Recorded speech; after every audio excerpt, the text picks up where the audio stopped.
blessed name, the maintenance of true religion and justice, the safety, honor, and happiness of the Queen, the public weal, peace, and tranquility of the island, and the uniting and knitting together of the hearts of all persons and estate within the same, in true Christian love and charity, one towards another, through Jesus Christ our Lord.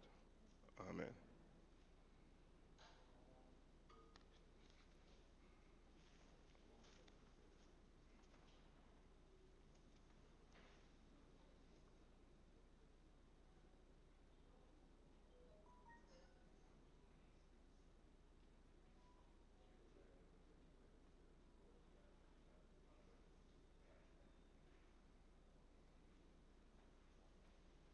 Be seated, please.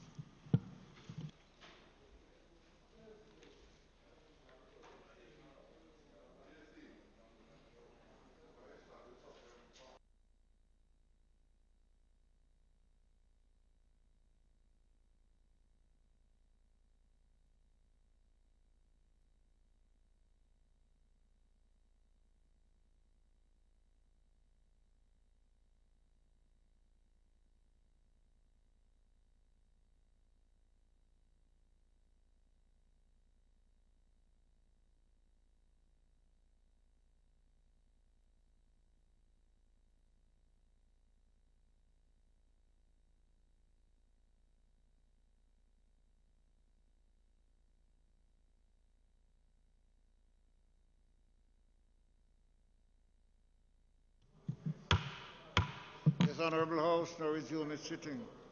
Call of the roll. Mr. Whittle, Mr. Samuda, Mr. Holness, Dr. Clarke, Mr. Shaw, Dr. Chang, Mr. Montague, Ms. Grange, Mr. Henry, Mr. Bartlett, Mr. Mackenzie, Mr. Chuck, Mr. Vaz, Mr. Darrell Vaz, Mr. Warmington, Mrs. Robinson, Mr. Hutchinson, Dr. Tufton, Mrs. Williams, Mrs. Malahoo Fort, Mr. Green, Mr. Terrelong, Mr. Main, Mr. Arscott, Mr. Azan, Mr. Brown, Mrs. Brown, Dr. Brownberg, Mr. Buchanan, Mr. Bunting, Mr. Buchanan, Dr. Campbell, Mr. Leslie Campbell, Mr. Charles Jr., that is, Mr. Clarke, Mr. Heroy Clarke,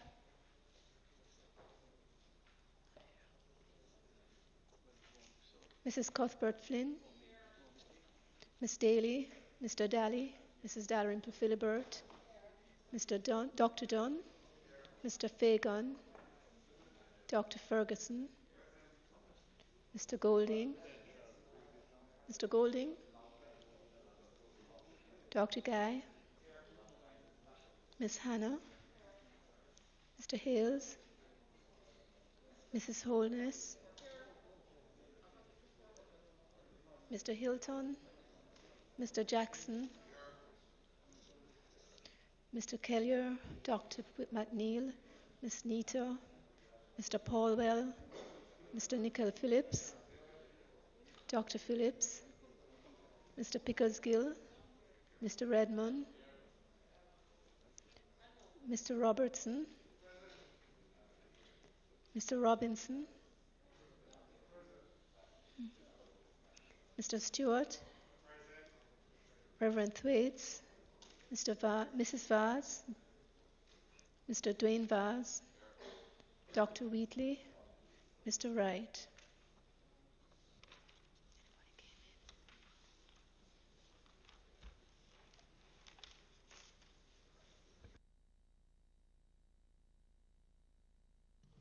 Statements from Minister.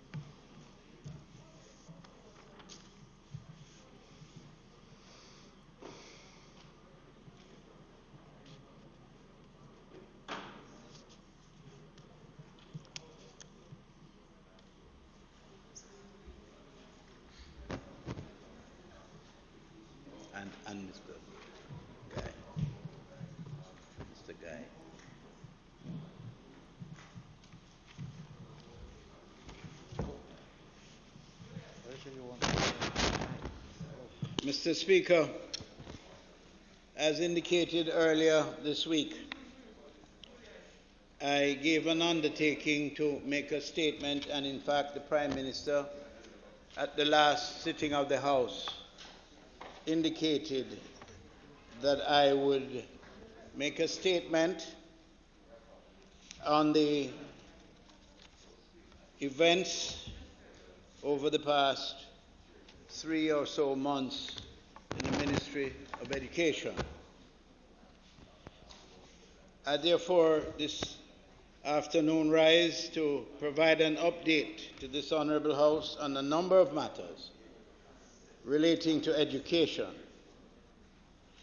Mr. Speaker, since Jamaica recorded its first case of COVID-19, the Ministry of Education, Youth and Information has done several things. Following consultation with stakeholders, including the Jamaica Teachers Association, we recommended to Cabinet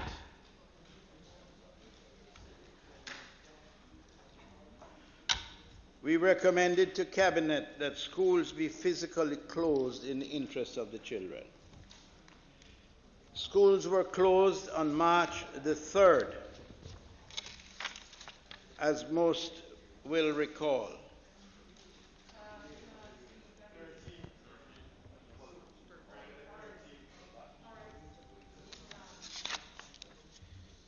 Were closed on March the 13th.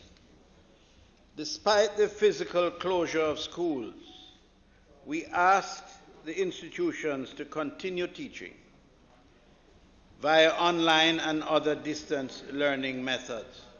We really couldn't have our students devoid of any tuition at all during that period of time, tutoring. We immediately provided our regional officers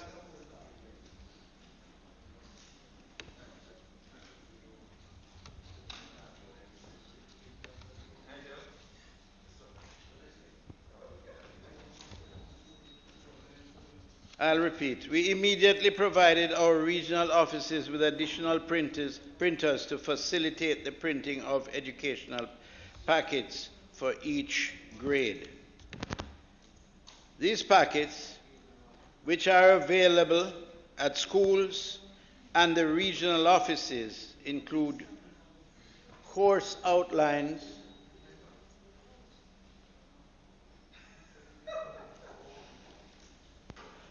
you see, Mr. Speaker, we're going to have some respect for the teachers and the students of this country. People have been working very hard over the last few weeks. And at least we have to extend the courtesy and the respect to hear a report that speaks to their performance.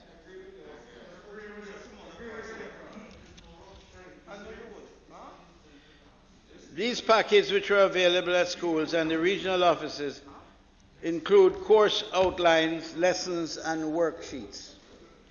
We made arrangements for live and recorded educational content to be aired at on PBCJ, which can be viewed via 25 local cable providers. The content aired from Monday to Friday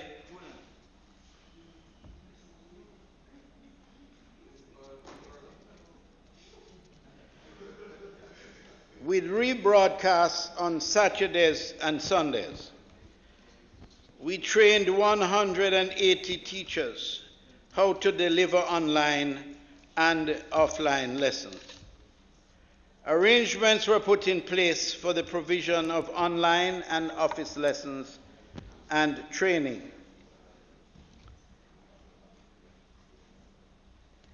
These lessons target students from grade 4 to 6 and grade 10 to 13.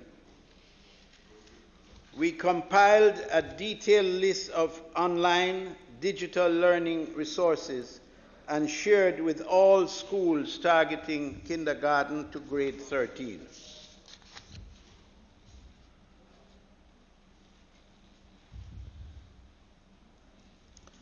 We negotiated with educational partners to provide online resources for students up to grade 9 free of cost. This includes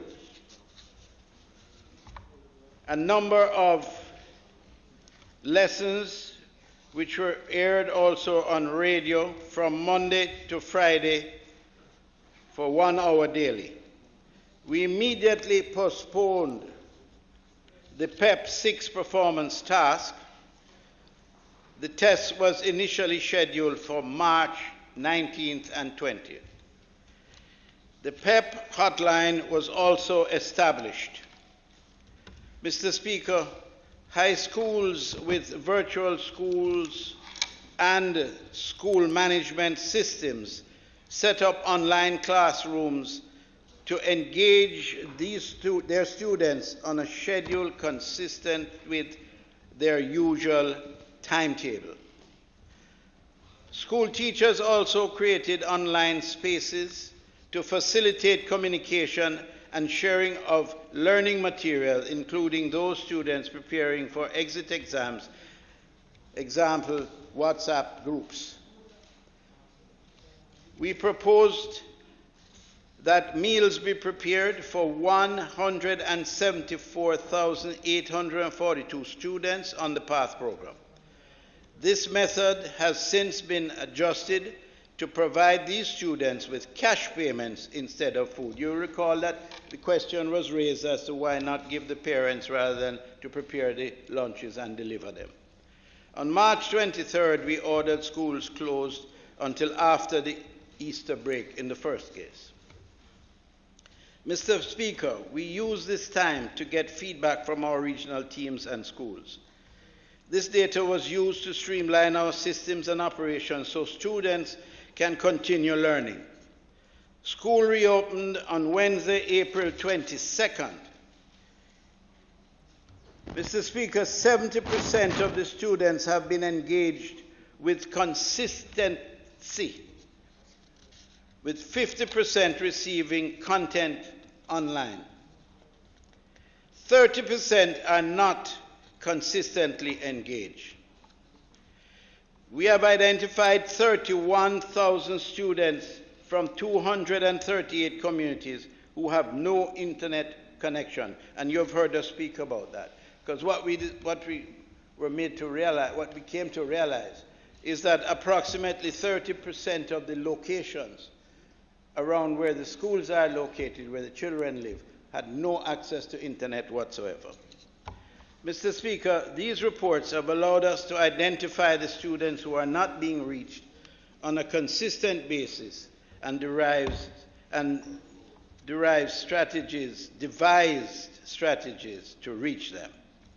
We continue to print educational packages for students who either do not have devices or the internet. To date, 57,805 students have benefited from printed material on a weekly and bi-weekly schedule. Our school leaders have worked hard to ensure that these packages are made available to the students, even those in remote areas. And I want to pause to commend the teachers who had to travel sometimes for miles just to ensure that the students got the materials that they needed, and they took the materials, in the case of the printed material, back, marked them, and returned with a new set of lessons to be addressed. In addition, these students are benefiting from additional educational content in print or television or radio where they are available. Not everywhere they could have free access to television and radio. In some parts of the country, you'd be surprised to know that there's only one station available for them to receive any information. In order to ensure that these students who have no internet continue to have instructions, we have signed a memorandum of understanding with Ready TV for the development and management and distribution of digital educational channels as part of e-home school network. I want to pause just to indicate that I reached out to the ownership of Ready TV, who I had very constructive dialogue with, and I was made to obtain information about the whole mechanism that was very useful. That has led to a memorandum of understanding with that firm, who will now start the process of facilitating communities that previously had no internet connection whatsoever. So in effect, we are opening up areas throughout Jamaica, and it is expected that we have identified 300 locations, and it's expected that over a period of time we will cover the entire island so that we can engage the students electronically. They are launching a PEP channel next week with live classes for grades 4, 5, and 6. Ready TV will also provide internet via satellite to remote communities and schools, which other providers are unable to reach. Installation will begin on the first 100 of these communities, as I mentioned, this week.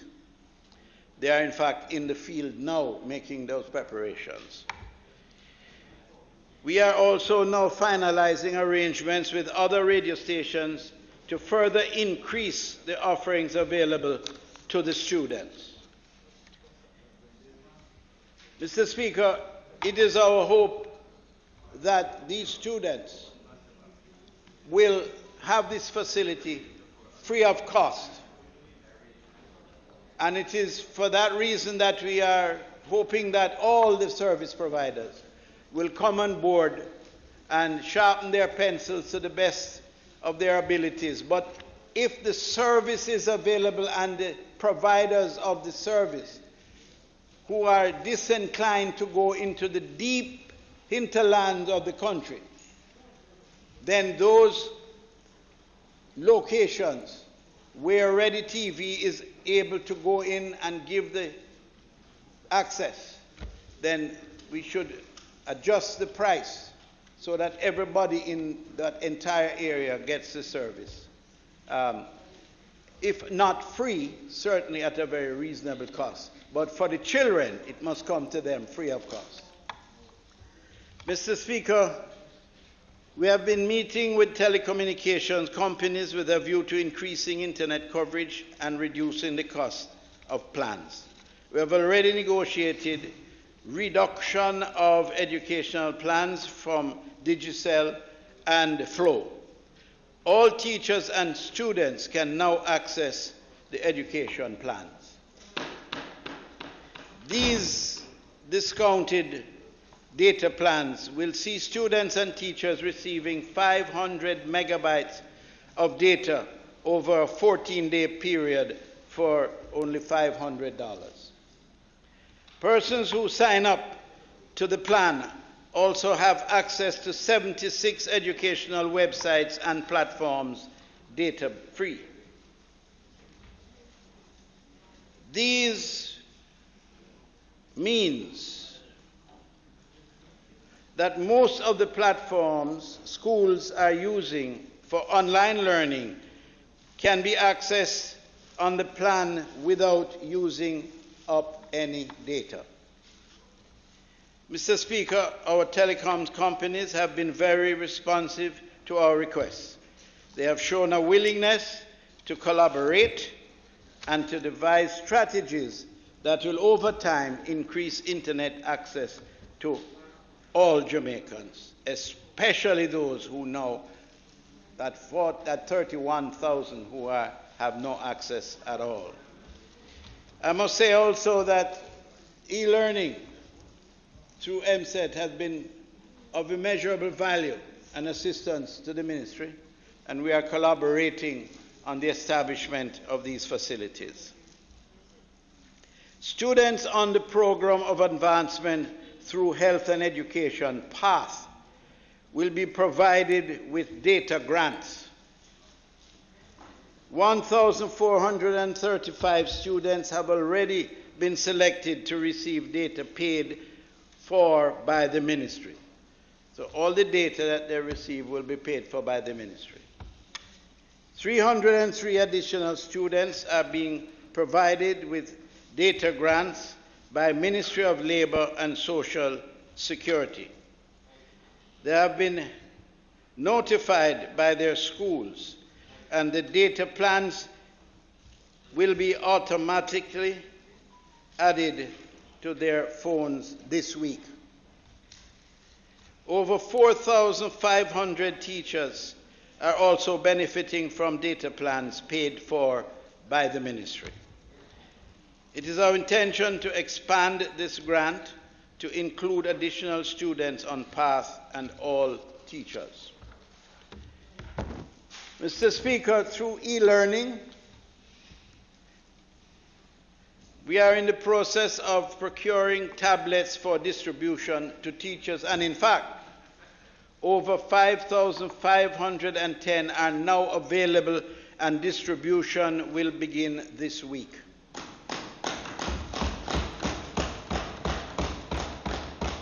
E-learning will also provide 40,000 tablets for children. Distribution of these tablets will begin at the end of May. The Education Ministry is also currently procuring an additional 7,000 for needy students. These are students with special needs, and we are providing that from the ministry, 7,000. I must pause here to thank the Minister of Finance, who has so kindly allocated a budget to the ministry to enable us to do this. I hope and pray every day, Minister, that God will bless you and you'll continue to do the work you're doing. You hear?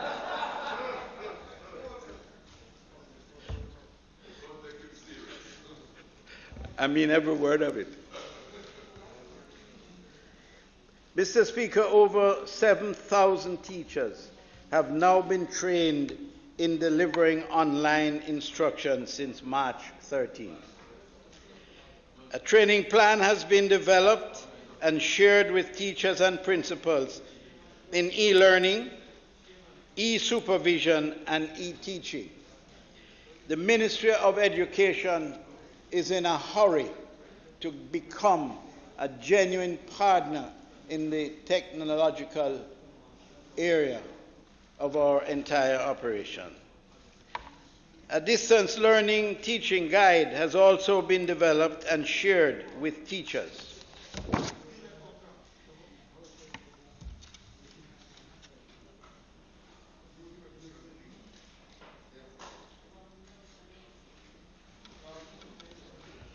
The National Parenting Support Commission has launched helplines to provide psychosocial support and information to parents.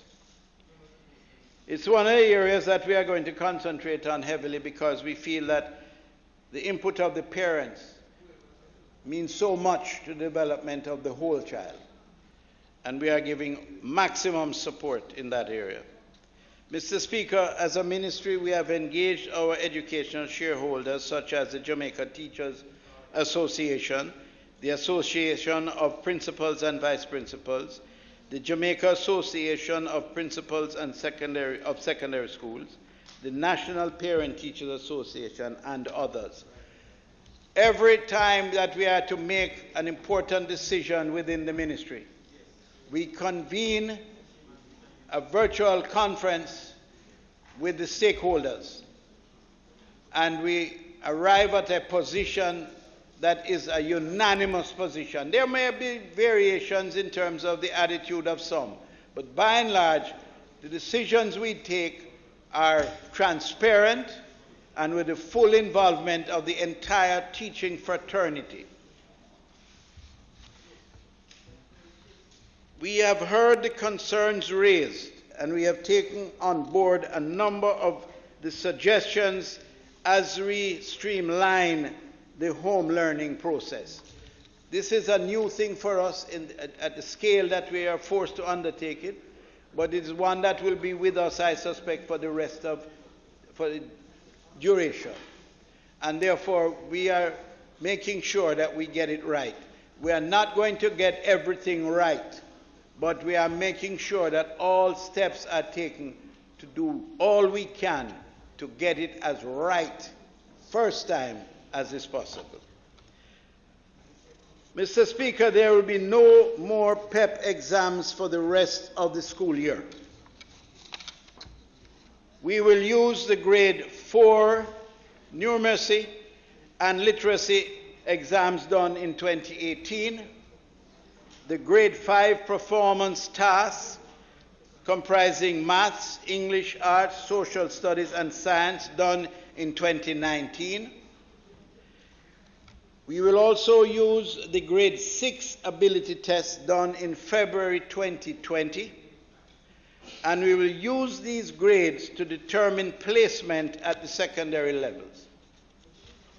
It's very important that we remember here that all the schools are out, including all the children up to grade 6. Grade 6 is a particularly important cohort because that grade is moving on to a new horizon. They're going from primary school to secondary school. So whereas it is very important that we focus on all children and we assess all children to determine their strengths and weaknesses and ensure that they get the appropriate tutoring. But for the grade 6, it is particularly important that we give them the opportunity to be exposed to a level of assessment by professionals to determine all that can be done to make sure that they are properly prepared to enter high school.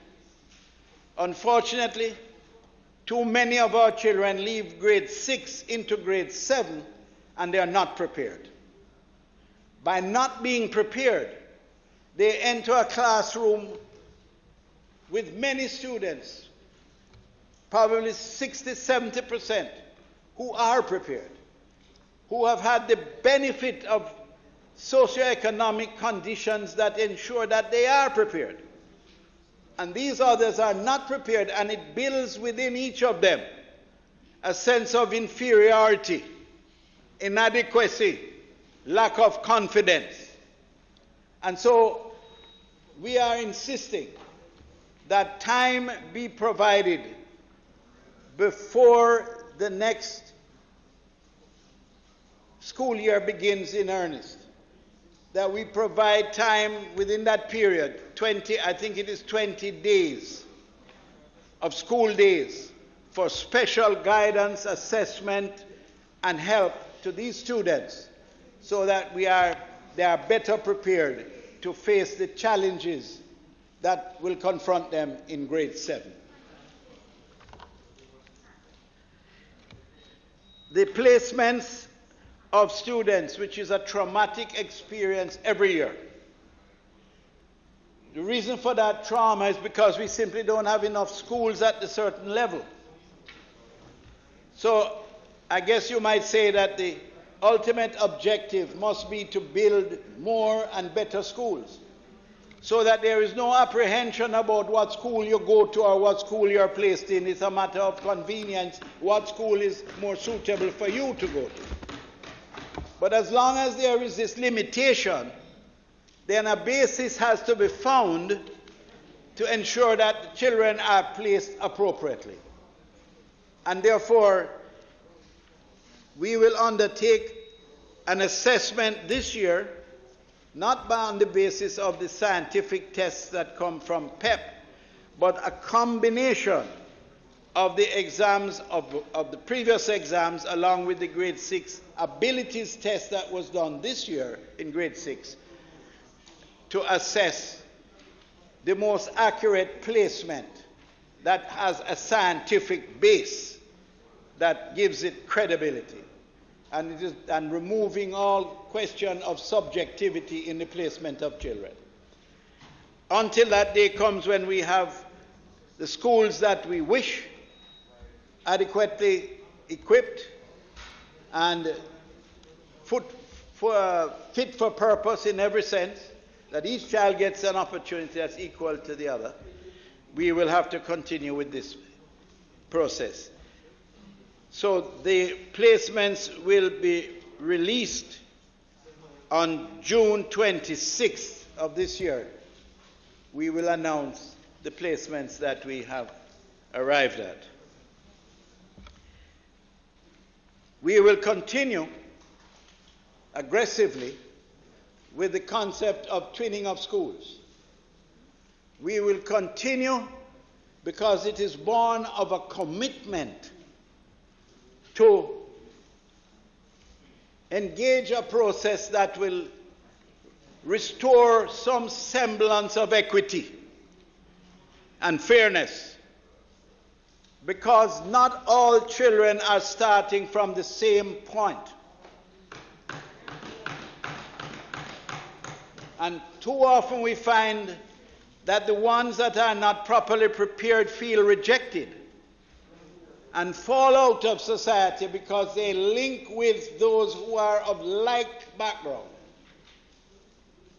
and feel rejected and no point in pursuing vigorously their true objectives because they are not able to keep up. Our ambition is to expose those students to institutions that are classified as traditional. Some say Ivy League, some say top-notch. But we are determined that the child from the poorest community that displays average ability don't have to be displayed in the form of any genius. Average ability with the capacity to learn, be given an opportunity to be exposed in the environment of these traditional schools, where both can learn from the experiences of the other. Because in some of these communities from where these children are coming, they have something to teach those who are coming from a more prepared environment. And so that interaction is our strategy for creating better equity, restoring a sense of true equity in the educational system. It's just a start. We have now, I believe, 100. Is it 100 schools? Huh? Yes. 100. So we're on the road. Do we have 100 schools? Twinning children. Yes. How far have you gone? 100 schools? Okay. I'm advised by the permanent secretary who's here, who's doing a phenomenal job in the Ministry of Education. Let me tell you, with those two ladies you see there, I'm not going to call them by name because it is not an appropriate thing to do. But these are a part of an army that is driving education in this country. I'm the only one. I have nothing but women around me. I feel safer. But quite frankly, this twinning has now reached 100 schools. And we believe that in a short while, we will see many more coming on stream. Mr. Speaker, the examination bodies have proposed the following. This is the end of secondary exams. For the CXC is really not the prerogative of the ministry. The CXC and the timing of the exams and the operations, I suppose, we involved in the operational side of it, but for the holding of the exams, it's to be determined by the heads of government, who will be meeting, I think, this week, Friday, and on the basis of the information presented to them will determine the actual time, the proposed assessments for either late June, July, or September, October for the CXC exams. They will use the multi-choice paper, either online or paper-based. A final decision will be made at the CARICOM heads, as I said earlier. Mr. Speaker, with respect to the City and Guilds, and my friend, Mr. Stewart, my friend from South Manchester has some questions which I'll answer today on the use of the City and Guilds. The proposal is to use calculated results. This will include teacher assessor estimates, estimated grades and judgments of the results, which is going to involve some 30,000 students. And it is going to be done on that basis and by agreement between ourselves and the City and Guilds. Mr. Speaker, schools will remain physically closed until the next school year beginning in September 7th, 2020, as I indicated yesterday.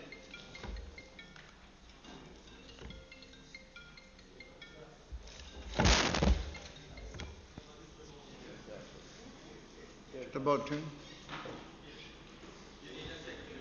I need a secretary here, yeah. Online distance learning will continue until the end of the first school term on July the 3rd.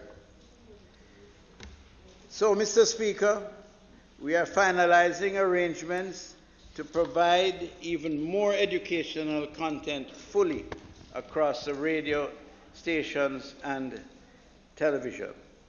We have negotiated and received discounted data plans for all students and teachers. We continue to work with telecommunication companies with a view to increasing access to the internet in communities across the island. We have been receiving daily engagement reports and status updates from all regions. Our regional directors and educational officers are working with our schools to increase these engagement numbers daily. We are also adjusting our system in real time to ensure that our schools have the tools they need to continue learning. School is not out. School is very much in session, but just in a different format. We ask that if your child is not able to access the internet or has limited access to these devices, to let us have the printed materials that we have provided. We will provide them for you. Just let us know. Let us have that information so we can provide this material. They can supplement that with what they receive on radio and television. We are available. I know the member from Eastern St. Thomas is particularly challenged. They can also use their textbooks for additional reading.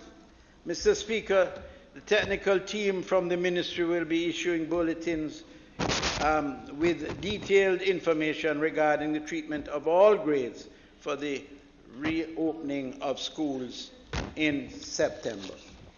Thank you very much, Mr. Speaker.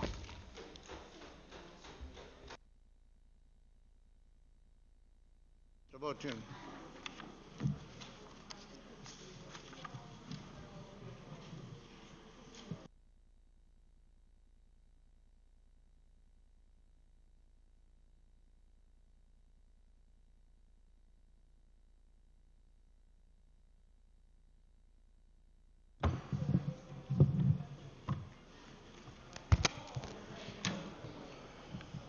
Mr. Speaker,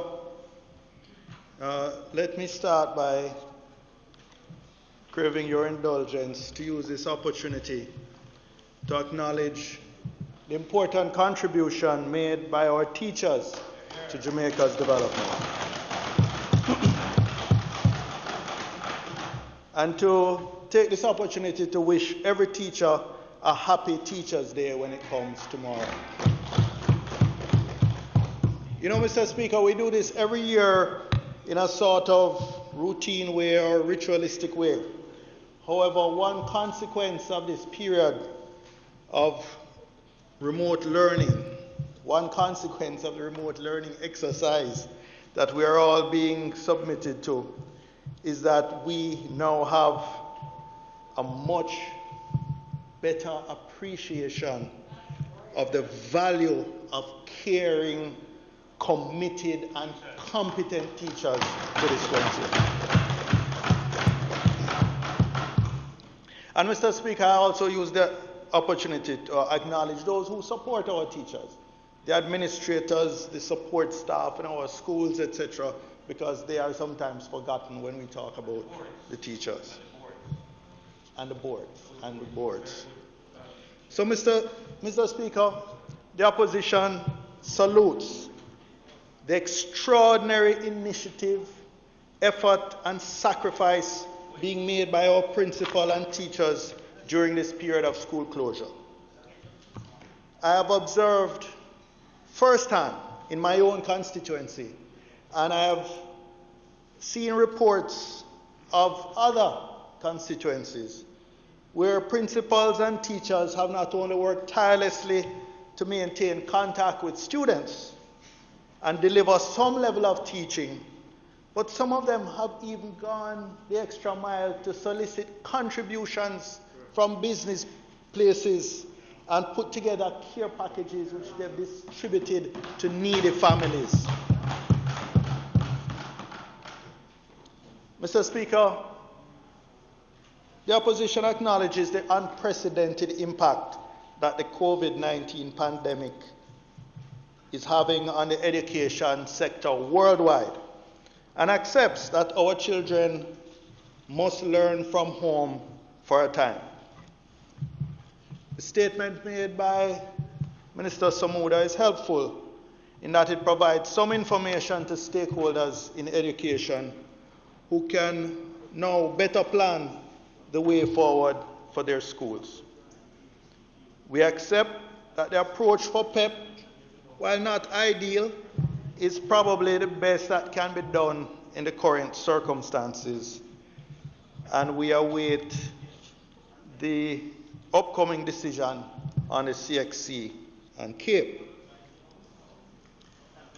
But Minister, when you stated yesterday at the press conference, and repeated today again, that 31,000 students have no internet access, I think that is where I have to depart company from you. Minister, if you think that only 5 or 6% of enrolled students are not accessing internet, and therefore the other 95% are accessing the government-mandated remote learning, then, Minister, you are being delusional, and whoever is advising you for that.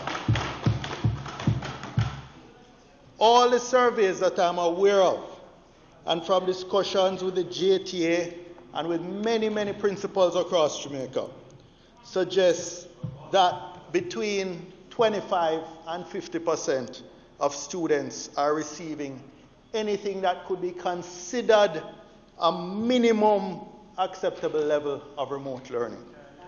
So that means at least half of our students are not getting anything near acceptable. Now, access varies widely across the education system. Students of traditional schools and from stronger socioeconomic backgrounds generally have much better access than the students of struggling schools, the students from poorer families, and the students who live and attend school in the deep rural areas. Mr. Speaker, the sudden introduction of remote learning has only exacerbated the inequities in the educational system. A significant percentage of students have no reliable access to the internet. Many educational professionals were ill-prepared for the abrupt transition since they had never been trained to effectively deliver instruction online. And some, and I acknowledge that some are receiving that instruction now, but some still do not have what I would call the digital infrastructure available to them to make effective use of these virtual platforms. Mr. Speaker, household internet access in Jamaica is estimated at only 55%, which is not adequate to support the teaching and learning needs of all students. Additionally, many parents and indeed teachers have been complaining of an inability to afford data packages to access these platforms from mobile devices. And even while the packages may now be discounted, the truth is they need direct financial support to support access. And Mr. Speaker, I'm not saying this to blame the government or to try and panic our parents. But the truth is, if we don't acknowledge the reality of what is taking place, then we will not take adequate measures to compensate our students for this period of lost learning. 10 days ago, Mr. Speaker, the opposition called for the establishment of a broad-based task force under the auspices of the National Council on Education to assess and plan for the long-term impact of COVID-19 on the education sector. This is not something impacting us for only a couple of months. This 6-month gap in classroom contact time is going to take years to compensate for. The proposed task force must seriously consider how to reconfigure the next academic year to help students catch up and mitigate the long-term impact emanating from the COVID-19 lockdown. The task force should also determine the changes necessary to make the educational infrastructure more resilient to the impact of future pandemics or similar disruptions. Such changes, for example, Mr. Speaker, would include ensuring that all students are media literate, accelerating the adoption of technology in the whole teaching and learning process across the board, and training all teachers to effectively deliver online instruction. I am today renewing the call for the urgent establishment of this task force.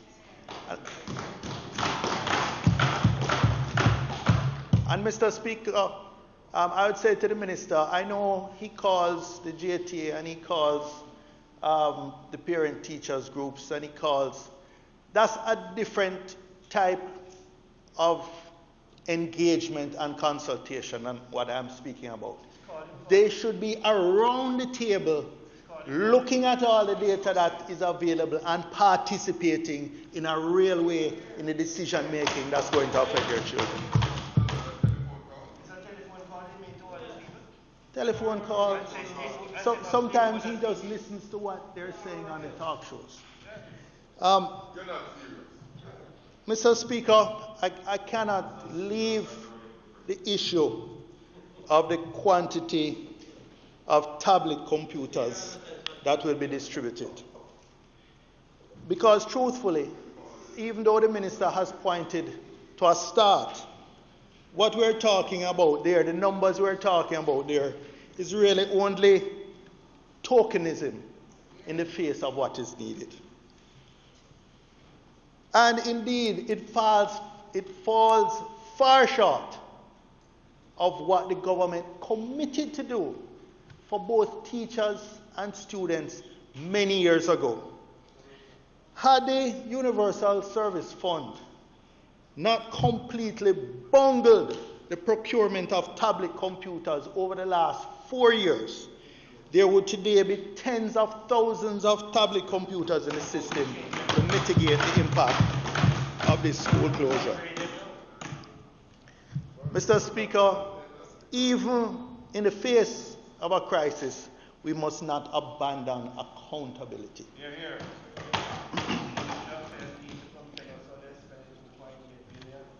Mr. Speaker, the provision of tablets to teachers was part of the contract that was agreed for the 2017 to the 2021 period. We're now coming towards the end of that period, and we're still talking about beginning the distribution of these tablets. And if past performance is any indication, we could very well see that these deadlines are missed once again. Mr. Speaker, the Minister made no reference to the impact of the lockdown on the viability of private schools and the implications for the teachers and students which this subsector employs and serves respectively. There are at least 30,000 students and 2,000 teachers which the public system will have to provide for if most private schools are allowed to collapse. While it might very well be said that a private school is not the business of government to get in the contractual arrangements between private schools and parents or their teachers, the truth of the matter is the service they are providing will have to be taken over by government if they fall out of the system. And we cannot absorb just another 30 to 50,000 students into the public system without creating chaos and disruption. So some provision must be made to ensure that these educational institutions are supported. Otherwise, you'll have to make provision to take these additional students in the public system in September. And finally, Mr. Speaker, I want to ask the Minister some questions.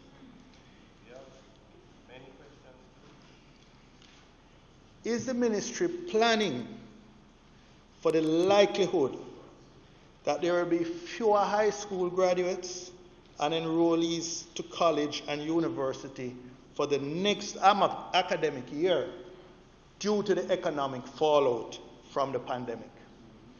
History has taught us from other countries and previous disasters that have caused lockdowns that the economic impact on parents affect negatively the opportunities of the poorest students for whom education is that chance to transition and to move up in a life. What evaluation has the Ministry done of the impact of the lockdown on these students in the coming year? And what implications will the likely low enrollment have for the viability of these tertiary institutions come September? Mr. Speaker, the second question is, what financial support will be made available to teachers for the remainder of the summer term to support online teaching? And we're not talking about the handful who have been given grants. We're talking about something that has to be systemic. It has to be available across the system to both parents and students to support access to online learning. And finally, as I made reference, I'd like the Minister to say what plans and resources are available to support the prep and private high schools through this period, or alternatively, what plans are they making to accommodate these students in the public system if they allow the private schools to fail? Thank you, Mr. Speaker.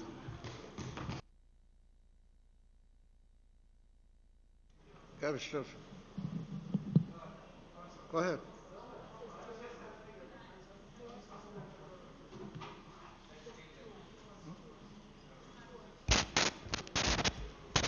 You know, member,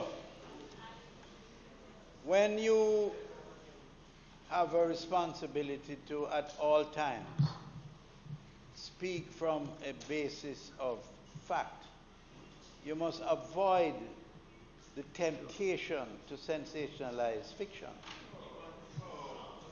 Now, let me tell you where you have done that today. You have made the extraordinary suggestion that my contact with the ministry is by telephone conversations.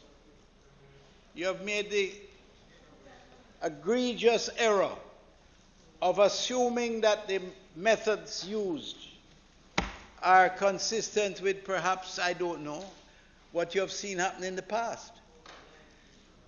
I speak in the presence of the permanent secretary and members of staff. I know that there are many listening right now. And I invite you to ask them at any time you wish, whether by telephone or personal contact, whether or not, since being put in charge of the ministry at the political side, at the policy level, ask them how many meetings, physical meetings, have been held with the entire leadership of the teaching fraternity of Jamaica, not by telephone. What has happened recently, and if you had qualified it, I could understand. But you made no attempt to qualify that since COVID, and since it has been decided and determined that the best method of communication is by virtual means, then conditions have altered. But to suggest that that was the mode of communication in this ministry over the last year is totally fictitious. And it's only an attempt to sensationalize fiction.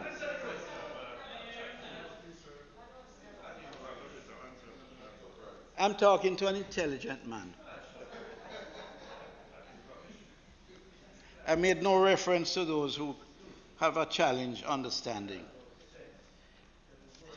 You are the most limited, you are arguably the most limited entity to have entered this chamber over many years.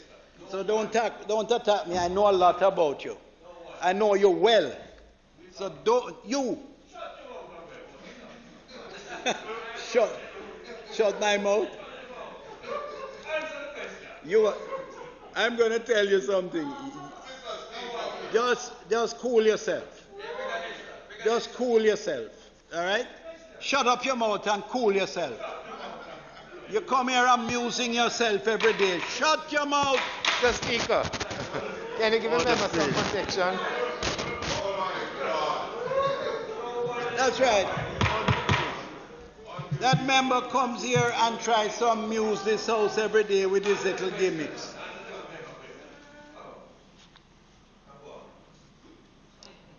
Minister, a member, it is too early to determine what is the impact on the school, on the students at the end of this period.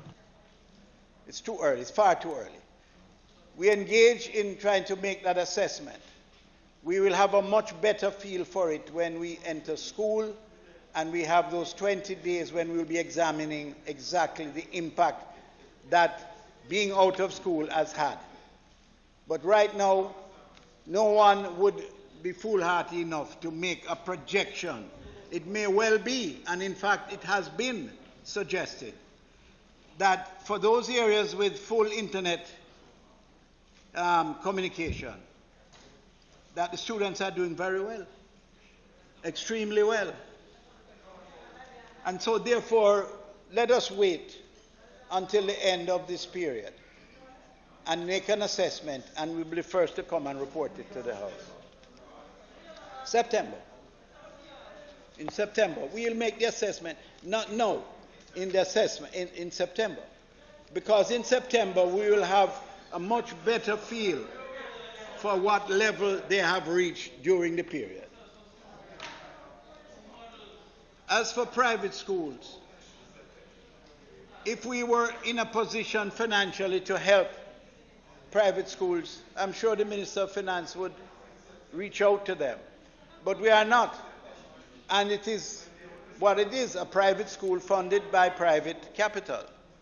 It's a business. It's a business that is run where students pay fees, and it's intended that you wouldn't be going into a business for altruistic means. You go into a business to make profit. It happens to be challenging at this time But it's a business, ultimately, and you should know that as a businessman. So, you can understand that it will be very difficult for us to embark on a program of attempting to get the Minister of Finance to provide funds privately. But we do assist with curriculum and training and so on, but we are not in a position to pay for those facilities at this time. When I speak of 31,000 and you say 5%, 5 or whatever, 5, 6%, these are children who have access to nothing. They have access to nothing. They don't have access to internet. They don't have access to radio. They don't have access to television. They are devoid of all access. And that is, I think 5% would be an accurate figure, because let me tell you how it's derived.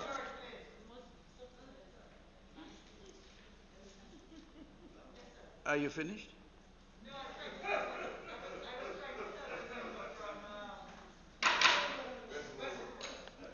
I'm saying to you that...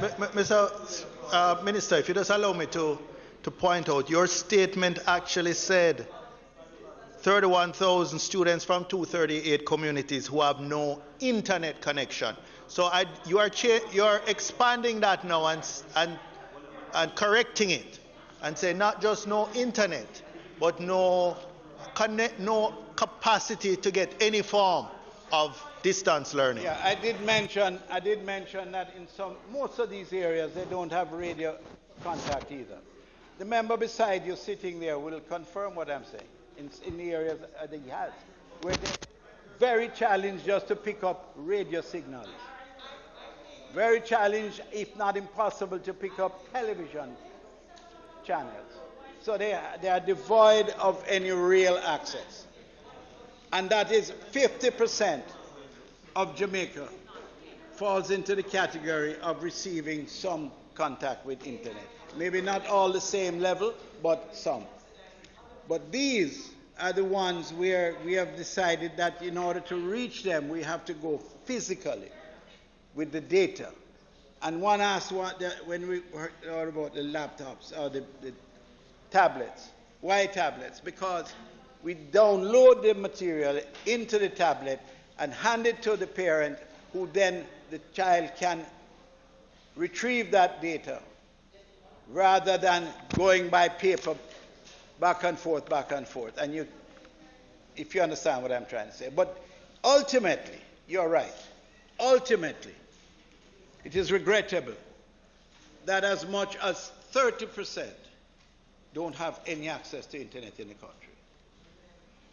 And that is why I reached out to Ready TV, who brought to me anyway, and I shared it with the team and they agreed, who brought to me a sensible approach where very rapidly the facility could be made available. And we're in a hurry. And we engaged him, and as I speak now, he is engaged providing that facility for 100 such communities. Not 100 children, 100 communities that will benefit. That will benefit.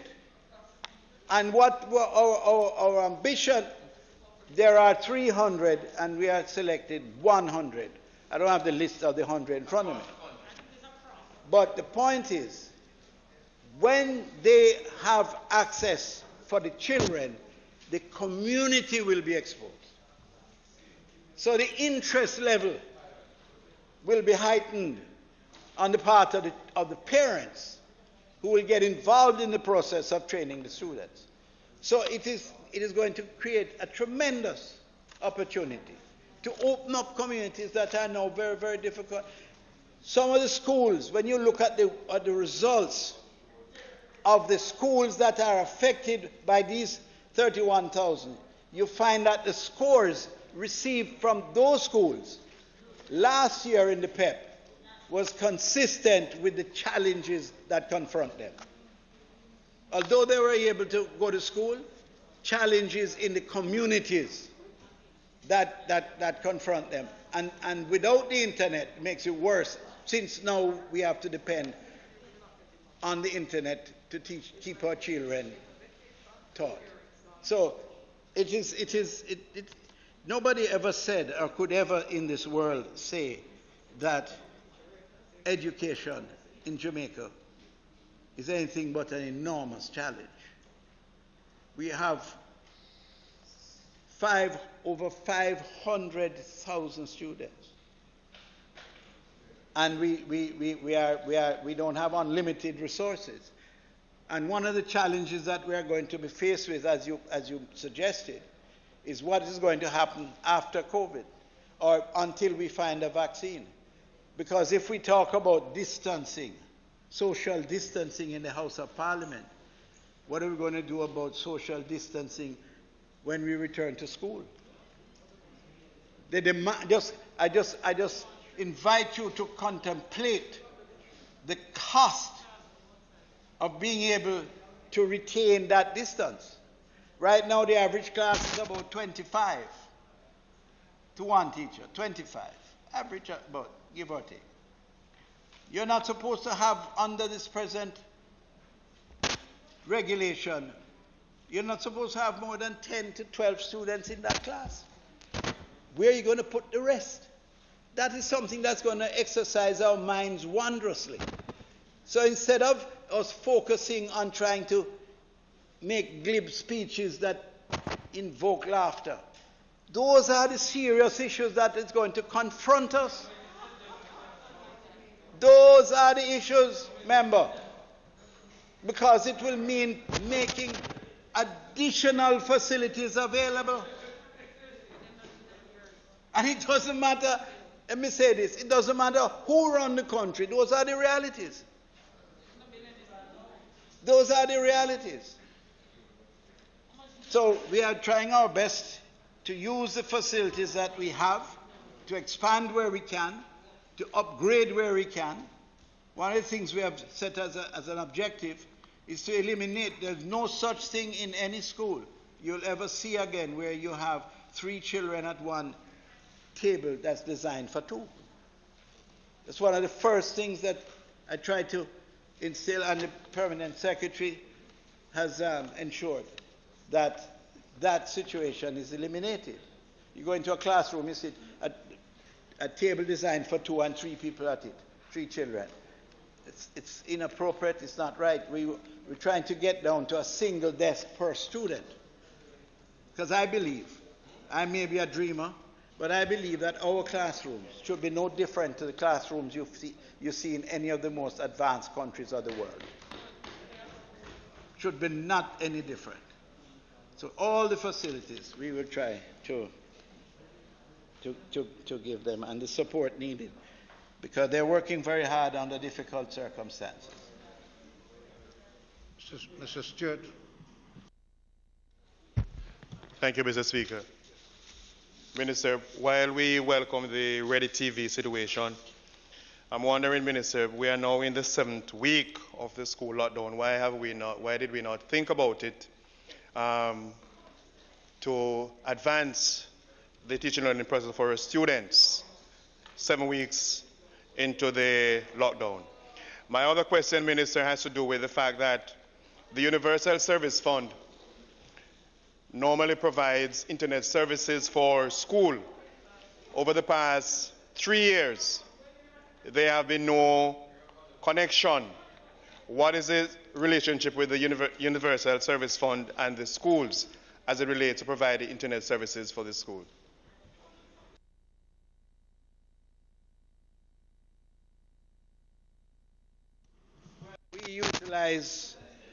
We utilize the services of the Universal Service Fund to the extent that it is made available to our ministry. It's another entirely different ministry. And we continue to work with them. And in fact, I think they're assisting us tremendously at this time. But it's not a matter that we have any direction. We don't direct or anything. We work together collaboratively. And so far, hasn't it been working quite well? The permanent secretary advises that that relationship that we have built up is working quite well. It is not perfect. Listen, it is not perfect. It hasn't got to the stage where we can be satisfied that every single child can put a laptop beside their bed at night and access the internet. Until we get to that stage, we have to continue working. And we have to work together. We can't achieve anything by being glib and cute. We have to work together if we're going to bring relief, genuine relief, to the children of this country. Minister, could you indicate, just before I ask my question, I would also like to take this opportunity to wish all the teachers of Jamaica Happy Teachers' Day tomorrow. It's my profession, and I'm proud of it. And to the dedicated members of staff at the Ministry of Education and all those teachers around Jamaica, thank you for your service to our country and our people.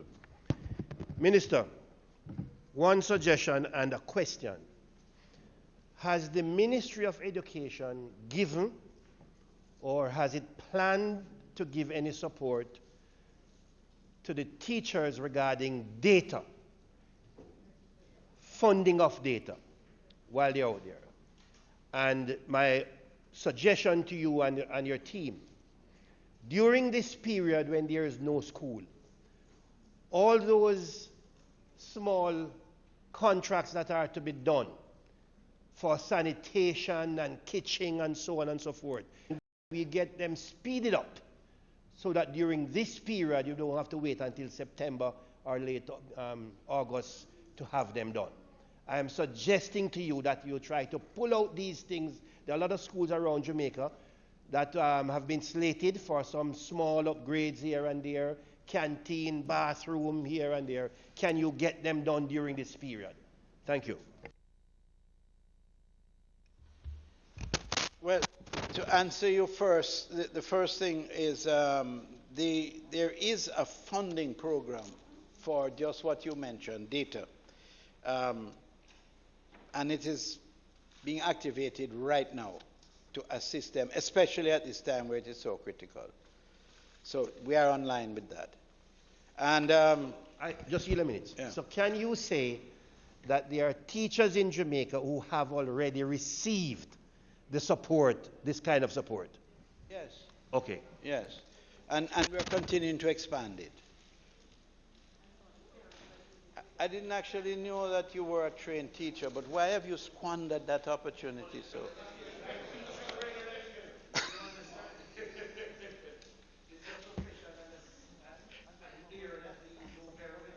Remember, look, the next thing is, the point you raised about maintenance at the school, you are absolutely correct, and that has been put as part of our policy.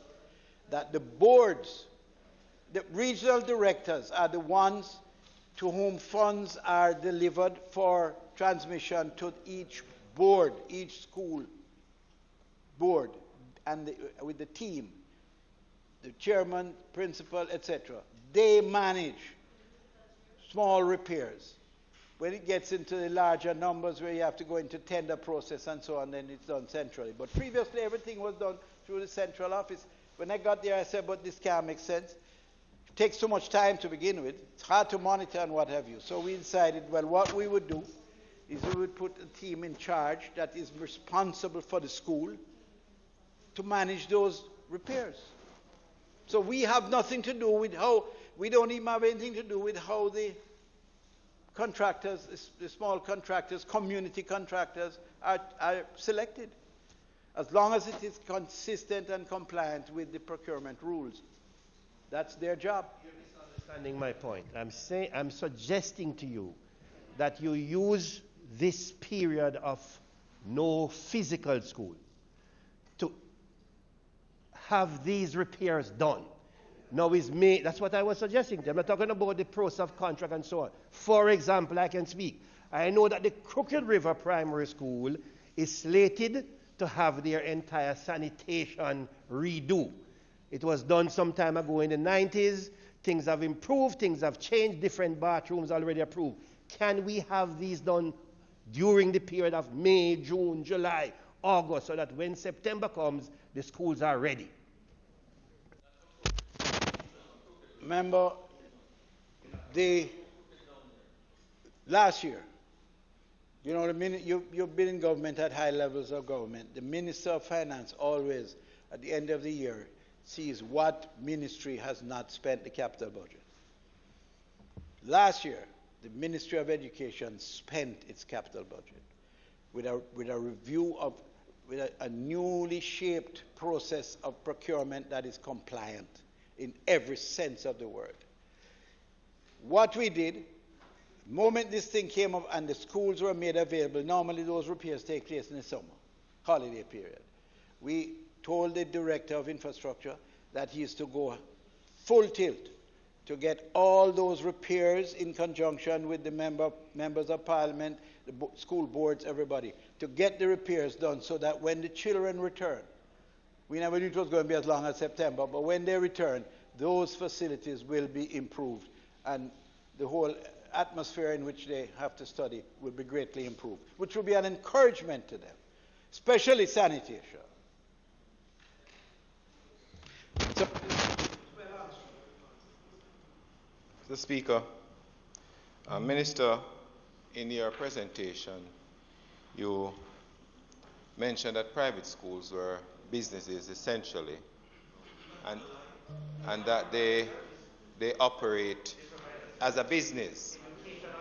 But having regard to the fact that a significant number of private schools exist in the country and do complement the Ministry of Education's program, my question right now is, and if you said it and I didn't hear, forgive me, but I'd like to know what measures the Ministry of Education has put in place to ensure that even though there are private schools which operated prior to now and provided educational content for their students, what measures are in place to ensure that these students who were the beneficiaries of private school education are still having access to online education? Is there an oversight of what these schools are doing to ensure that the students who would have normally benefited from that are still benefiting? And having regard, Minister, to the end of the day that the Ministry of Education has overall responsibility for educating everybody in this country. So I just want to know if there is a oversight of that particular process, and if not, what is put in place for that? The private schools work with us as in a partnership relationship. In other words, we don't view them as separate and apart from the educational ministry. It's part of our overall responsibility to see to the education. Although we don't necessarily on a hands-on basis attend to the educational system in the private schools, but we are like partners. So we share experiences, we share techniques, we have meetings, and we try to collaborate in every way possible. Any facility that they now enjoy, they only need to come to us and say, these are our challenges. What can you do to assist? And we will do what is appropriate. No question about that. We view their activities as an extension of our own. And we make comparisons. We do. We make comparisons. So there's no need for fear as far as that is concerned, member. Mr. Paulwell. Minister. Mr. Paulwell. You. Okay. Thank you very much. Minister, well, first of all, let me add my own words in terms of Happy Teachers' Day to all our teachers and for tomorrow, and the staff at the ministry and everyone who's involved in educating our children. These are some very difficult times for teachers as professionals. And I want to acknowledge the hard work that is being done, in particular those who have been really reaching out to students who are not able to access the digital platforms. But Minister, there are a couple of questions I wanted to ask. One was that the presentation did not speak about basic schools or infant schools. And what that means is that come September, what are we doing in terms of making sure that students are ready for grade 1? Without this, we always have an issue. And so I'd like to know what is the thinking and what are the plans. That's one. Secondly, you spoke about what was being done. I almost want to say quantitatively, but I'm not sure qualitatively what is being achieved. What do I mean by that? I want to agree with the member from Central Manchester. When I speak to individuals who are engaged in education, I know that there are a number of schools, constituencies, quality education circles where the engagement is nowhere near 70%. Nowhere near 70%. Which is the engagement you spoke about of students being engaged with consistently. In many cases, it's far less than that. In fact, they will say to you that when they started in the beginning, some might even have had higher numbers. And as the weeks progressed, those numbers dwindled. The question that I really want to ask, because I'm concerned about, is here is an opportunity to reduce the digital divide that we have.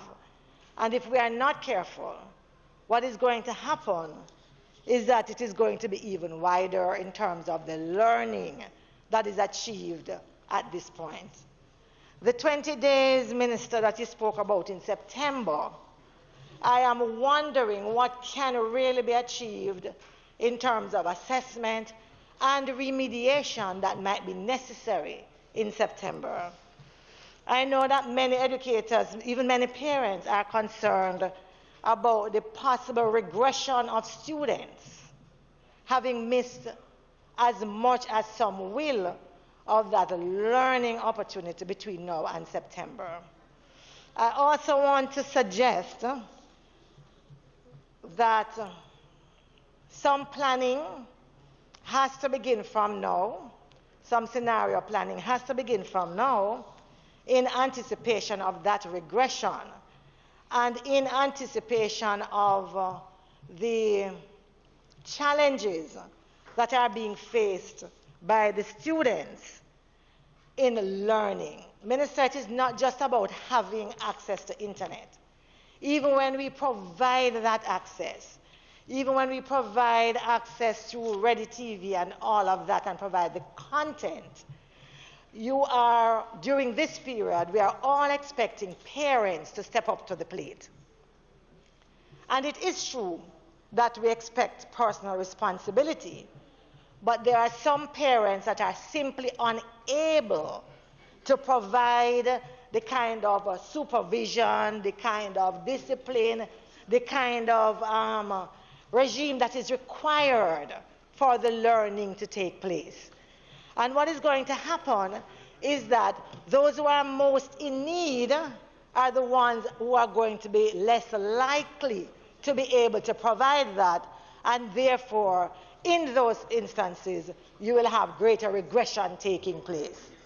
And we can all speak glibly as if we don't understand the reality of some families, not that they don't have the ambition, not that they would not like to see their children, because most parents want to see their children do better than they did. But some are simply unable to provide it. And the question I'm asking is, what are we contemplating from now to be able to help some of these students and parents to make sure that at the end of the day, they do not regress as much as they could if they are just left on their own.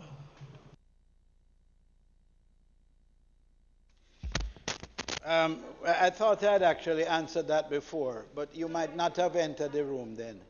The fact of the matter is that as far as for the grade 1, pre-grade 1, that is provided, assistance is provided through the Early Childhood Commission, and they extend themselves fulsomely to giving that child a good early start. In fact, they say that the child's progress depends on their first few months of life, and it's crucial, and we recognize that, and we want them to come in on the basis that they're able to absorb what they are taught. So we want a holistic approach to develop the whole person in terms of nutrition, exposure, civility, attitudes, all of those things is what we are striving to achieve from grade 1. As for the preparation over the period while we are down by lockdown, we must understand that we didn't create this. This is brought on us. So we have got to make the best of what we have where we are. Good. Starting there. That was my echo. Starting at that point, I'd say this. I don't think anybody is more seized of the need to reflect on the inequity in our education system in this country than I am. I don't think so. The first school, as you know, that I visited when I got the assignment to go to education was your school at Haile Selassie. For the simple reason that that's where I was born. I went to Halfway Tree Elementary School under teacher James, Dalton James's husband, after which Dalton James High School is named. That's my background. Whether or not she did a good job or not is another matter. But I grew up in that environment. And I have been exposed to deprivation and to see what the suffering brings because of a lack of resources. And that is why I try to bring to the job a sense of urgency that should attend our determination to eliminate the inequity that has plagued this country for decades. Decades. And we're starting, and we're seeing good signs. For one thing, the teachers of today are more seized of better techniques. They are better trained. They are coming from backgrounds that they can empathize with the situation that confronts the children. They become surrogate mothers almost of the children. When a child doesn't do well, I've seen teachers become very saddened and depressed because they take it that personally. And you speak of the divide. I did an exercise. And I took, on my own, with the data provided, I compared your school, I compared Jonathan Charlie Smith in South St. Andrew, and I compared Denham Town in West Kingston. And the performance coming out of their exams. And I compared that and placed it side by side with Arden, Immaculate, and Woolmer's. And it revealed to me, it illustrated the depth of the divide in the educational system, born of lack of socio-economic development in every community. I will not reveal the differences, but they are outrageously different. The results of that examination. So remember, you're not talking to a bystander. You're not talking, I told you when I came here, when you all laughed when I was assigned, I said I'm not going in there to be a night watchman. I'm going in there with a commitment because I believe it. My colleague says that is a forlorn hope because I will be a night watchman. So remember, we feel confident that when we shall have completed this very difficult period and we head into school in September, we are very confident that the level of attention that has been paid to these students, the facilities that we are able to afford and we have given to them, will put them in good stead to take up where they left off. I'm very confident in those who have applied themselves and the natural ability of the children and the teachers working together to achieve the success that we all want. Mr. Paul. Thank you, Mr. Speaker. Mr. Speaker, the Minister had indicated earlier his gratitude to the Minister of Finance for the assistance in conducting the programs that you have outlined. So I'd like to know what is the full extent of that assistance, what's the budget for it? And secondly, having to do with the issue of this digital divide and the fact that so many of our young people are unable to access the online teaching that's available. Why can't the ministry, in consultation with the Ministry of Technology under the e-learning program, finance a period of 3 months where all our students can get free broadband internet access? That was one of the aims of the Universal Service Fund, and I believe that there should be resources to enable that. Starting right there, Minister, I think it would be possible. It would be possible because there are providers. There are providers who provide the service. Right.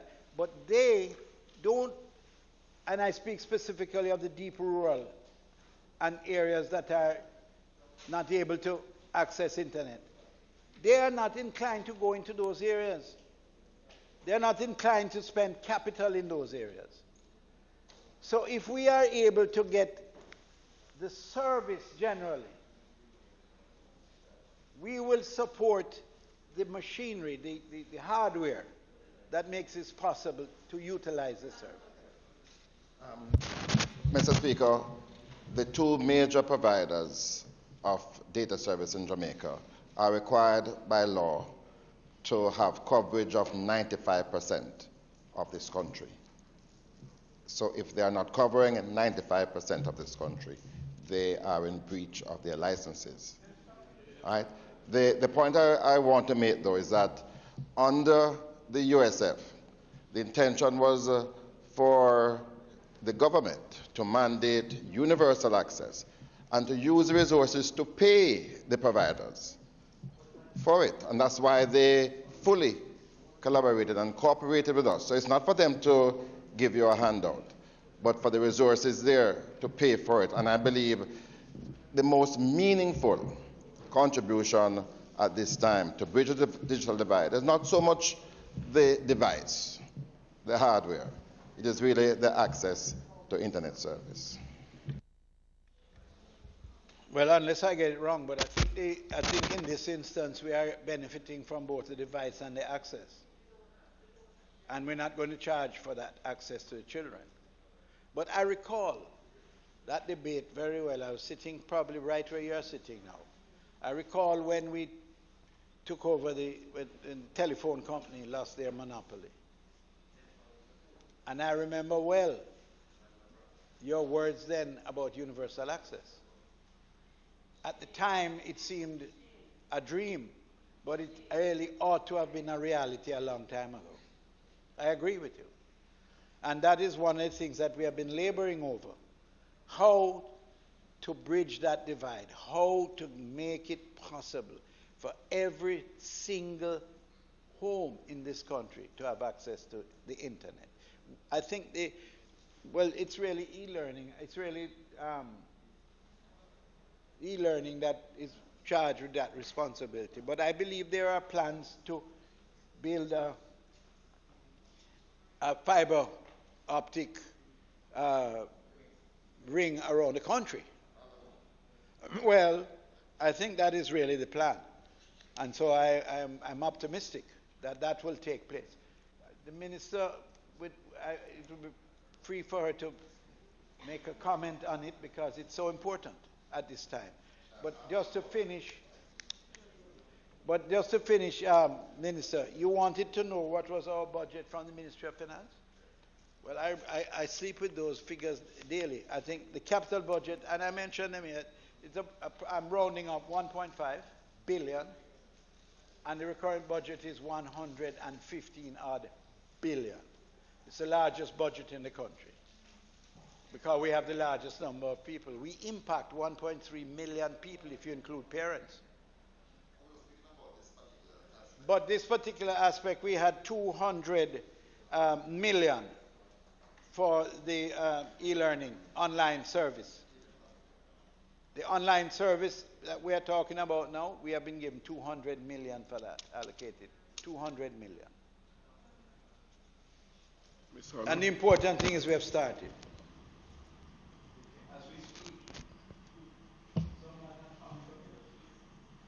Sana? Minister, I just have 3 questions for you. The first question has to do with the teaching of the remote learning and the online learning. Because primary, some secondary, may have a knack with receiving information via online teaching, but they need sometimes parental support and other support. University students are different because by that time they're on their own and they can have the self-discipline and other things to kind of focus. So the first question has to do with what is the ministry providing to communities in particular to assist parents, because even in the deep rural areas, a lot of the teachers don't live in the same communities. There was a period where Jamaica had truancy officers that used to go into communities to find out whether students were attending school, and I wanted to know if there could be a support mechanism to provide to communities where parents are finding it difficult to maneuver because some don't have laptops and they just have to use their smartphone to share sometimes among many students. That's the first question. The second question I have has to do with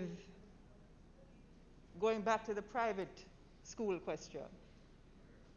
I have a teacher, for instance, who I met with last week in my constituency. There's a small private school in a place called Crescent Park in my constituency.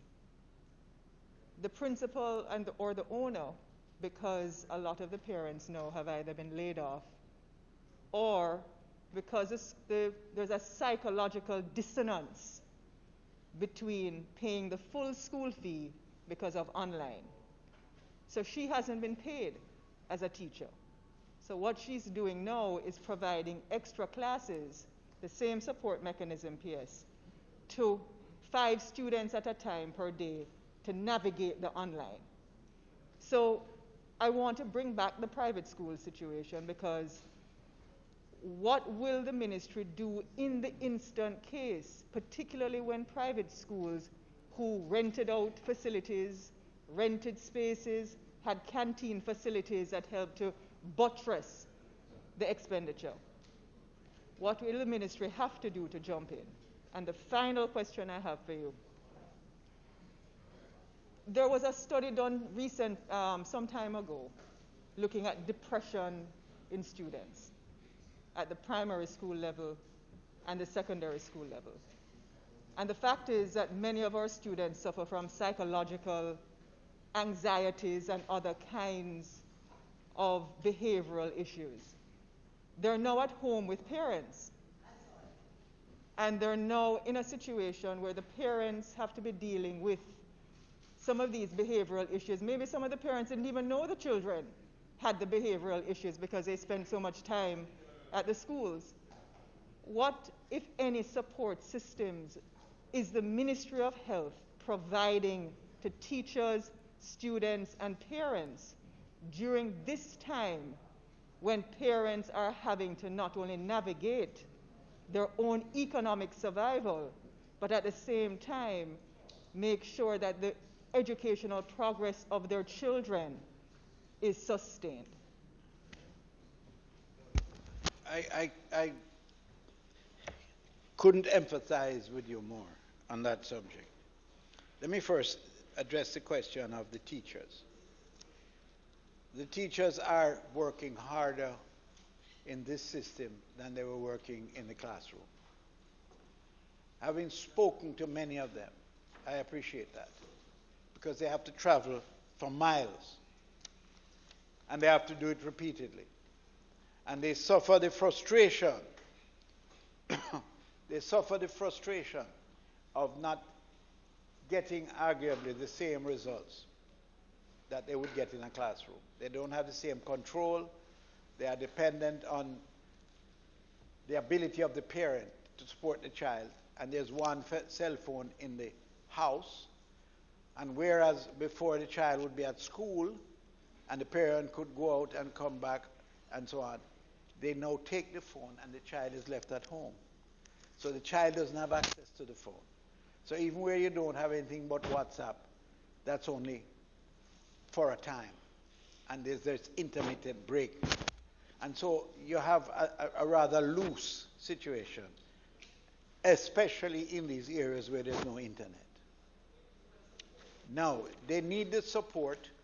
We provide support through the guidance counselors, trained guidance counselors, and we also support through the National Parenting Commission. And that... Is that support digital support? Or if a child or parent is having a physical problem, does that support visit that community or that parent to try and see how remedial or how far the child is regressing?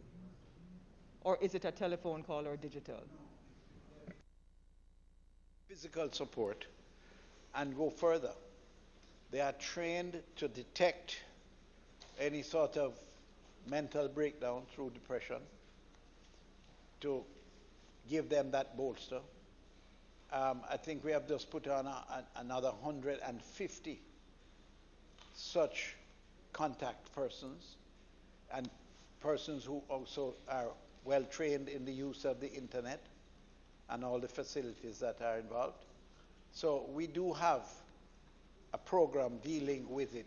But as I say, the job is so vast, the requirements are so great, that we need more trainers, and we need more resources. We need to reach out even more. We haven't fully appreciated, I would argue, the full impact that this thing is having on the families.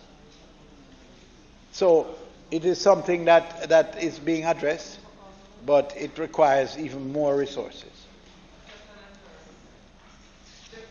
There were two other questions, and I would put a corollary on the third question, because I remember in the Public Bodies book, Minister, the Universal Access Fund was about to spend, I believe, close to 800 million in capital expenditure, you can correct me if I'm wrong, Minister, to provide internet service nationally in particular areas. So I'm not sure if yourself and the Minister had been working in conjunction, or if that was a part of the whole situation. With the permission, I'm going to invite the Minister to explain the role that they are playing, working in conjunction with us. No, what is education? Universal. Minister, Yeah. while you were speaking, one of my teachers sent me a question for you, and I know you would oblige and answer. It says, could you ask the Minister how the tablets will be distributed? Which sector will get first? Which sector will get first? What parish will the distribution commence with, and when? Well, now it's a perfect time for you to come in, Minister, because that's being handled by e-learning. Okay. It's e-learning that provides the tablets, by the way. On that question, e-learning is working with the Ministry of Education. We're providing the logistics support to get the tablets from the warehouse to the schools as indicated by the Ministry of Education. So we are providing the supporting services and not necessarily the decision about which school gets when. We follow the Ministry of Education. No, the Minister having explained that aspect, I'd just like to query further because it's connected. You mentioned that the Ministry of Education has done the procurement. You've actually done the procurement. So you determined the specs and you went out and procured 40,000. Why is the Ministry of Finance paying for that and not the e-learning project utilizing the Universal Service Fund? So e-learning does the procurement of it. E-learning gets funded through USF to purchase the devices, right? To pay for the devices. But e-learning does the procurement. E-learning did the specs, and all the way along the way to ensure that the Ministry of Education was very involved in the process. So it is not the Ministry of Finance that has provided the funds, as the Minister had said earlier. No, I just need to know who provided the funds and how much is this going to cost. No, I'm hearing two different things, so can you just explain who provided the funds for the 40,000 tablets? How much it is costing? You did say 200 million. No, the funds, my understanding, and can be confirmed here, the funds are provided by the Ministry of Education. But we cannot provide what we are not given. So the Ministry of Finance ultimately is a provider of the funds, but we pay for the tablets. Am I correct, Peter? Universal, but we paid 200, how much?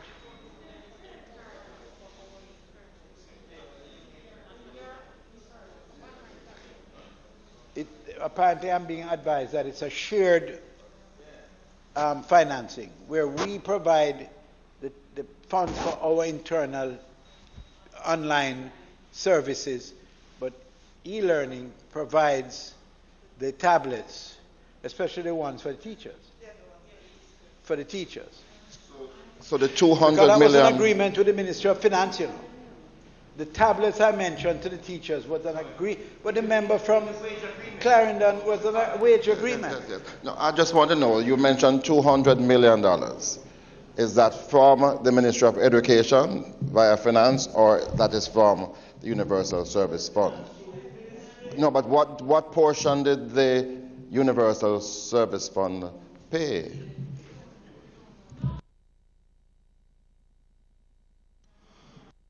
Mr. Speaker, the Minister just said that the Universal Service Fund has paid for or will be paying for the tablets. So all I'm asking is, because the Minister mentioned $200 million, is that a portion of the payment for the tablets? No, let the Minister answer, no?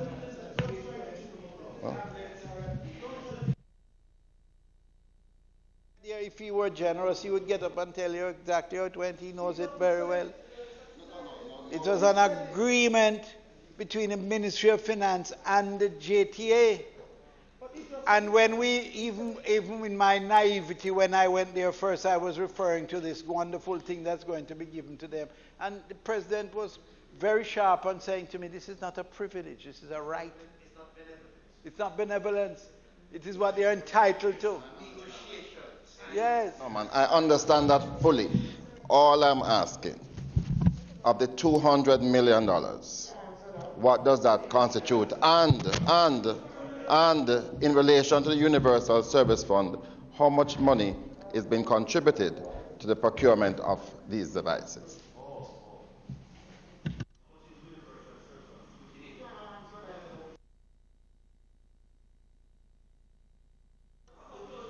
Minister. Okay, from the Universal Service Funds.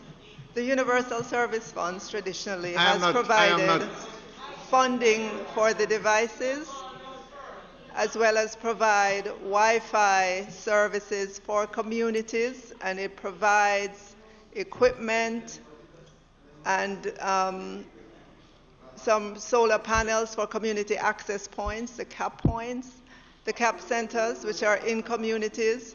Those are the things it does. In addition to that, I know. Order, please. But in addition, so that the $200 is the $200 million is something totally different. It's the Ministry of Education, $200 million. Yeah.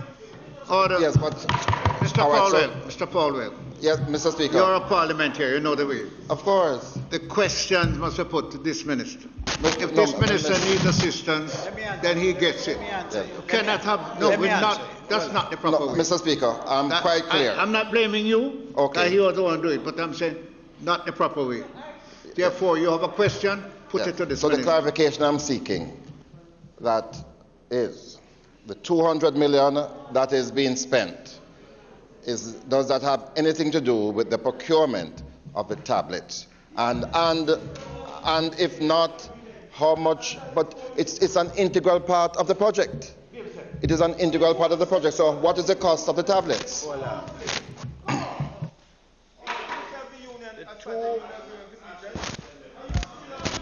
The 200 million. Members, we're not going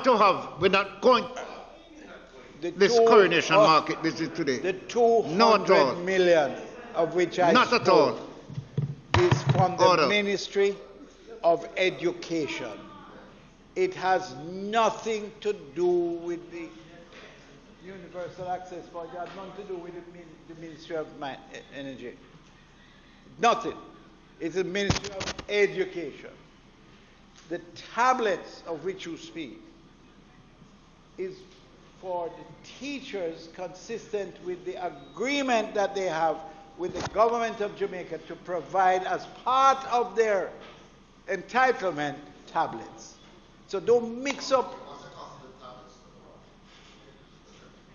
Well, I can't tell you right here now what the cost of tablets. How would we know? We don't procure it. We didn't buy it. Minister Samuda, if there is a question that you are not able to answer now, you can advise that you'll give the question next time. Now, members, before we proceed to the next item. No, Mr. Speaker. Before we proceed to the next item. Mr. Speaker. Order, please. I wish to recognize Mr. Daly, man, please. I wish to recognize some uneasiness among some members in Parliament here this evening over the dress of the Minister of Local Government.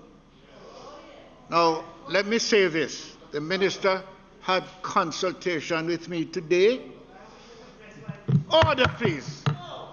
Brought to my attention certain matters and sought permission to enter the parliament as is rather than go home. I am advising the parliament that I did give him permission to enter today, right? And I will take from time to time, I'll exercise my right. No, I have something to say. You're a senior parliamentarian now. You don't get up and brush on the member, the speaker when he's speaking. Have a seat and approach it properly. You don't do that. You're a senior parliamentarian. Don't ever do that. Please. And let me finish. I gave permission to member to enter the parliament today, and I wish to advise the House that I did so based on presentation made by him to me. Mr. Samuda. Mr. Speaker, as I would like to understand. Get your mic up, so I'm not hearing you. I would like to understand, Mr. Speaker, what rules obtain for breaking the standing orders for dress, because it appears that the rules are permissible for some and not permissible for others. Because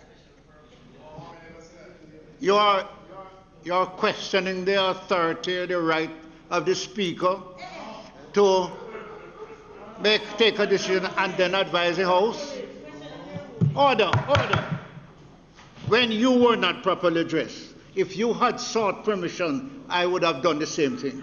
I was not. I did better for you. I sent you a note. I'm speaking, Mr. Speaker. And did not embarrass you. I am speaking, Mr. Speaker, if you'd allow me. Because I was not raising myself. I was raising a rule that was debated about the proper conduct and role of dress in this House. And those rules, and from time to time, many people break the rule. And I am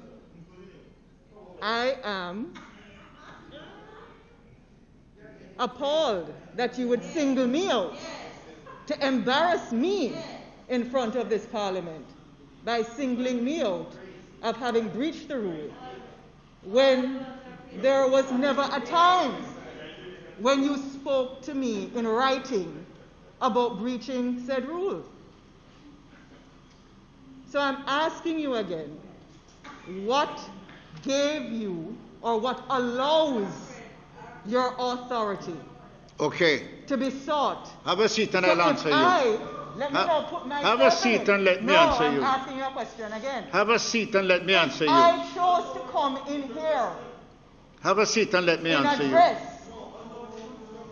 In a dress that would be deemed inappropriate by my colleagues. Have a seat, ma'am. Let me answer you. I am telling you that I'm coming from my constituency and I am not able to go home. Would I be allowed the same privileges as the member from West Kingston? Okay. Members, I don't think we need to have a debate over this matter. I think that this House should give me some authority to assist in balancing the situation in this House. If a member comes to me and say, something has happened, and I'm seeking permission to enter the Parliament today at a point that would be against the standing order, and I say, come and sit, and I say to the House, all members, that the Speaker, having heard a presentation from the member, decide that I would allow it to happen. I'm advising the House. Now, I don't want to have a debate on it because it will end up in a wrong way. But I'm going to say to the member from Central, if you happen to come back to Parliament in what I consider inappropriate dress, then all you have to do is discuss the matter with me, and we will decide whether or not you come in. No problem. Mr. Speaker. But I will be standing by the standing order. Mr. Speaker, may I say, you said you gave permission as such, and it's based on your discretion. Let me make it clear. As it relates to the standing order, the Speaker has no discretion unless that standing order specify your discretion. Okay? But you can't say it was done based on your discretion. I understand what you did. What is now saying that we might have to look at the standing order. Yes. We might have to look, because as it relates to dress code, it's breached every day. It's been breached every day. You have blazers with khaki pants, you have blazers and others. And that's not what the standing order says. So maybe at this time, we might have to look at the standing order at this time that we are now reviewing aspect of a standing order. And I said this morning, standing order committee, we need to look at an overall amendment instead of piecemeal. And maybe this is an occasion that tells us we need to look further on that particular issue. That members can have some freedom to some extent with this. Don't go down the road. Get off when you're ahead. Get off when you're ahead and don't go further. Mr. Speaker, next item. No, Mr. Speaker. I was trying to make a point to the Minister of Education. Yes. Yes, sir. Mr. Minister of Education. In my constituency, there's a great anomaly in terms of the internet access and internet speed. All right? And I actually spoke and wrote a note to the Minister, member from East St. Andrew, that the disparity between internet speed in one section of the constituency and the other has actually led to some difficulty and disadvantage of some students. So, for example, Kempsell and Garvamaseo are struggling with internet access. And the entire section of the constituency, all around the Milk River, and even up to Mocha side, is a struggle for internet, speed and access. And the citizens, as close as persons are to Maypen, the internet access is at best sporadic. And so therefore, these students are having a very difficult situation. Students in Kingston have the advantage. They have bus subsidy, they have internet speed, they have some of the better teachers. And we are developing in Jamaica now almost an apartheid in education. And I believe that we need to utilize the opportunity that presents us in this scenario to try and do something about it. Minister, for example, I've tried to get a community access point from even we were in government. And up to now, I don't have one access point in my constituency. All right? So the whole question of exposure of technology to ordinary Jamaicans is now presenting a bigger problem than we even envisaged earlier. So, Minister, I want you to take into consideration this question of internet speed and access, because that is the future. And if we are going to create an equal level playing field, we will have to address this question of internet access. Final point I want to raise, Minister. Minister, no. A lot of the students are running around in the communities unsupervised, and quite a problem. And I don't see any member of the state, any social organization that is trying to see how we can even relate to some of them. And I believe at the end of this period, you're going to have some unwanted pregnancies because of these there's this sheer number of students day to day in the community, unsupervised, and therefore we need to find a way to create either some public education or some kind of presence to address some of these problems that has come out of the new scenario that we find ourselves.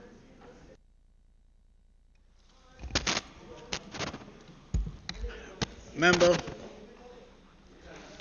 you have hit the nail on the head. One of the greatest concerns we have in the ministry is to determine whether or not all of the information on which we are guided is accurate. I'm telling you that as a fact. Because when stories are communicated to us about the challenges that exist within the household, I know as a fact it must be almost impossible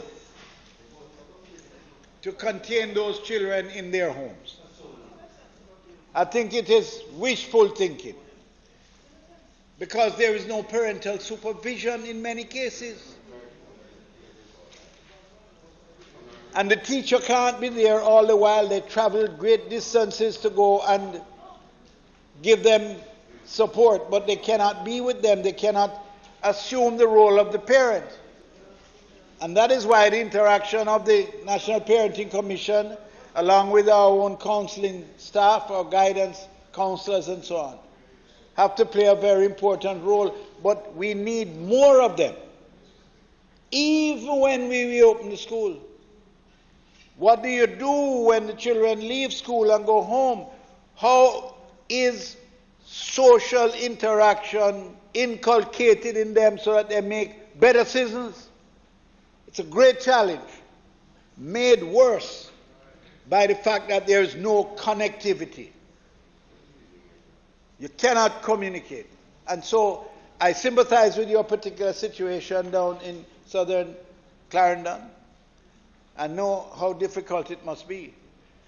But we continue to make every effort, and we continue to provide all the equipment that we can. And I believe, honestly, that I'm very happy that we have linked up with Ready TV and the leadership of that organization, which I must tell you plain and straight. Many people may be offended by this, but I find the explanations provided me through that source very encouraging. It's explained to me in language that I can understand. And it's explained to me in a way that gives me a sense of hope that there's something that can be achieved. We hear these expressions of internet access, and we hear these complicated discussions taking place. I don't know what exactly is involved. But I have deliberately reached out to get information, and I'm satisfied that we are on the right track at this time. So, I think, Minister, we will do everything in our power to assist in the areas that you have enunciated. But you know, my member here is rushing because he says that I'm spending too much time. I cannot spend too much time on education. I cannot spend too much time on education. It is at the heart, it's at the root of the possible success of this country.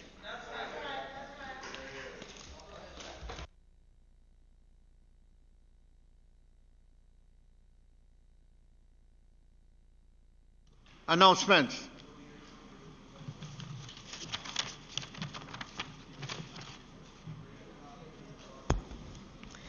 Laid on the table of the House today are the following: the Auditor General's report on the COVID-19 allocation of resources for employees' care program, review of the information systems infrastructure governing the care program, with specific emphasis on the compassionate grant and set cash components.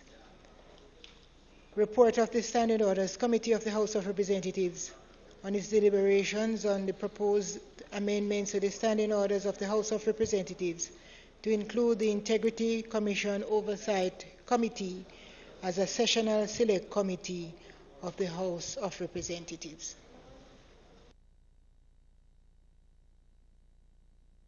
Bills brought from the Senate.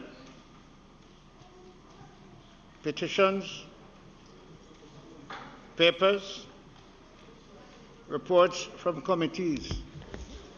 Mr. Warmington. Mr. Speaker, I beg to lay on the table of the House a copy of the report of the Standing Orders Committee of the House of Representatives on its deliberation on the proposed amendments to the Standing Orders of the House of Representatives to include the Integrity Commission Oversight Committee as a sessional select committee of the House of Representatives.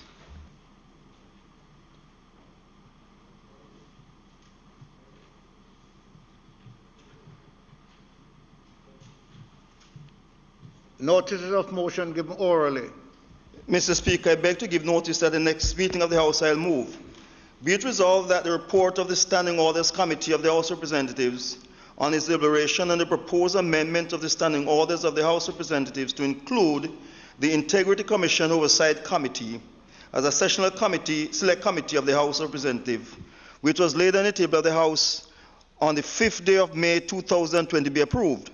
Mr. Speaker, I further beg to give notice that at a later stage today, I will move for the suspension of the standing orders to enable me to take this motion.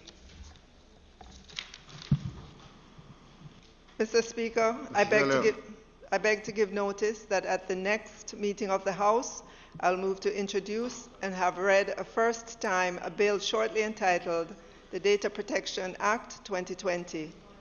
Mr. Speaker, I also beg to give notice that at a later stage today, I will move for the suspension of the standing orders to enable me to take first reading and give notice of second reading of the bill.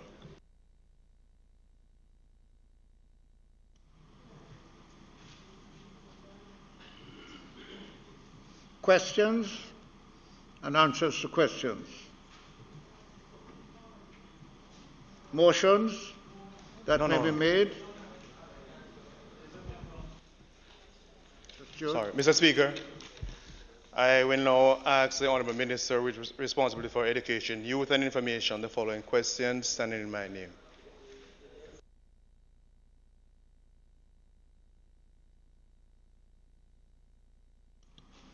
Go ahead.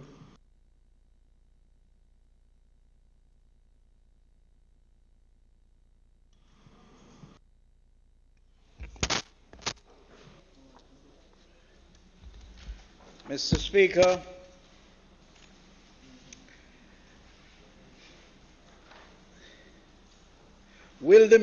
question 1.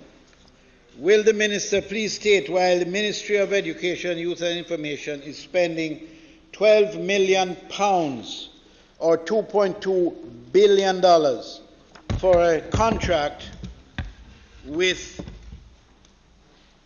City and Guilds? Answer. The contract for £12 million is for a 10-year period, 2019-2020 to 2028-29, with annual expenditure ranging from $1.14 million in the first year to $1.33 million in the final year. City and Guilds will provide assessment and certification in English and Maths at 3 stages, as well as diploma in engineering and selected occupational areas within the suite of areas available in the qualification annually for 10 years. 2. Will the Minister please state how Jamaica education system will benefit from the massive spend? Cognizant of the fact that not all students are able and will be able to sit the Caribbean Secondary Education Certificate Examination, CSEC, especially in the area of mathematics and English language. Other avenues have been explored whereby these students can obtain certification. These examinations are offered for those students needing an option to CSET, mathematics, and English language. Additionally, certification is also offered in technical areas where students have to determine that they have achieved the required level of competence. The educational system will therefore benefit by having more of its students exiting the system being certified. Additionally, students are given the opportunity to move at their own pace as they are able to build on acquired competencies as they move from one stage to another, being certified at each stage. The City and Guilds examinations are applicable to the Jamaican context and are fully aligned to the technical and vocational skills area and in accordance with the global standards. The certification provided is done in paper form as well as electronically. Each student is provided with a digital badge that forms a part of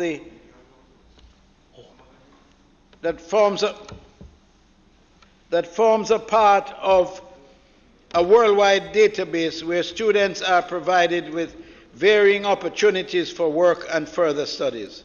The City and Guild certification is recognized in over 100 countries around the world, a wider level of acceptance and recognition than the NCTVET and even CSET. 3. Will the Minister please state how many students will participate in this program? The number of students projected to participate in these assessments is outlined based on skill areas. English skills based on 25 registration per annum, 25,000. Math skills based on 25,000 registration per annum. Skills proficiency awards based on 5,000 registered per annum.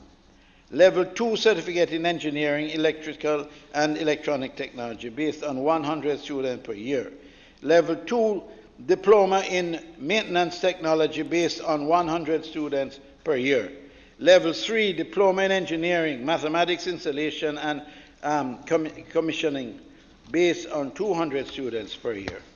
Level 3 diploma in engineering, electrical and electronic technology based on 200 students per year. Will the Minister please state whether or not an evaluation assessment has been done to determine the value and benefits derived from the previous contract? Yes, an evaluation was done before a determination was made to enter into the contract with City and Guilds. Based on the assessment undertaken, it was recognized that the cost of sitting the City and Guilds examination was much lower when compared with other examinations such as the CSET, the GCSE, and the RSA. Besides the financial benefits that would have accrued from contracts, social benefits have also accrued. City and Guilds provides digital qualifications for all candidates registered for the math skills and English skills, as well as individual badges across 12 occupational areas of skills proficiency awards. These credentials have both regional and international value. Additionally, the certification has been endorsed by the Heart Trust NTA, the Jamaica Constabulary Force, the Jamaica Defence Force, the Jamaica Employers Federation, the University Council of Jamaica, and the Ministry of Finance and the Public Service. Thank you very kindly, Minister, for your answer to my questions. It is very instructive, Minister, we're having this discussion this afternoon, when we are celebrating Education Week. And I too want to wish all the teachers of this country, the hardworking and committed teachers, all the best. Tomorrow being Teachers' Day, and in particular, my teachers in South Manchester who are bereft of the technical devices and the internet connectivity that the other schools in the urban areas are so appraised of. But Minister, I have a few more questions. How does City and Guilds fit into the CAP program?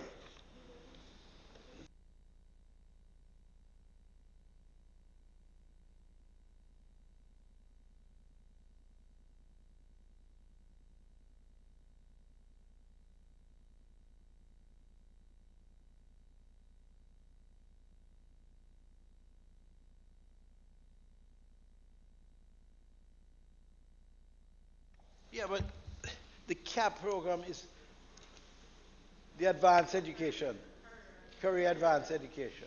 The CAP program, those students sit into the City and Guilds, you know. So I mean how they fit. Yeah. So how I mean how they fit? I'm asking whether or not there doesn't seem to be an overlapping of those programs. Oh, overlapping.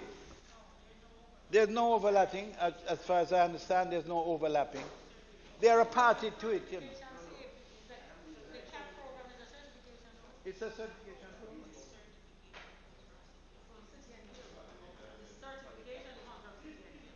Yeah, the overall certification, but they sit the City and Guild exam. And quite frankly, member, I would regard that as a very healthy relationship. It's complementary. I don't understand how does it fit. I have no further answer than that, my dear colleague. I will. Minister, further question. What percentage of the students who sit the City and Guilds matriculate, meaning getting an acceptance grade for the workplace?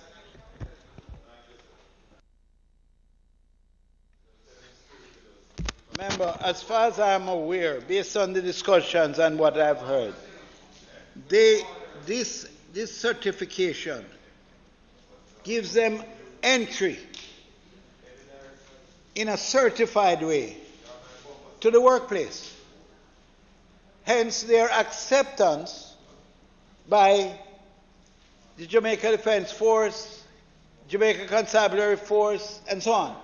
They are ready to go when they are finished and they have gotten their certificate. So it is for those who, for the want of a better term, are not as advanced in the areas of maths and English and so on, to have a second chance. So it is they are in great demand, and a very worthwhile program. Thank you, Minister. Finally, are there plans, Minister, to include other subject areas in City and Guilds, and what is the time frame for that?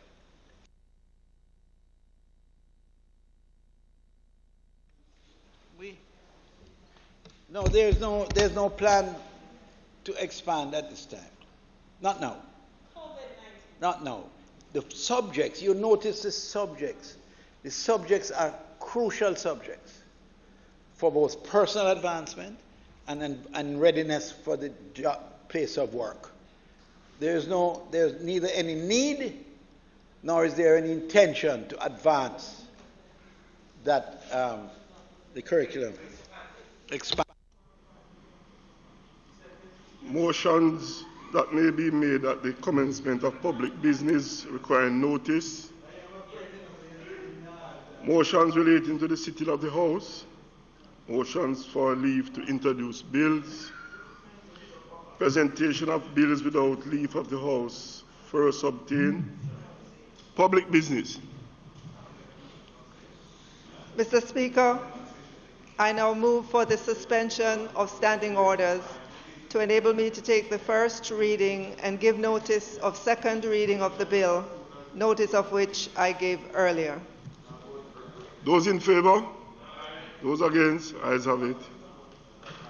Mr. Speaker, I now move to introduce and have read a first time a bill shortly entitled the Data Protection Act 2020.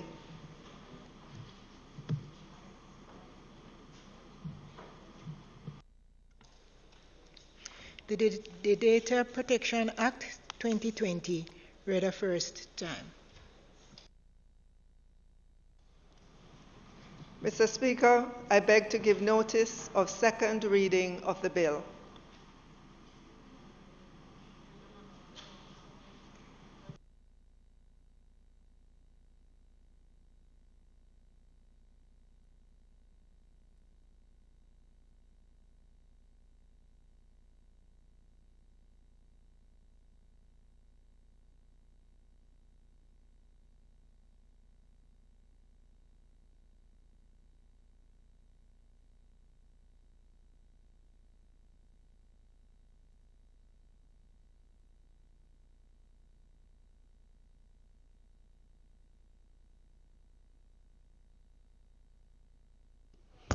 Mr. Speaker, I move to suspend the standing order report.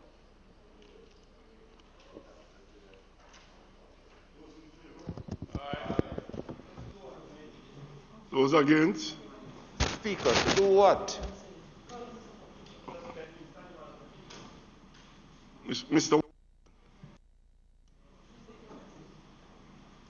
Mr. Speaker, I now move for the suspension of standing orders to enable me to take the motion notes which I gave earlier. Those in favor? Those against? Ayes have it. Mr. Warmington.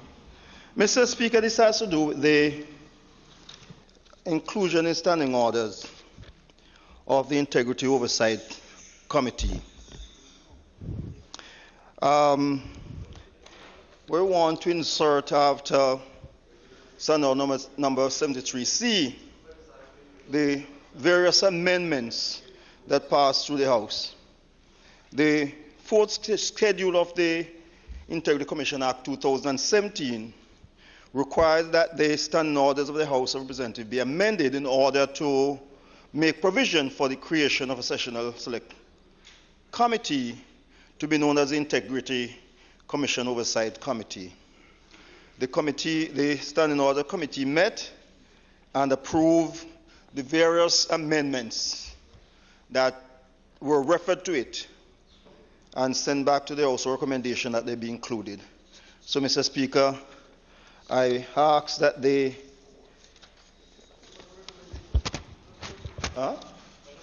So I ask, Mr. Speaker, that the House accepts the recommendations that were sent to it from the committee. Those in favor? Speaker, if I may. Dr. Guy. Thank you. This report, which comprises a bipartisan committee, Mr. Speaker, the report is not the one that we have any challenge with. My only concern, however, Mr. Speaker, is that it is my understanding that there are other matters that are referred to the Standing Orders Committee. And even though we have a report on this particular matter, the matter of the virtual parliament as well as the committees that resolution was referred to the committee, we have not had sight of it in this report, and I'd like to find out what is the basis for not having it there.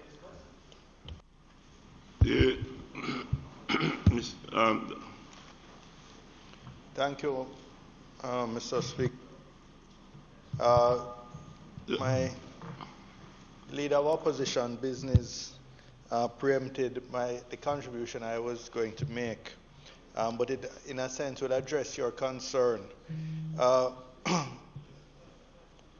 Speaker, we fully support the matter dealt with in the report regarding amending the standing orders to make the Integrity Commission Oversight Committee a sessional select committee of Parliament, and the particular amendments referred to in the report. But we were very disappointed, Mr. Speaker, that the committee did not resolve the other issue before it, which was to amend the standing orders to provide for virtual meetings of parliamentary committees and also for full sessions of Parliament to allow some members to participate virtually and to indicate their support and their vote for any particular bill or question which may be on the table at the time. And what was particularly disappointing about this, Mr. Speaker, is that the measures which were referred to the Standing Orders Committee by this House, based on a report which the House accepted from the special committee to look into this matter, only applies to the period of public emergency.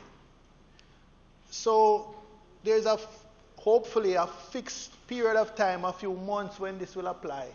And if we go through this bureaucratic, obstacle-filled, continually postponing it to meeting after meeting, then it's going to defeat the whole purpose. By the time we come up with a solution, by then the period of public emergency will probably be behind us. The fact is, we already have committees meeting virtually, and we need to regularize that by making provisions for it in the standing orders, not just for the current time, but whenever we have situations, it could be hurricane, other catastrophe in the future pandemics that require us to have this flexibility.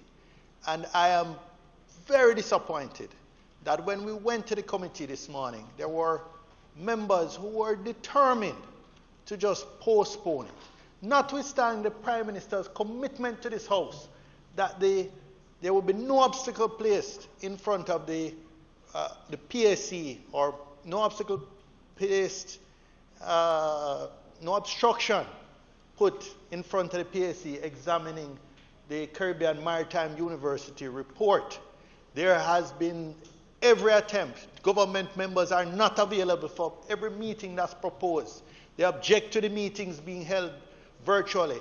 Every stumbling block put in the way of this. This was not the spirit that the Prime Minister communicated to this House some weeks ago when the matter was raised.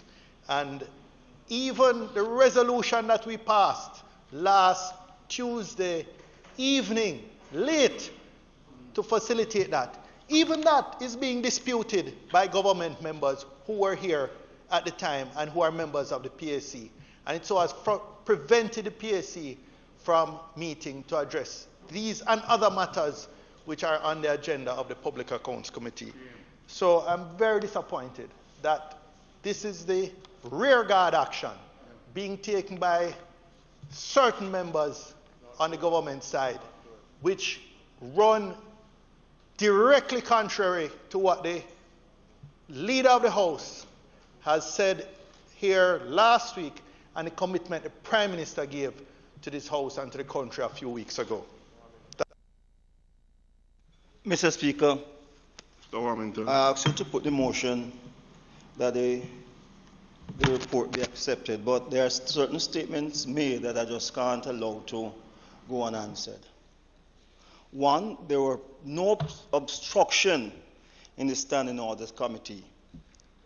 What was stated then, that we need to investigate or review the operation in other jurisdictions as to the operation of virtual thing.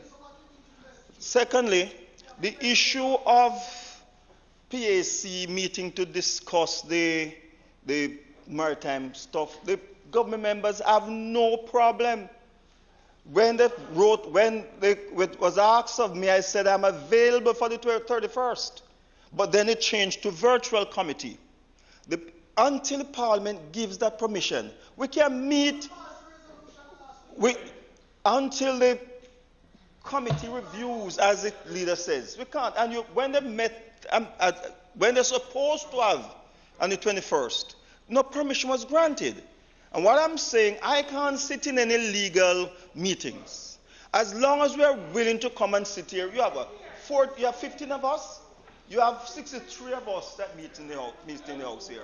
So there's no problem with 14 of us meeting in the house. We have a lot of space inside here where we can space ourselves. All I'm saying, until that committee sends a report here, recommending meeting virtually, we can't meet physically, and that's all we are saying. Let us meet physically until that has been sent back. That's all we're saying. That's all we're saying. When we meet physically. Okay? So there's other. So I'm asking you, Mr. Speaker, to put the motion that we accept the report from the Standing Order Committee. Mr. Speaker, I asked a question earlier on and have not been given a sufficient answer to say why that particular resolution was not taken. You will recall, Mr. Speaker, that you were sitting in this very chair last week, Tuesday. The fact is that there were various considerations separate and apart from the social distancing which required our need to have these virtual meetings.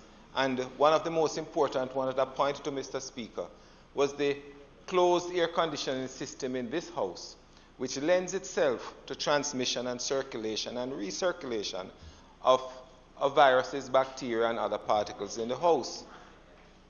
The truth is that until we can be assured that this is over, and of course the resolution was asking for a period such as this, which is a national emergency, and Prime Minister, I know you agree with that.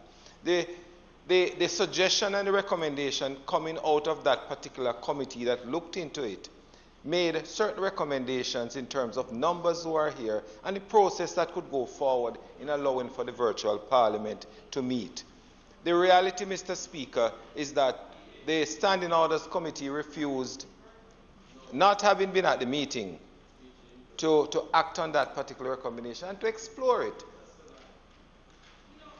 Point of order. This member was not in the committee, so you can't say refuse to act on it. Okay?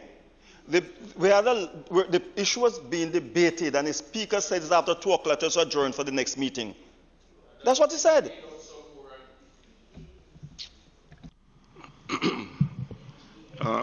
Dr. Guy, Dr. Guy. Am I to understand that this matter is to be considered at a subsequent meeting?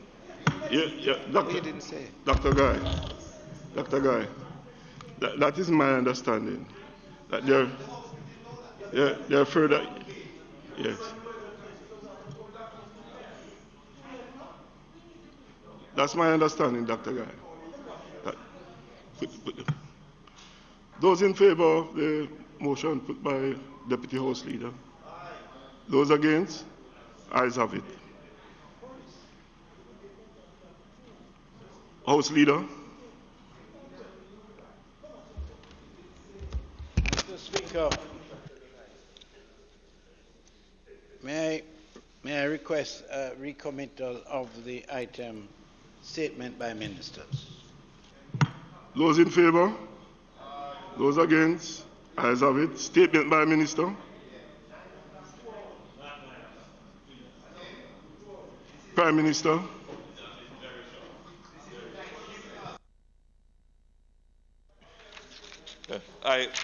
You don't have to make your usual protest.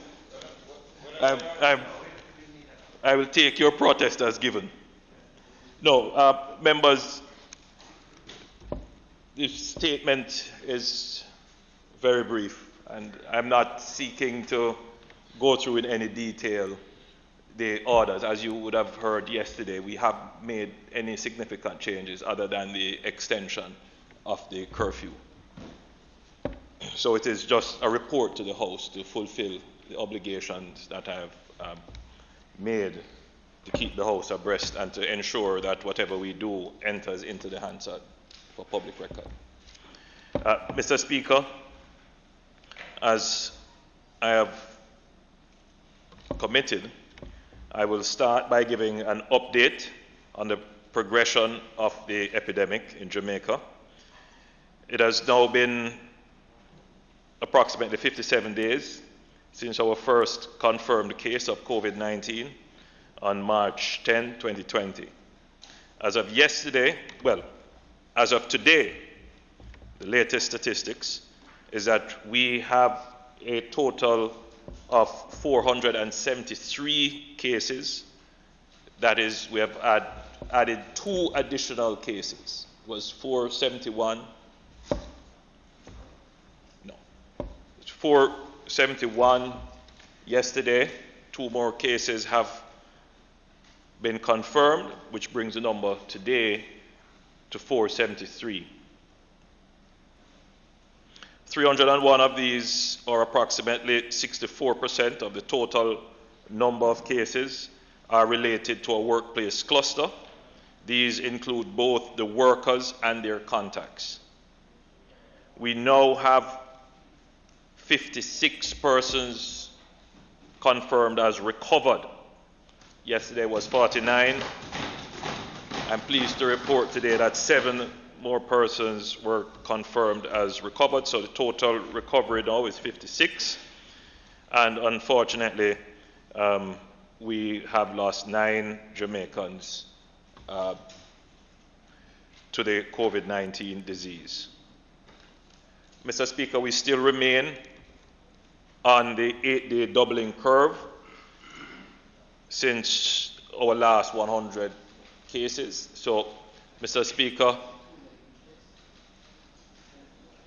you will see that though we are on, this is the old graph before the update, so we are still on the 8-day doubling, but we are proceeding nicely, flattening towards the 10-day doubling. And hopefully, Mr. Speaker, with the measures that we have put in place, we will continue to flatten that curve.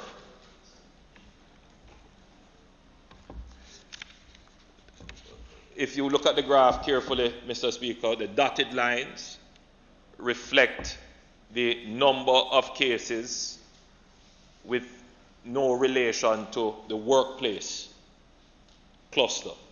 So without the workplace cluster, the dotted line would have been Jamaica's progression to date. So we would actually have been on a 20-day doubling since our 100th case.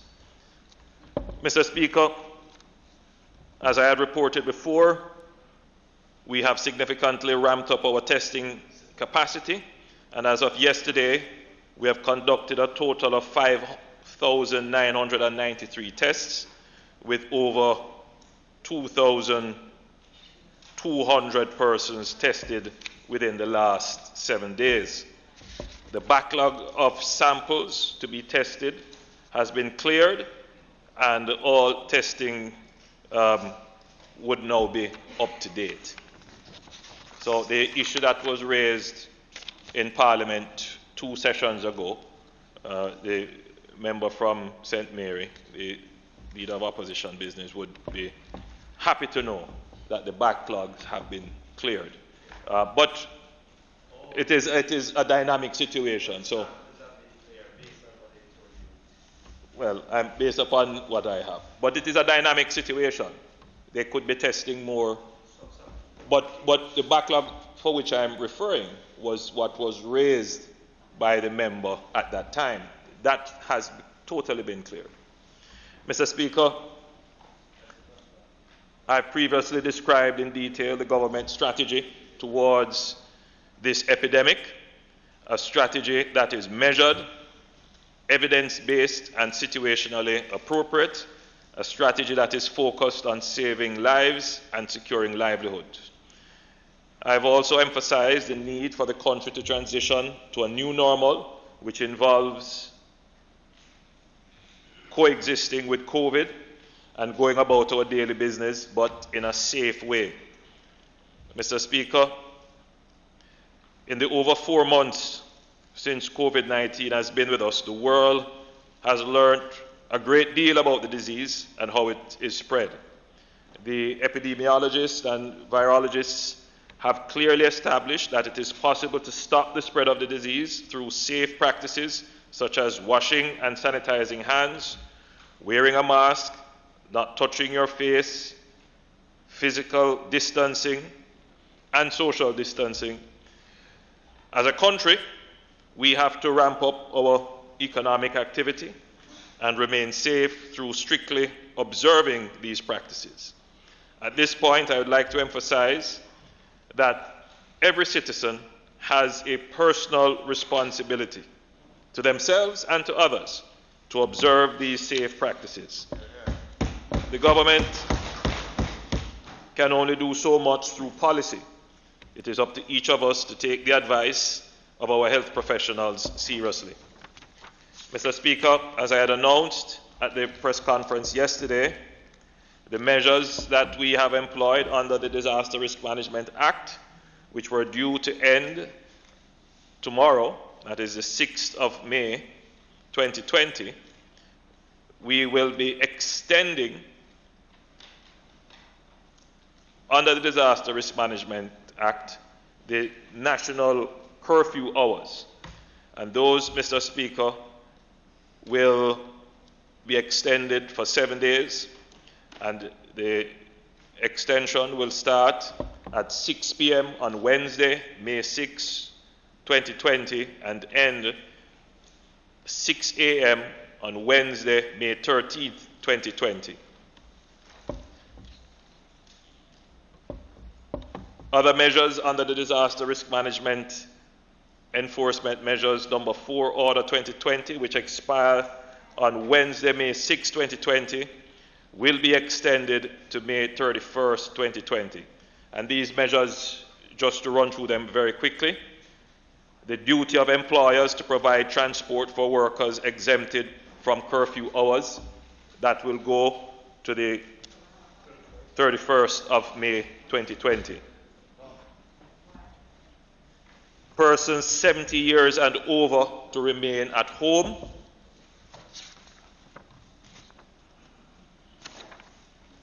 That will be extended, Mr. Speaker, to the 31st of May 2020. And at this point, it doesn't hurt to reinforce that from what we have seen from the persons who have died from the disease in Jamaica, everyone who has died has had a comorbidity. In fact, multiple comorbidities. That's true. And those that have died, the majority have been over 60. We have had a case of a 4-year-old and a 42-year-old, and I'm not recalling all the numbers, but the rest have been over 60. And the stay-at-home order is one of the most difficult ones, I know. People of that age group want to be out, they want to be doing all the things that keep them healthy. But the truth is, Mr. Speaker, that they are the ones that are most at risk. And the order is designed to protect them. The order allows for them to come out once per day to do the essentials of life, but generally they should try to stay in and stay away from persons that they don't know and have an understanding of where they might have gone or who they have gotten in contact with. So they have to take a higher level of precaution in protecting themselves. And this order is designed for that. We have extended that order until the 31st of May 2020. Gathering in public places not to exceed 10 persons at a time, that has been extended to the 31st of May 2020. It is a very difficult order to enforce, and I've seen the police have attempted to enforce it. But again, this is part of the citizen's responsibility. Yeah. So you go to a public place, for example, you go to the bus stop, the first thing you would want to do is to take a quick count. If you see 10 persons there, then you stand apart. Unacceptable. Mr. Speaker, I point out to this House that the former principal of my alma mater passed a few weeks ago, and I was privileged to be one of the 10 persons physically there celebrating her life. It was quite an unusual feeling. I gave a tribute. It was quite an unusual feeling, Mr. Speaker, to be at a funeral ceremony with 10 persons. But it was televised, it was streamed live rather, and it went quite well.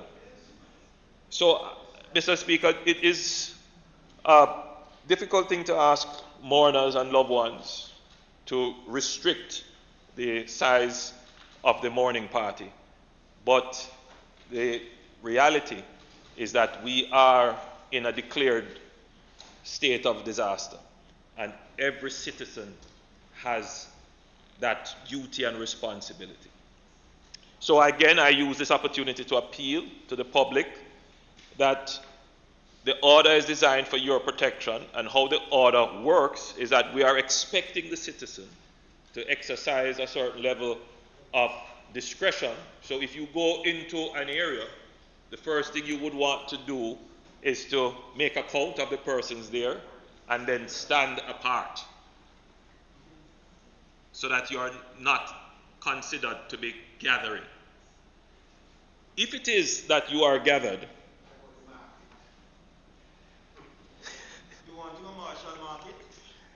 an important question raised by the member from Northwest Clarendon, and I understand the concern you would have for Spalding's Market.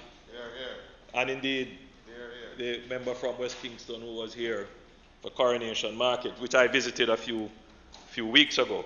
So the idea would still stand that within the market, a gathering would be considered around a stall, for example, around a shop door.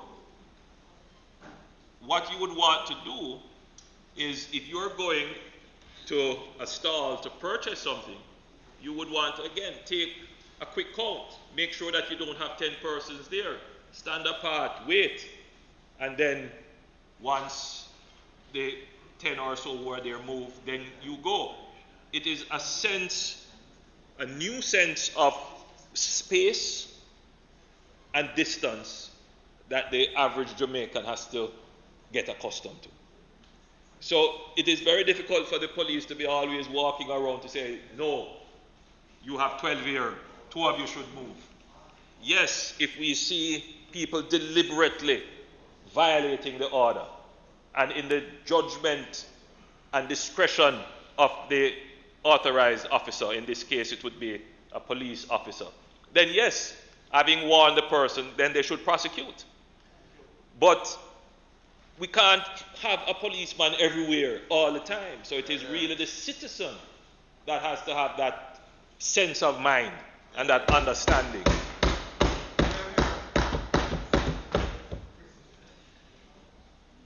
The physical distancing of 6 feet to be maintained at any gathering.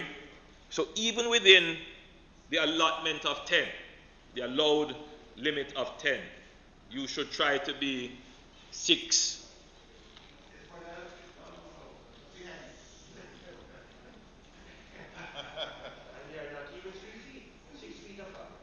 So this is about 4 feet.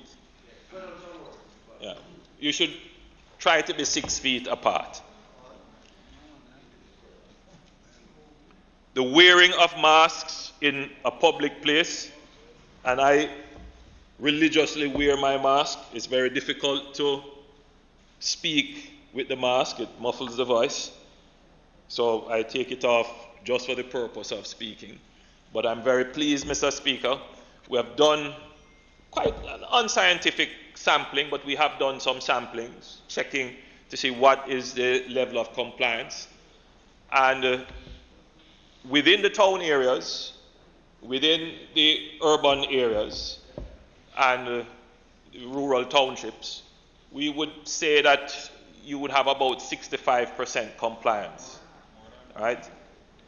The challenge, Mr. Speaker, is that many persons are not aware of the protocols for wearing a mask.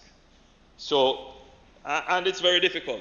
Even the best of us, even those who are clinically trained, have challenges with wearing the mask. The order is you should wear a mask in public place that covers your nose and mouth. And we say public place to include public transportation or any place to which the public has access to. You should wear a mask if you have recently recovered from COVID. You should wear a mask if you are treating someone with COVID. And if you are ill and going to seek medical attention, you should wear a mask. So those are the circumstances. The public health officials will tell you, try not to touch the mask as much as possible.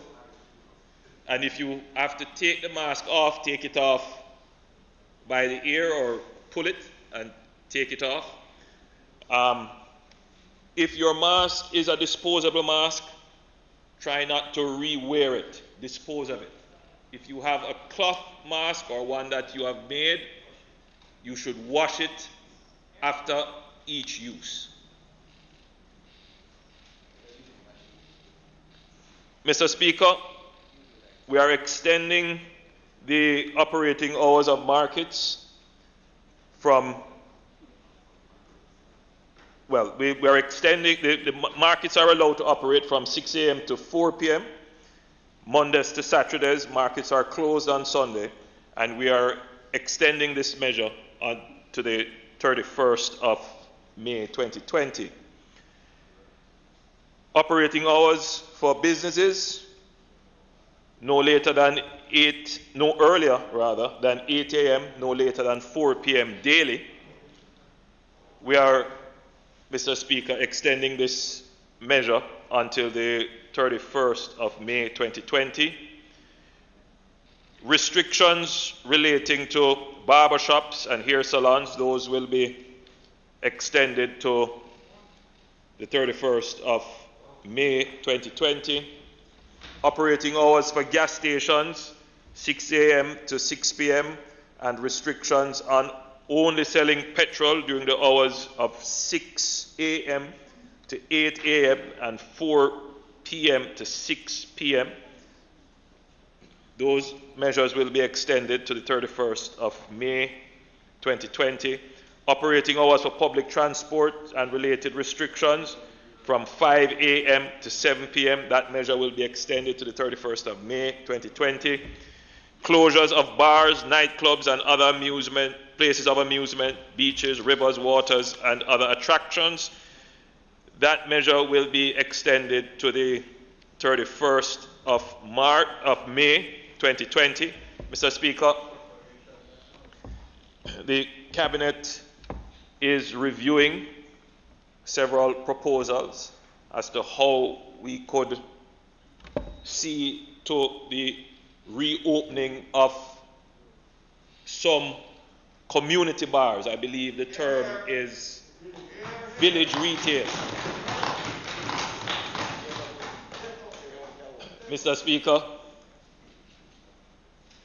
I have great sympathy for the operators because I have sympathy for the operators.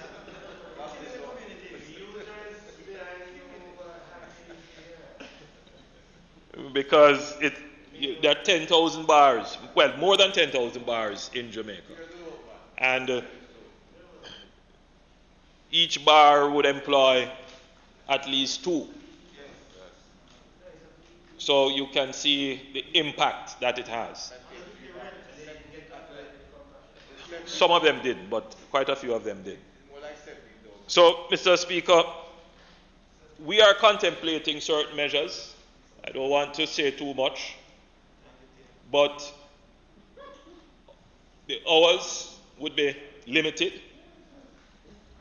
we would have to consider the gathering rules in a specific way. In other words, if we couldn't keep the 10, we would have to make it. I'm not saying what it's going to be. I mean, I'm just saying that you can expect that it would be less than the gathering. But by me doing it and hearing your comments, you're having that impact. Yes.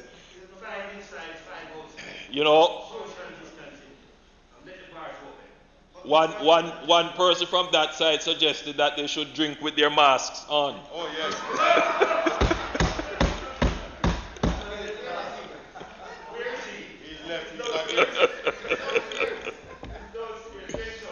But certainly, those who are serving in the facility, in the establishment, must wear masks. The owner operator would be responsible for the maintenance of social distance and to physically distance, to mark areas so that people get a better understanding as to where to stand. We may have to examine things like not allowing bar stools and tables. We may have to ensure that if there are slot machines or gaming machines, that they are appropriately spaced. We may have to ensure that group games are not allowed. So you get a sense of the contemplations that we have to go through in order to facilitate, because, Mr. Speaker, people may not understand that there are some activities that pose a higher risk than others. And having persons in close quarters in an establishment like a bar, though it may not be air conditioned and the air may not be recirculated, still poses a great risk, because of they are in, one, an enclosed area, but two, the social setting. And when inebriated, people lose inhibitions. And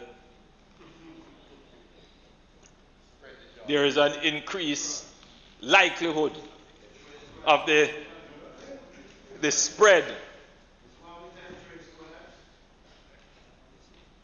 I'm just saying that those who use alcohol and spirits, when they reach an elevated level of relaxation, they lose inhibitions. And the recommended physical distance and social distance may not be followed, and that could create the condition for rapid spread.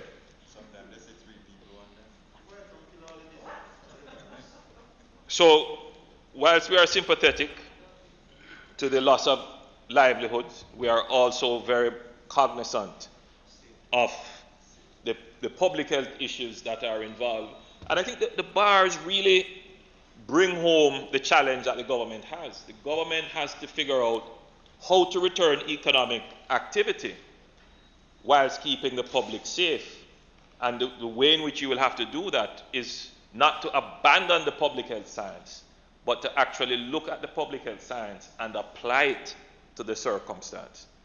And I think that is what we will have to do for bars and other establishments, not just the bars. The restaurants are also complaining. Quick service industry is significantly affected, and the curfew hours would have an impact on them, as well as the physical distance, the social distance, and the gathering rules. So we have to take a look at that as well. Restaurants are not allowed to have eat-in. It's just take-out. That certainly would have a dampening impact on that business. So we have to look at things such as how do we allow people to stay in, what are the numbers that could be allowed in an eating restaurant.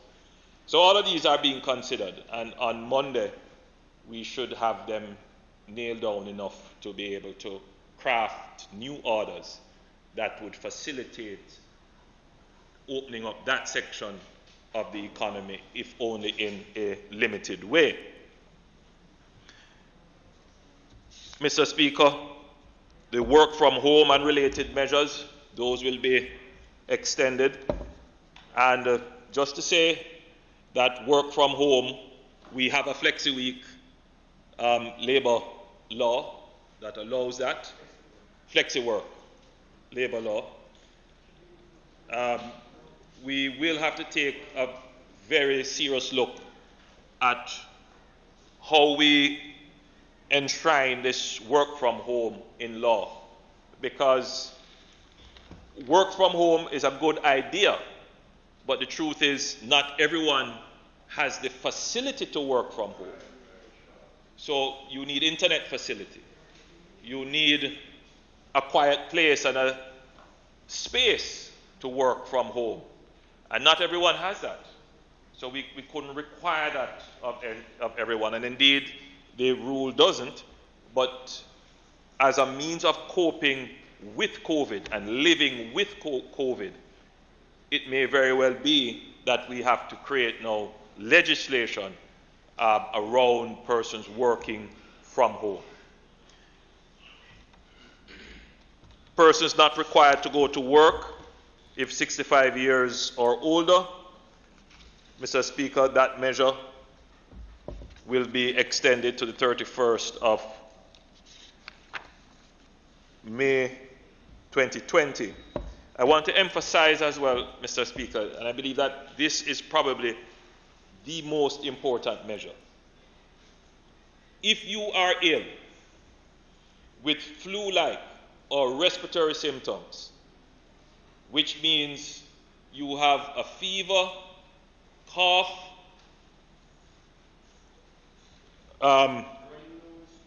running nose, sneezing, difficulty breathing.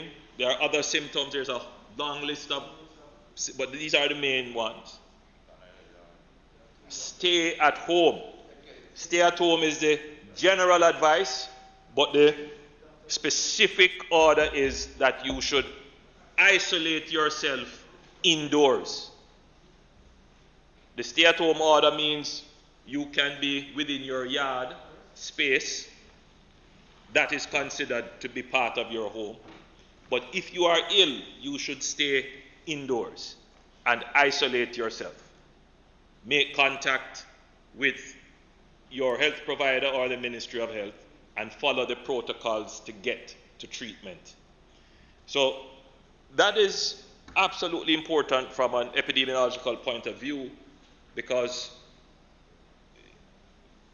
the long-term solution, Mr. Speaker, is to have the healthy population go to work, and the population that is vulnerable and at risk, and the population that is ill, stay at home.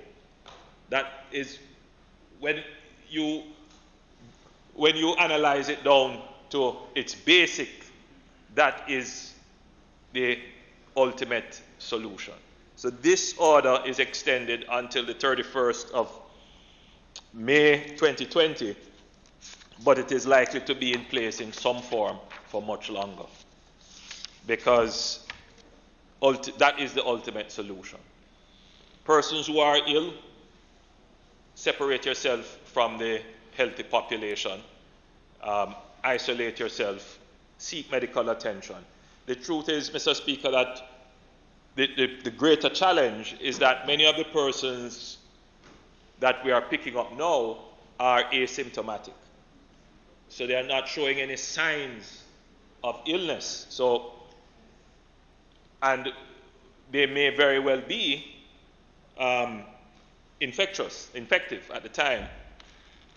So, Mr. Speaker, the challenge is going to be to increase the testing such that we capture more of the asymptomatic, so we are able to have them separate from the population, whether it is through quarantine, isolation, or hospital care.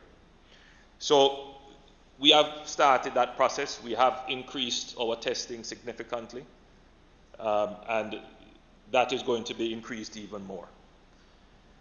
Employers, to ensure accessible facilities to wash hands or to sanitize hands at the workplace, and to ensure that there are physical distancing markers. That order will be extended.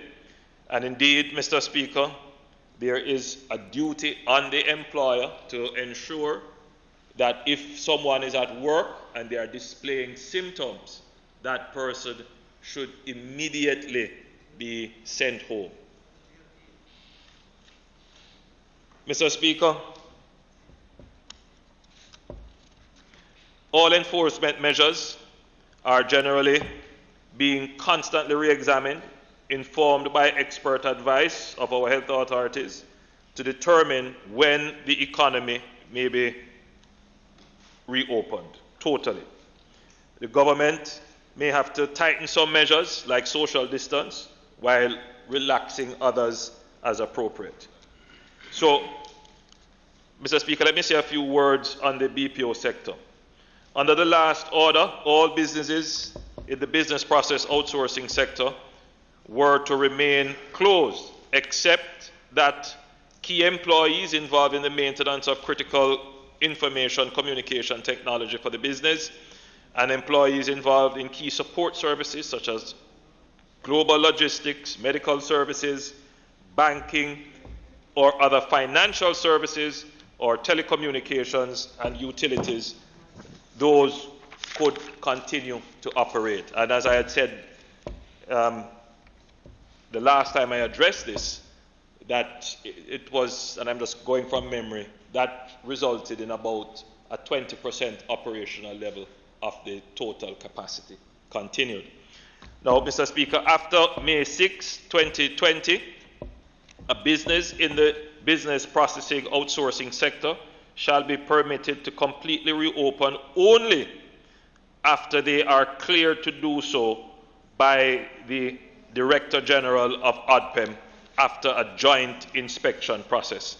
Mr. Speaker, we have put in place a joint task force headed by Minister Vaz. It has all the relevant agencies and they are conducting inspections. I have a report. I haven't fully read the report, so I won't brief Parliament on it. I'll brief Parliament at the next sitting.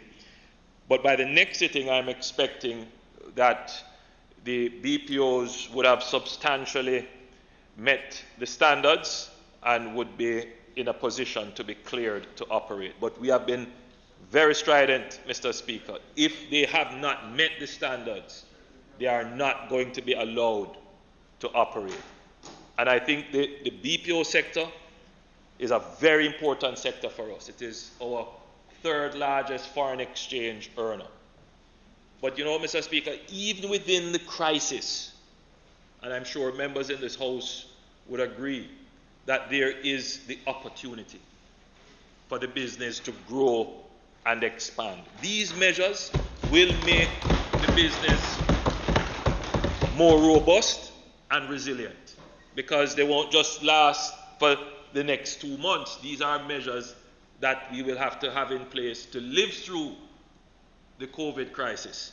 And depending on how well the BPOs adjust, because there are other areas in the world that are facing the same fallout, having the same crisis, and people who have these kinds of business, they are looking now to determine which country has the best standards, which country is robust enough to keep their industry being able to service these contracts. And I think Jamaica has done a fairly good job in demonstrating that we can balance the health of our public and at the same time keep critical and essential services going. Because remember now, the BPO industry doesn't just serve Jamaica's interests, because they do serve our interests. They serve our financial firms, they serve our telecommunications and utilities, they serve a multiplicity of operations. But Jamaica is now tied into the global logistic chain. So a company like Amazon depends on Jamaican companies, Jamaicans, to be able to keep persons connected with the goods that they need and companies connected with the customers that they serve.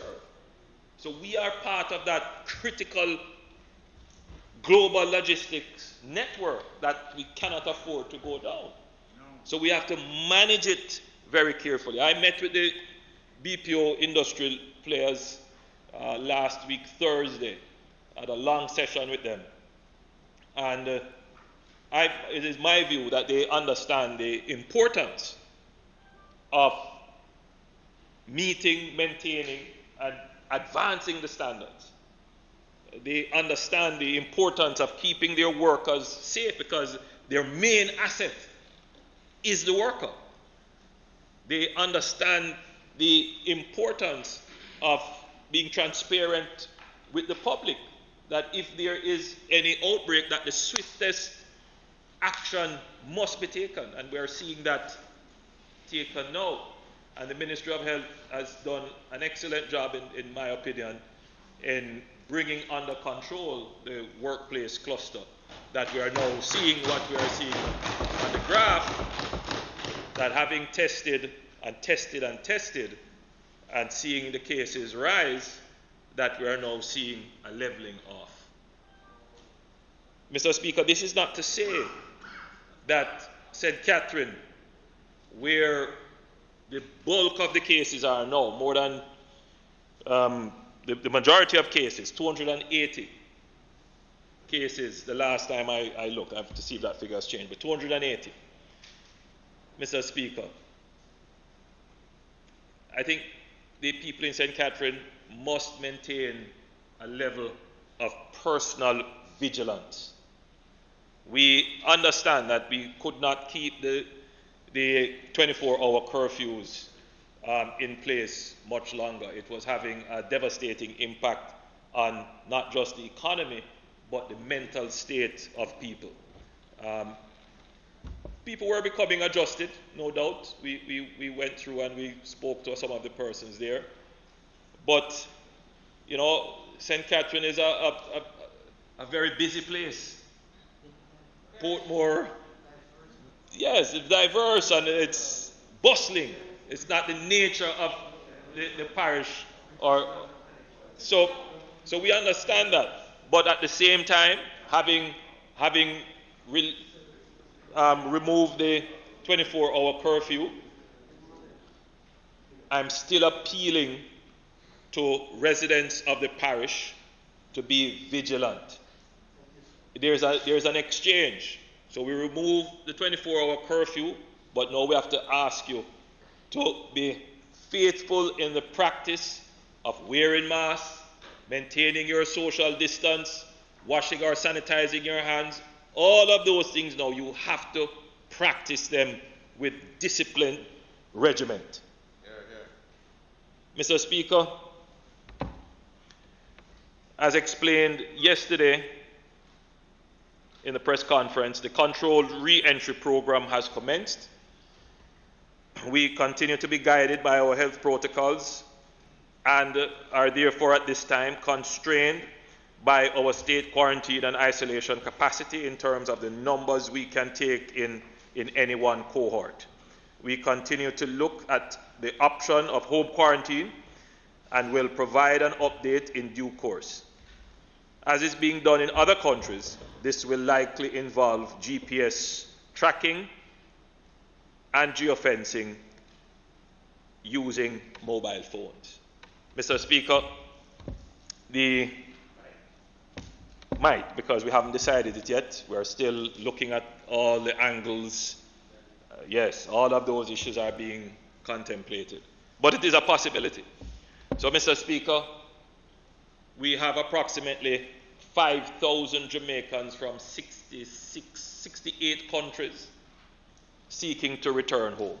The bulk would be from North America. I believe 2,000 would be seeking to return home between New York and Miami. Mr. Speaker, we have an additional 2,000 on cruise ships and other ships seeking to return home. And this is just what we know of. So from day one, Mr. Speaker, we realized that we wouldn't be able to manage this without the use of information technology. So we developed an app in partnership, in collaboration with a local developer who has done an amazing job. Amber,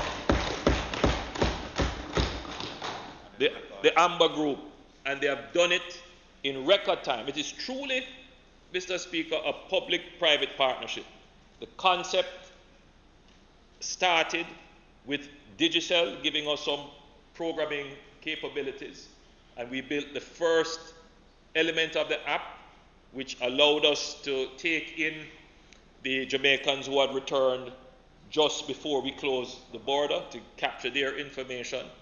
And then we brought in Amber, the Amber Group, and they took over the app and they expanded it in rapid time, Mr. Speaker, rapid time. And now we are able, the app offers two functionalities at the moment.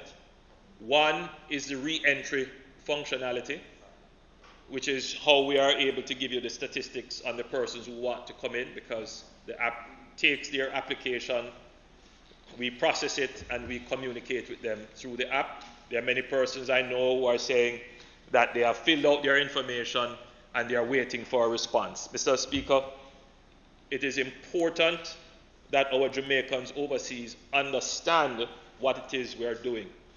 The public dialogue is happening without a context. Jamaica is not the only country that has imposed these kinds of controls for re-entry.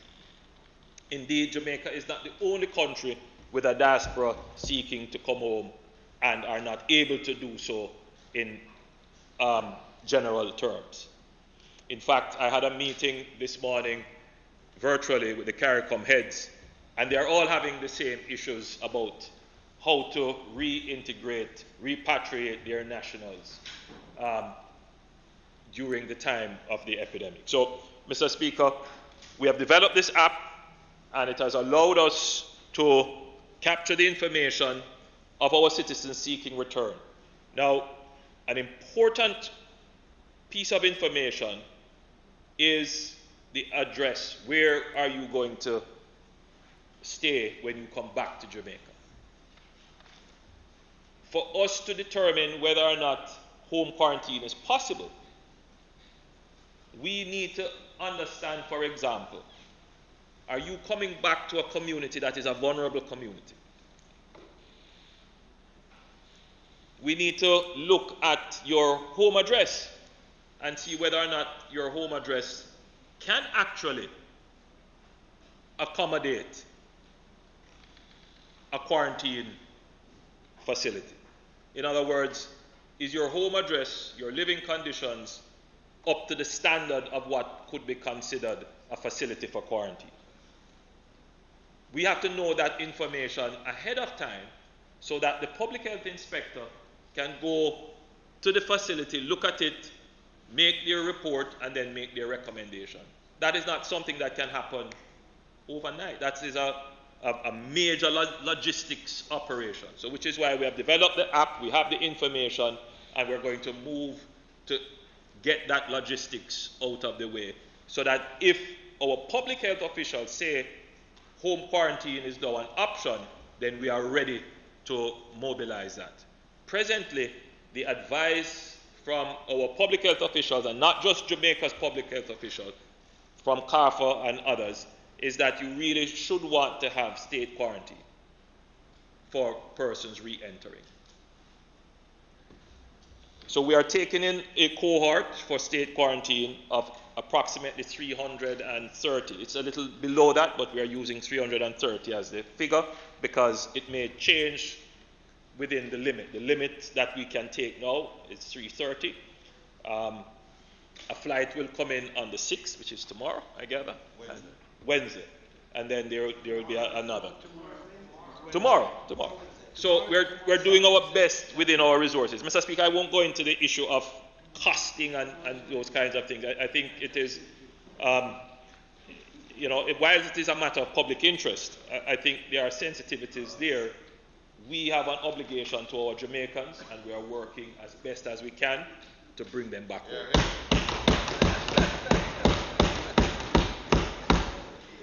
So, Mr. Speaker,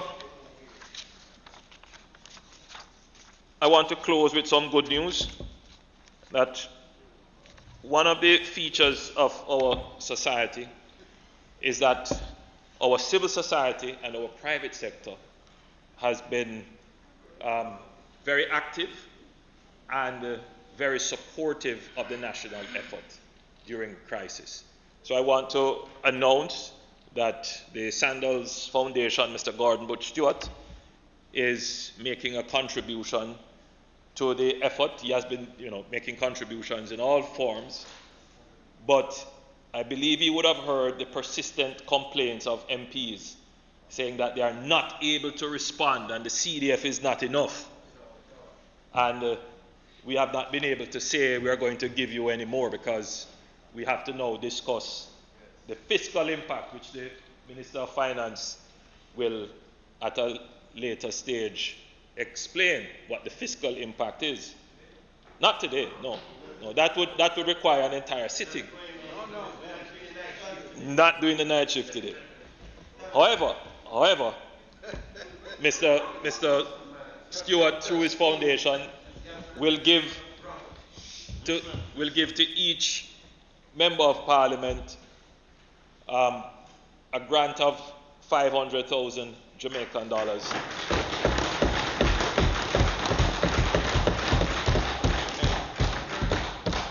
To be used under the strict rules of the provision of care packages for persons in your constituency.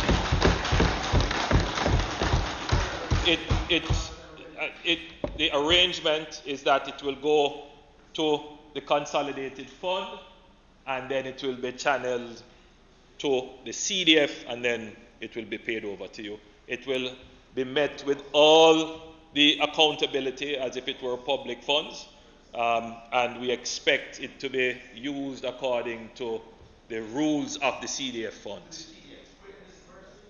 We're going to see as fast as we can to get it through the process so that you can have it.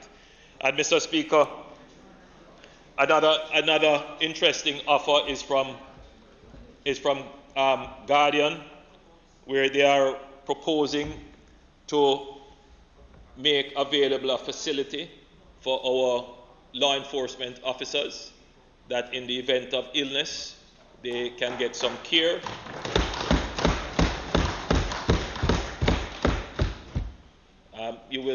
I'm certain that they will be doing some advertising on it, but there is a provision for our law enforcement officers.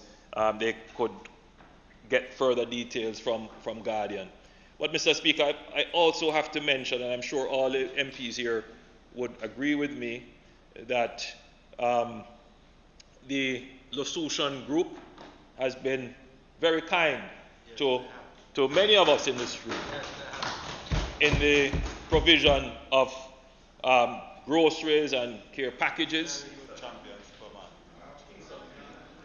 No, but the point is that they have given, and members on both sides have received, and I just thought that I would point them out. And what I will do, Mr. Speaker, is as these contributors and donors come to attention, we will spend 2 or 3 minutes at the end and tell them thanks, because they didn't have to, but they did.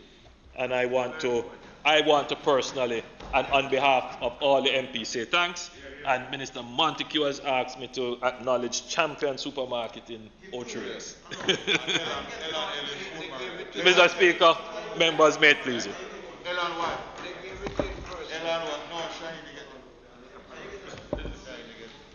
House Leader. Mr. Speaker.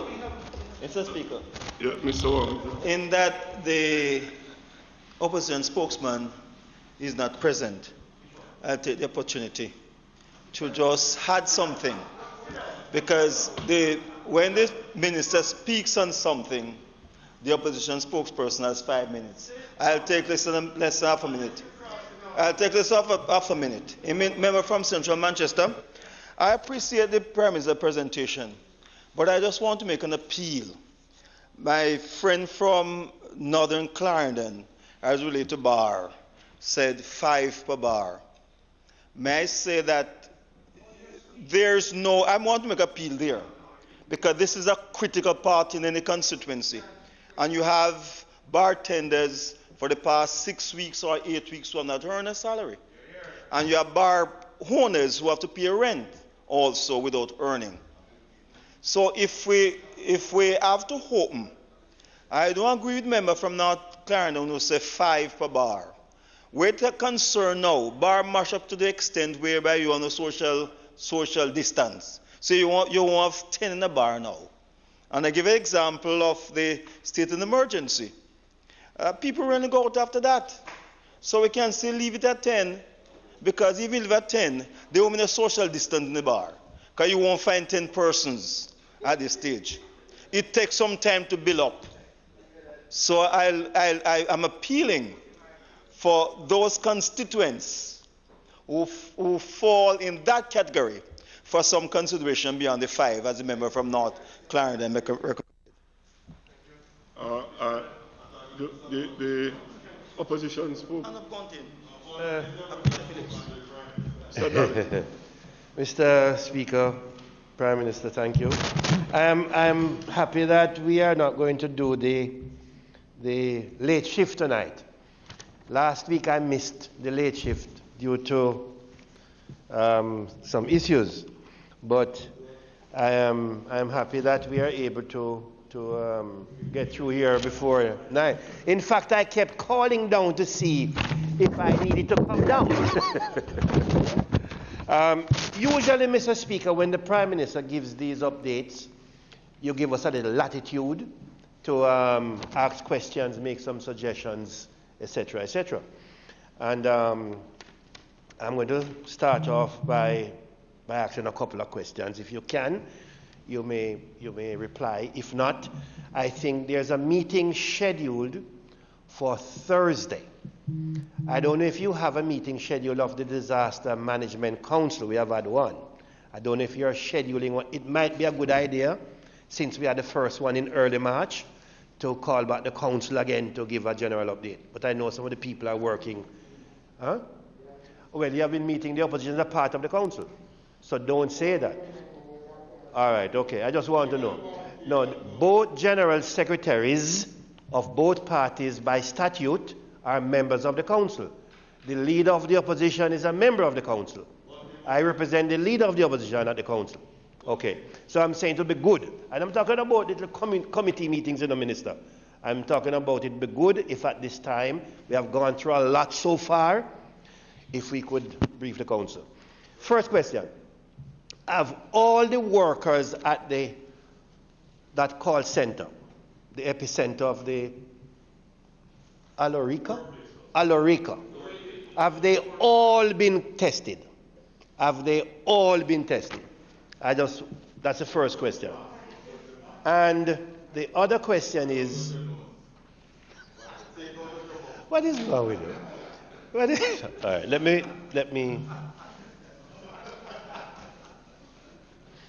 All right.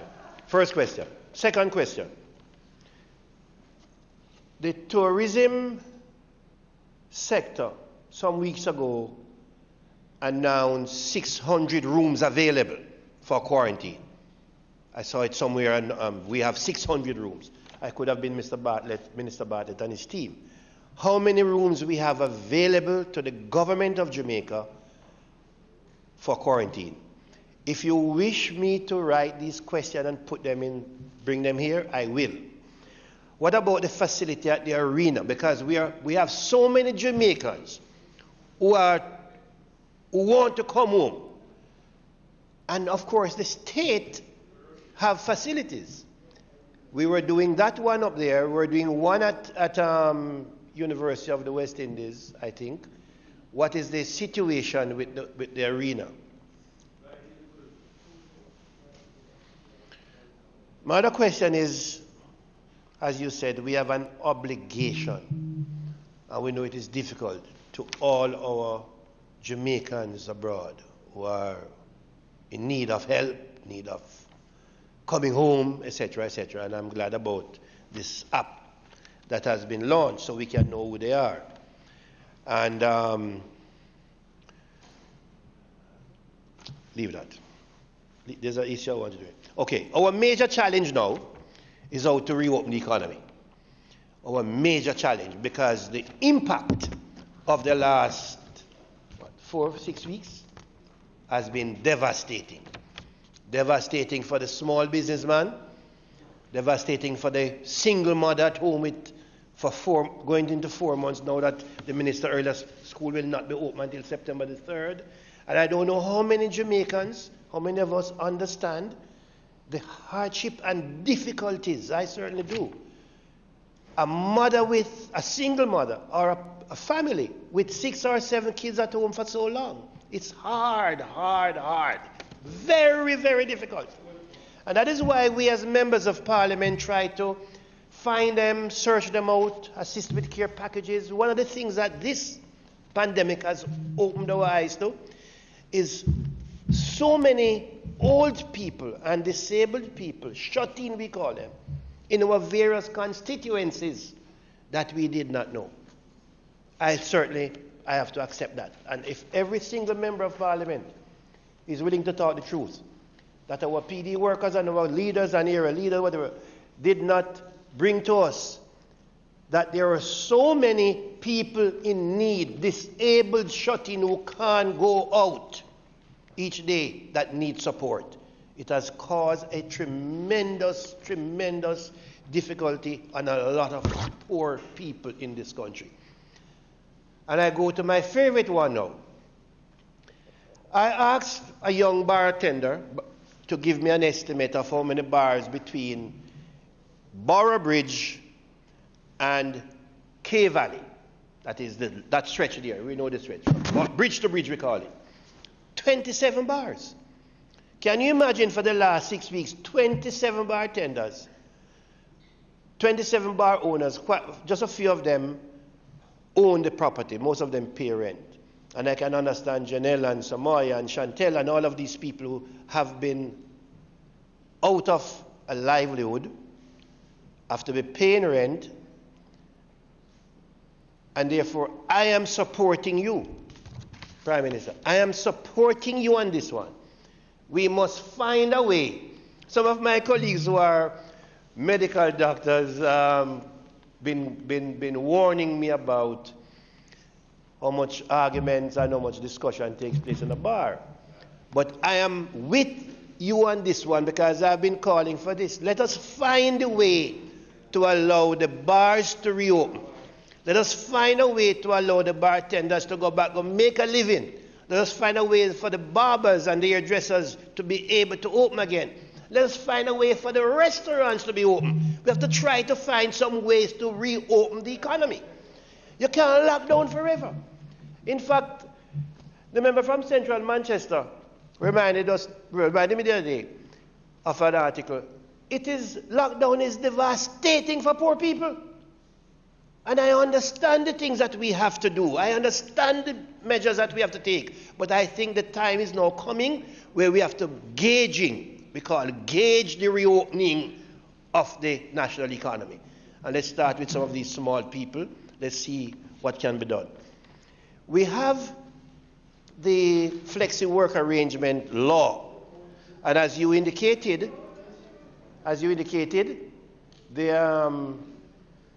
it was not being utilized properly.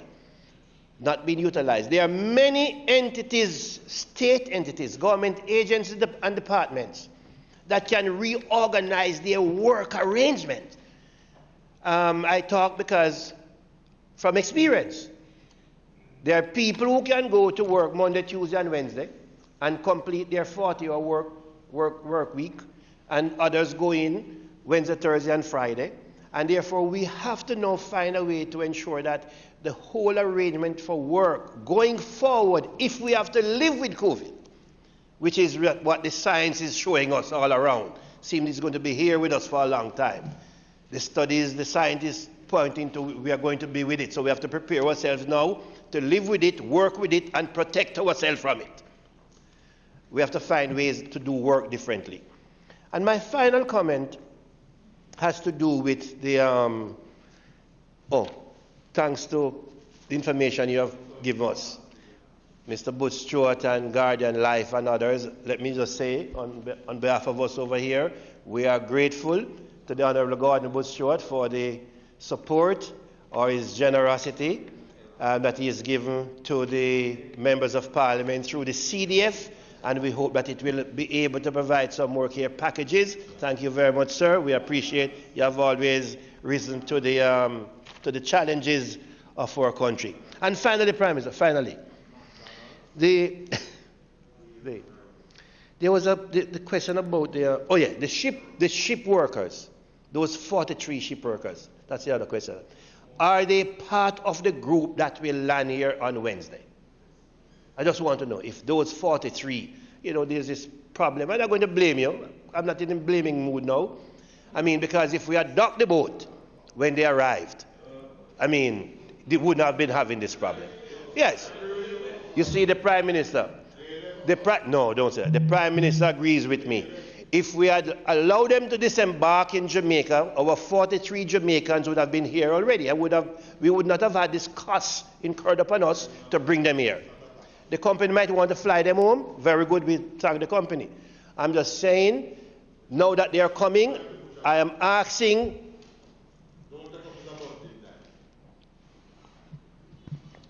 Member, chill.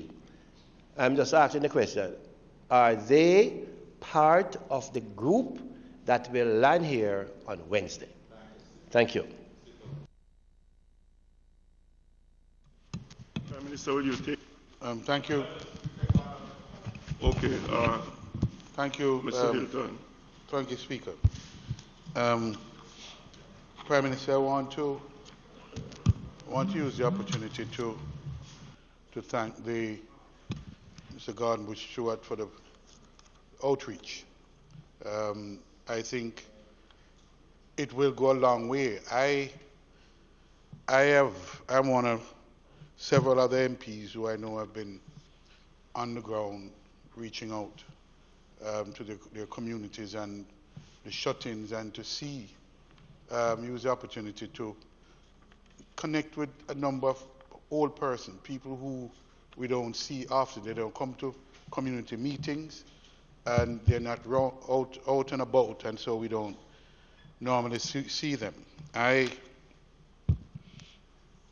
In the last 2 months since the onset, I know I've personally issued over 3,000 packages, walking to every community, 3,000 packages, and I've had the opportunity to meet a number of persons, and it reminds me very well as to the real challenges that are out there. And so 500,000 on top of what other efforts we are making is welcome, and I think Mr. Stewart has my commendation, as I think he does everybody here in the House.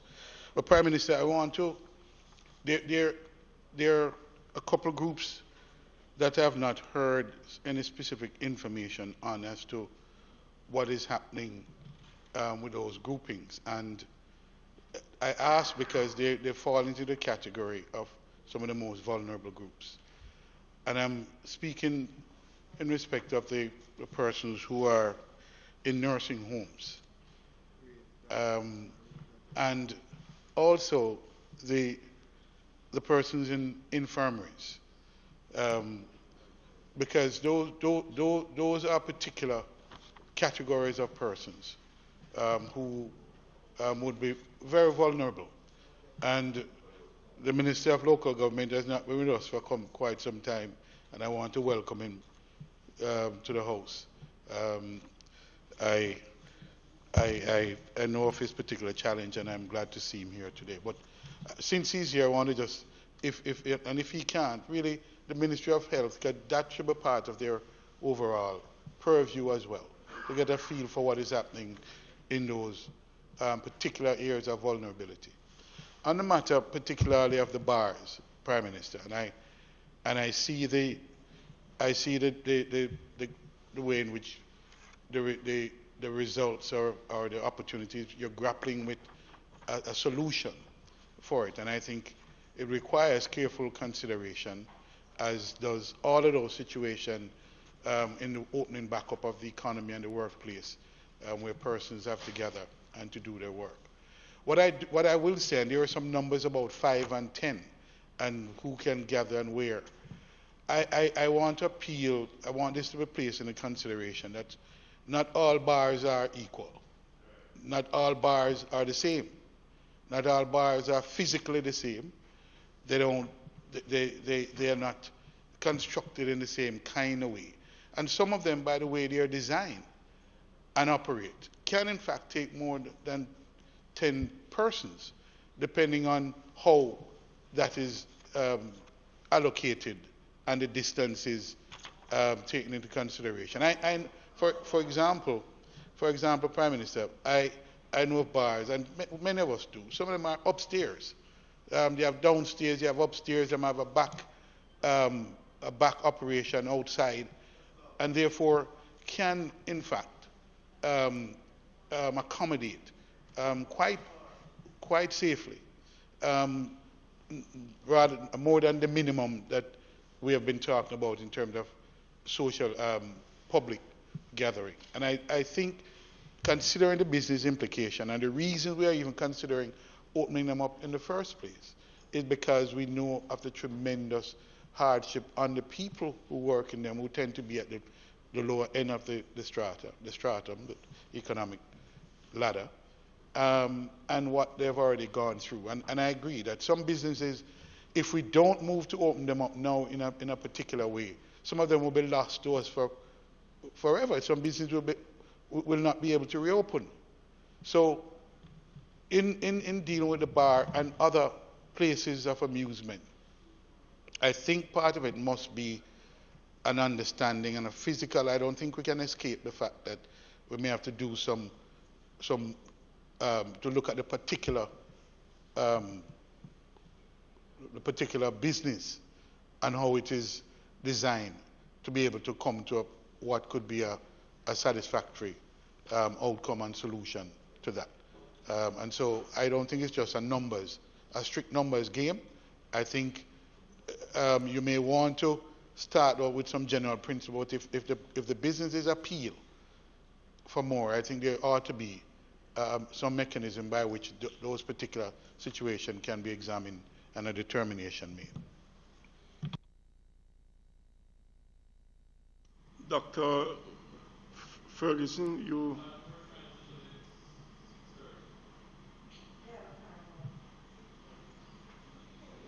Go ahead, Dr. Ferguson. Thank you, Mr. Speaker. Prime Minister, I know that in these presentations, the Minister of Health is sometimes not present. And there are some questions that some of us who are more technical would want to raise. And the question is, what is the context? For example, I would want to know the state of readiness as it relates to our hospitals relative to ICU and commissioned ventilators. I know that that is a question that would possibly be more appropriate for the Minister of Finance. But what note can be made of it? Because I still would want to put it on the record, so that it can be answered at some future period. But I'm putting it on the record because I think it is, while we are busy, and all of us as members of Parliament are deeply concerned about the lockdown.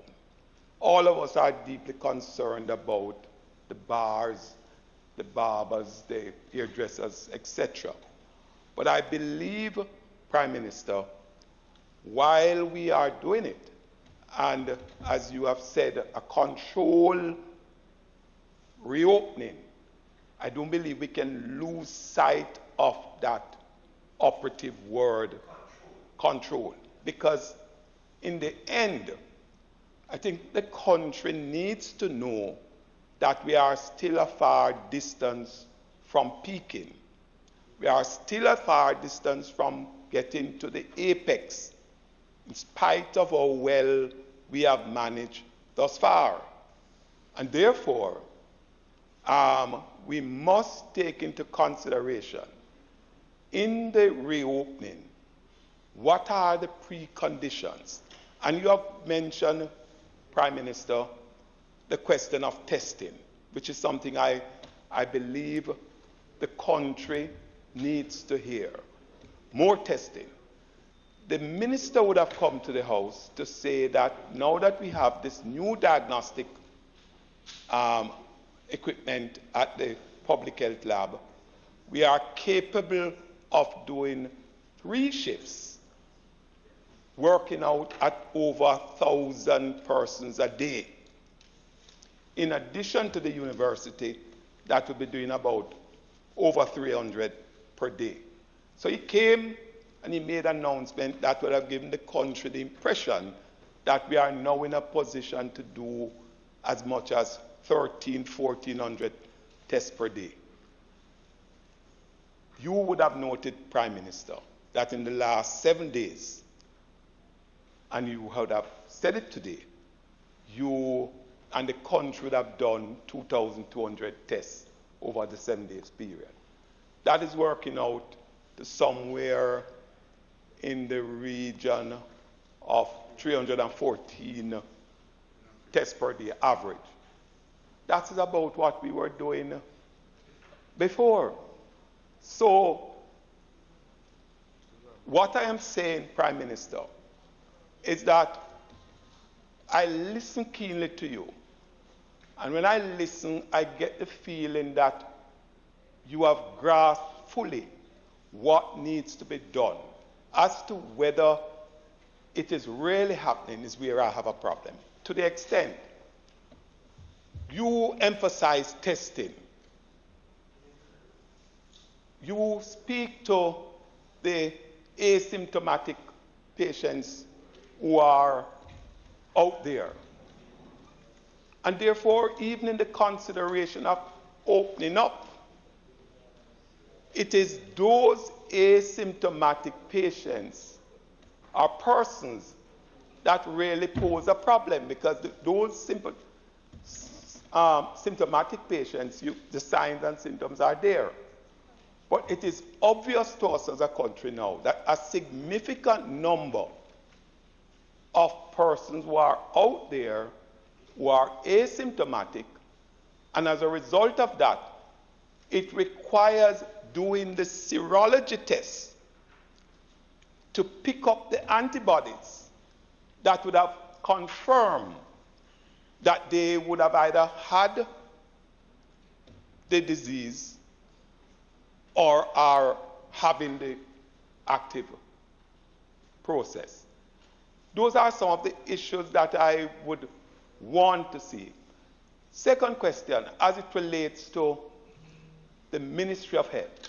The Ministry of Health head office would be a workplace cluster, 19 infected persons.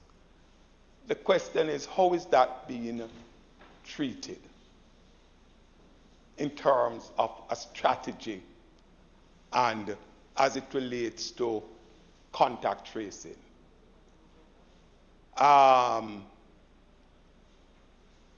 There is a curious question on my mind, Prime Minister. The OUR, having given okay in relation to the NWC for 4 aspects of the standards to be dropped during, I think, over the next 3 months or something like that. Which, in my mind, it has to do with metering, it has to do with connections, etc. Things that could impact the adequacy of your water supply, etc. in homes. I believe, although it's an argument to protect the NWC workers, I believe it is a bad policy decision. Because anything that is going to affect water in a period when we must be washing hands, doing all types of hygienic things, cannot be, from a policy perception, be the right decision at this time. For whatever other reason it might have come to the table, I believe that the OUR has a responsibility as an independent agent to the national interest. And it is not because we are not sensitive about the NWC workers as essential workers as we are sensitive about doctors, nurses, and others. But I just say, Prime Minister, it is a curious shift at this time. I think those are some of the critical things that I would want to raise. But Member Hilton spoke about I've been talking about the nursing homes, children home, infirmary, in at least 3 sittings. I plead to the Minister, make sure to follow it keenly, because they are weak spots and areas that, if not properly monitored, could create problems going forward. Thank you, Mr. Speaker. Doctor, go ahead. Prime Minister, in the same vein that the member from Eastern St. Thomas would have appreciated the Minister of Health being here as part of the questioning, but having regard to the fact that you oversee the cabinet, and certainly you would have knowledge of certain of the matters that are discussed, and I see your hands-on approach in terms of this COVID fight. The member from Clarendon Northern raised the issue of opening the economy. And the member from Eastern St. Thomas mentioned about testing as well.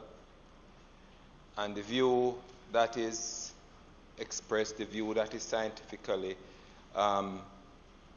known and adhered to, is that if you test more and you emphasize increased testing, which is critical and important, that it would give you a better idea as to how and what areas of the economy could be opened based on our overall testing. There are certain targeted groups that you would also need to be testing, and even say for the bar owners, that 25 on that stretch that the member was referring to, bridge to bridge. But I find it a little curious, Prime Minister, that even though the member from Eastern St. Thomas mentioned that an average of 300 tests over the past week, per day over the past week, your figures, the Minister of Health's figures, have indicated that the last time we tested in the 400s was on the 30th of the 4th. The 1st of the 5th, we went to 341. We were 461 then, 341. The 2nd, 436. The 3rd, 418. Per day, that's the day I'm talking about. The 4th, 197. And the latest figures you gave a while ago, 163 over the past 24 hours. So basically, we are down now. We have the capacity, as indicated by the Honourable Minister, of doing more than 2,000 tests per day. 2,000 tests per day. Yes, 2,000 tests per day. Added capacity at the University National Viral Laboratory with the donation from JPS out of Korea. The fact that the machine at the National Public Health Laboratory can do 360 per 8-hour shift, which takes us to over 1,000 per day. We have that capacity of 2,000 per day now. And I find it very curious that we are down to just 163. Yet, there is the demand and the requirement to open the economy. Yet, there's the requirement that we need to test, and even more testing, as has been indicated by the World Health Organization. And I gather, too, that even PAHO is not happy with the level of testing that is going on in Jamaica. Now, we tested and we found 2 positives yesterday and 2 positives today. And that's good, that's commendable. But there is, as the scientific evidence is, and in the vein of what was said earlier on, that there's a significant number of persons out there who are asymptomatic, who are still carriers of the virus and can transmit it to persons, other persons, especially those in the vulnerable groups, especially those in those areas that you mentioned about comorbidities, right? So the need to test, why are we not exploiting the full potential of our testing capacity? Yes, the Honourable Minister mentioned that we are going to go to the antibody testing, but until we get there, which is urgent and should be there, but until we get there, why not utilize the entire number and the capacity of our facilities?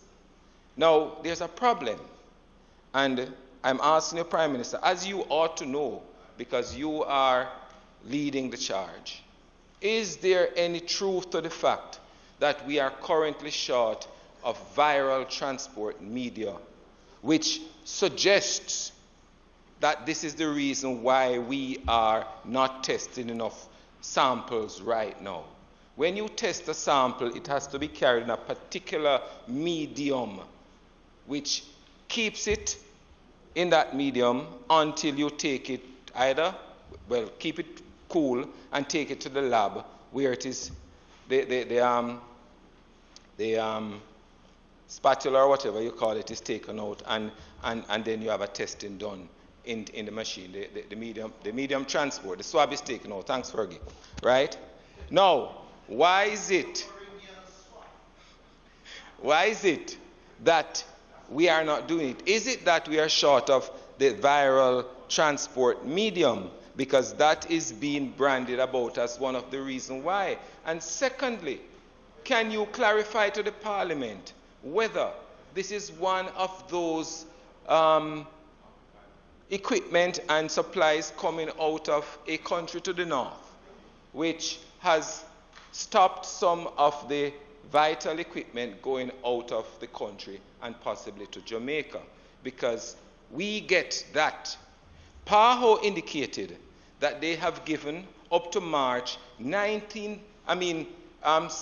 testing capability for 19,000 tests to be done in Jamaica. We have done 5,993, and if you even add 1,000 to that, Prime Minister, for the retests, 2 negatives before you can have those persons who are released and considered cured and recovered, then you're looking at just about 7,000 tests of 19,000. We have the capacity, we have that 12,000 left there to be utilized, and we expect more to come. What is happening? Something does not add up. Something is not right. So, whereas the urge and the demand and the requirement is to get life moving, get the economy moving before we reach that tip where it might be harder to pull back, the requirement to do further testing is there. You yourself recognize it, as most do. Why is it that we are not utilizing the capacity that exists? because it would give us a better picture of what is happening out there. It would give us a better picture as how to plan our strategies. It would give you a better picture as to where the interventions are to be, and it will give you a better picture of what is the overall situation in Jamaica. Thank you. Mr. Bunting. Thank you, Mr. Speaker. Prime Minister, what is clear is that the COVID is going to be with us for some time. And it's not, even if we were to eliminate it entirely from Jamaica, once we reopen our borders, we'll have to be faced with it again. So the question is how to live with it, at least for the next year or two. The countries that are reopening now are going on a basis of testing, tracing, isolating. And what is different in this epidemic or pandemic from the ones we've seen before is that we're quarantining everybody, healthy persons, whereas typically you only quarantine persons who are sick or who are particularly vulnerable or particularly likely to have been exposed. And there's a reason for this, because we haven't had enough tests. So we keep hearing everybody beating the drum of testing. But testing is not where it stops. You need to do the tracing and then the isolation. I asked you last week, Prime Minister, how many trained contact tracers we have deployed or available for the COVID-19. You then said, the minister, that's a technical question, the minister wasn't here. We haven't seen the minister since that in Parliament, so we haven't had an opportunity. But at the committee, a member asked that question, and to my disappointment, no one there could answer. And, you know, this is of great concern, because either they were being evasive, you know, and they had the information but were reluctant to give it, or they didn't know. And this must be something that you'd be on top of. When we had the 800 and odd workers to trace, for 2 weeks later, 100 and odd still hadn't been traced. And that suggests we don't have enough. We should have at least 900 trained contact tracers in Jamaica that we can follow up on these people very quickly. So I assume by now, Prime Minister, you would have this figure available. Because if we're trying to manage our epidemic and the key resource in that is contact tracers, and we're not monitoring that, then we're failing in our management of the epidemic. So I'm asking you, how many trained contact tracers do we have available for this now at the Ministry of Health? The second question, Prime Minister, is the curfew. You know, one of my pet things have been when you put very tight hours to do something, you tend to increase the, you know, bundling of persons on top of each other. When you have a 6 p.m. curfew and, you know, the workplace is closed at 4, you have 2 hours for everybody to get home. Many persons, particularly in the rural areas, have to take 2-3 taxis through town centers, etc., to do that. And so by keeping it at a compressed time, you're making them, you know, pile on top of one another in the taxis, etc. So I'm asking, because I assume there is a trade-off between 6 o'clock versus 7 or 8 or 9. What is that trade-off? Because it would seem to me if we could extend an hour or two, it would be, you know, take a lot of pressure off people, to especially those who have to take multiple transportation to go to and from work, to get home without being in an overcrowded situation. And finally, Prime Minister, there's been a lot of advocates here for bars, so we don't need to go over that. But the restaurants, the small cook shops and the restaurants, they do They can't do business after 6 o'clock. A lot of those community cook shops do their business after people get home. So somebody who might leave work at 4 or shortly after, by the time they get home at 6, there's no opportunity for the local cook shop to get any business. And similarly with their the small community shops, etc. So I'm really wondering, and you must have this information, but how much would we give up to move the 6 p.m. curfew to say 8 p.m.? Is that really sacrificing a lot in terms of the constraining the social distancing versus easing the overcrowding and allowing some element of business for these community-based businesses, which are the ones that are really suffering, to get some of that business while operating legitimately? Dr. Brown-Burke. Thank you very much, Mr. Speaker. PM, there are just a couple of questions that I have and a few concerns that I wanted to express.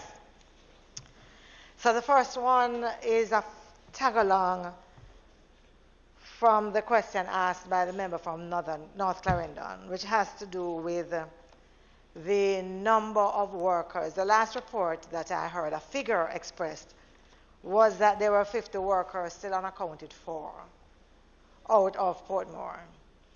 And I'd love to get an update as to where we are in terms of that. Did we find all 50? Are there others? Is there still some that's unaccounted for? So that's one. Secondly, because we've been talking about wearing masks, there are 2 questions that I keep raising about masks. One is something that speaks to standards and guidelines. A number of persons are getting into the business and are doing that, and I believe that we need to ensure we have an empowered and knowledgeable public that knows what to look for, as well as entrepreneurs who know exactly what to do and what to use to make masks for our reality. So that's 2. I know that the public education is probably one of the better aspects of what is happening, but I still have some concerns in terms of where we lag behind in dealing with specific segments of the population. And this time around, I want to talk about persons with underlying conditions who might feel ill, be ill, or feel sick. I say that because I believe that someone who does not have an underlying condition, who falls ill, would probably have a different course of action than someone with underlying conditions. A number of individuals have come to me asking, I have diabetes, I have high blood pressure. If I feel ill, what should I do? Because it is not as simple to say, just call the number or get in touch with your doctor. People want to know at what stage, with an underlying condition, I really need to take no chances but to go to a hospital or to go to the doctor. And as you would imagine, for many, this is a very stressful time. Especially too because in the public education that we do, we keep emphasizing that the individuals who really are at risk are those with underlying conditions. And once we keep doing that as we should, then what it means is that those individuals become more stressed. And I believe that we are not speaking to them in the public education about what they do when they then become ill. So I wanted us to address that.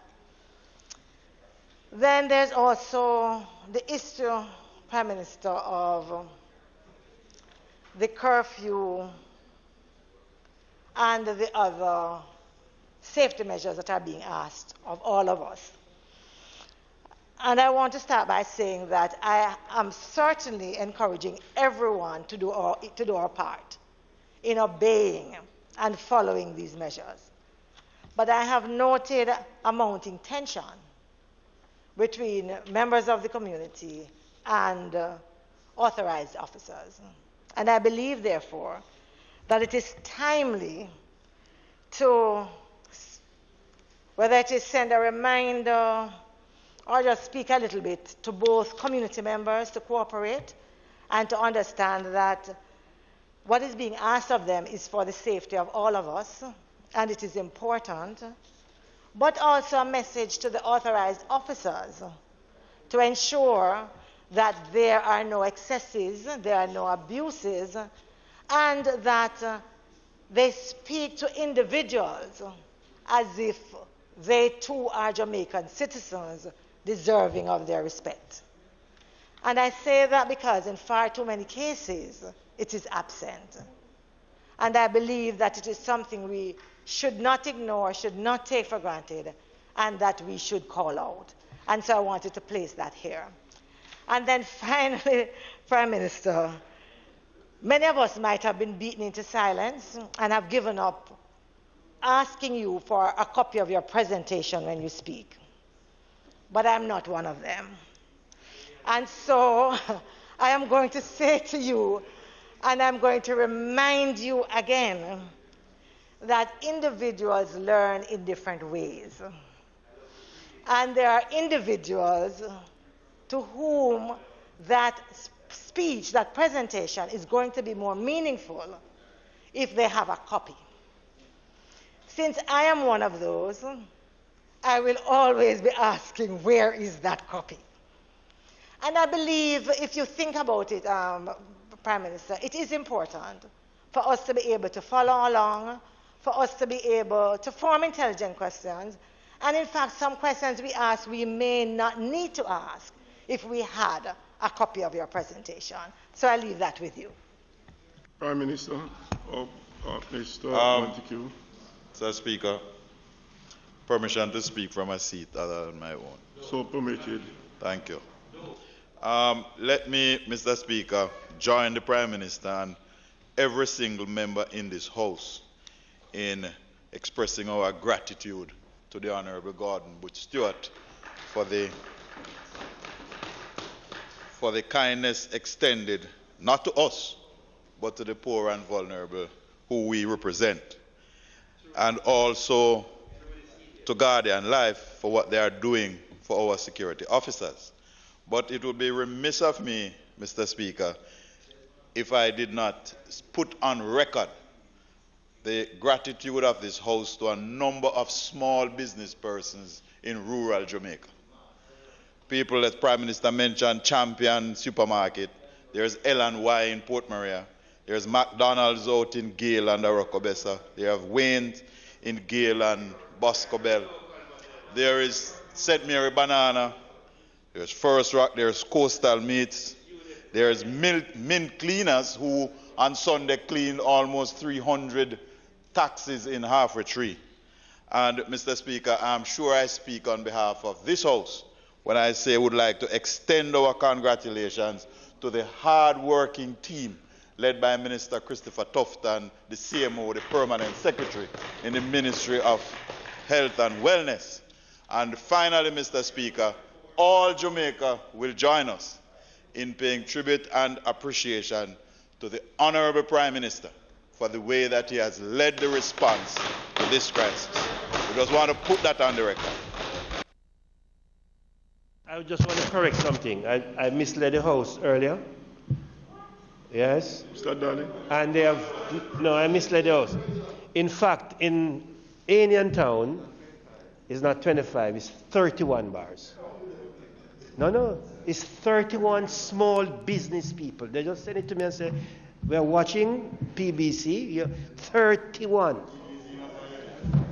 So I just want that to be corrected. 31 bars with Anian Town, bridge to bridge. Prime Minister.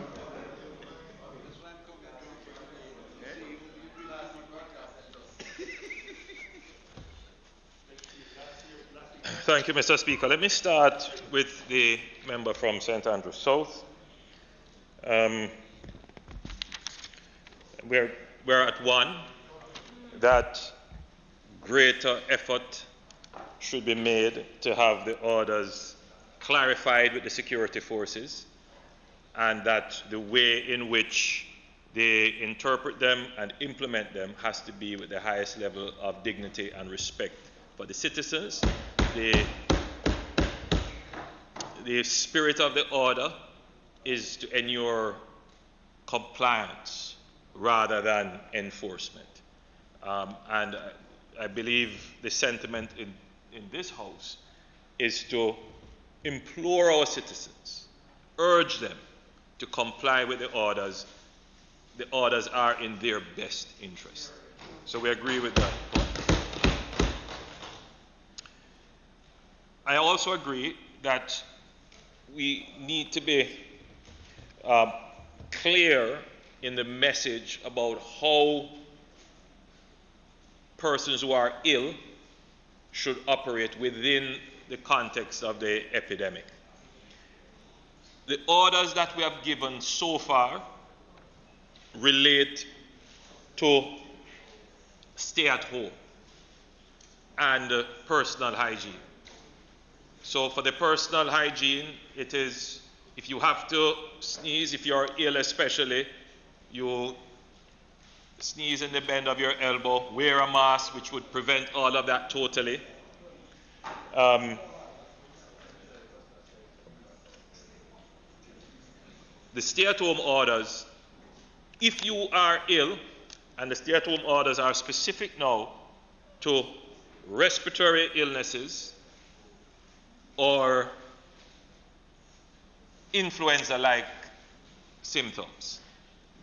So if you have symptoms of respiratory illnesses or influenza, the flu, then isolate at home. Stay away from others in your household until you are able to resolve it. And what do we mean by resolve? Get in touch with your medical practitioner. Follow the protocols for leaving your house if you're ill. Wear a mask. Try to get private transportation. Try not to interact with crowds or anyone until you're seen by your health professional, who would then advise you. Normally, if you go to get tested and you are tested, they would immediately issue you with a quarantine certificate to say, all right, go home and quarantine until we know what your true status is. For persons who have comorbidities, for persons who have particularly the non-communicable diseases, and which we say the underlying conditions, the diabetes, the hypertension, the heart conditions, the breathing, the respiratory symptoms. In fact, anything that compromises your health really exposes you to this COVID disease. Because it would appear that it is not so much the disease that kills you, it is your inability to the complications of the disease. So the advice would be, again, if you have those illnesses, if you can work from home, generally stay at home and have a heightened sense of your own health and the health of those around you.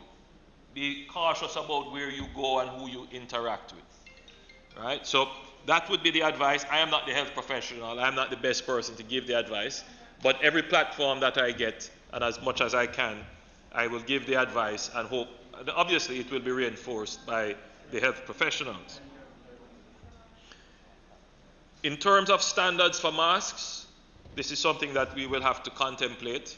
I don't have a challenge with us issuing the standards, but again, it would have to be advised by the health professionals. In terms of Portmore and the workers from Portmore, the question was asked by yourself, and I believe it was also asked by the member from St. Mary Central. The question, have all workers been tested at the workplace cluster.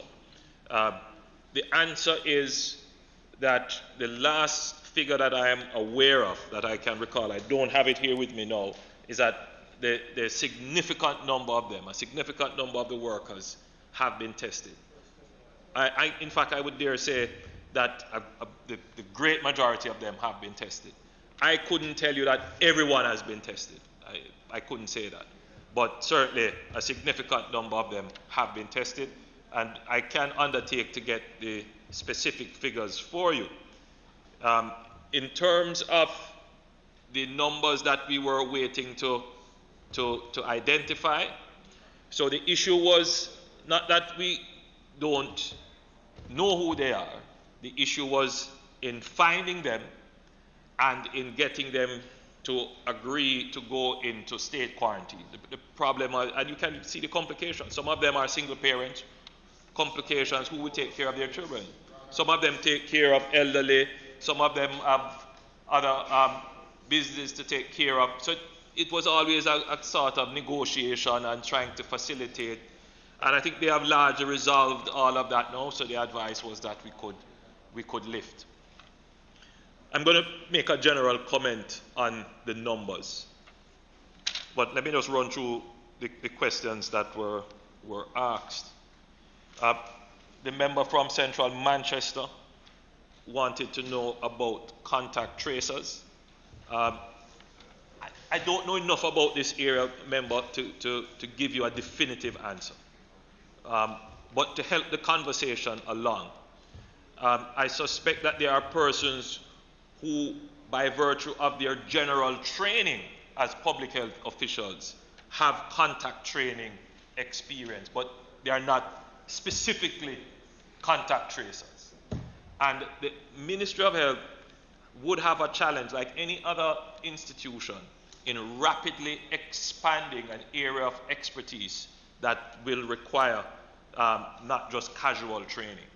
So I suspect that they do have a standing force of persons who are capable of doing contact tracing, public health officers, right across the island, but certainly they would need surge capacity to address this increase in cases, and indeed during the period of the epidemic. So I'm certain that the Ministry of Health is seeking to expand that, and the Minister of Health, I'm sure, I've sent him the note of your question, so in his next presentation here, I'm sure he will have some responses to that.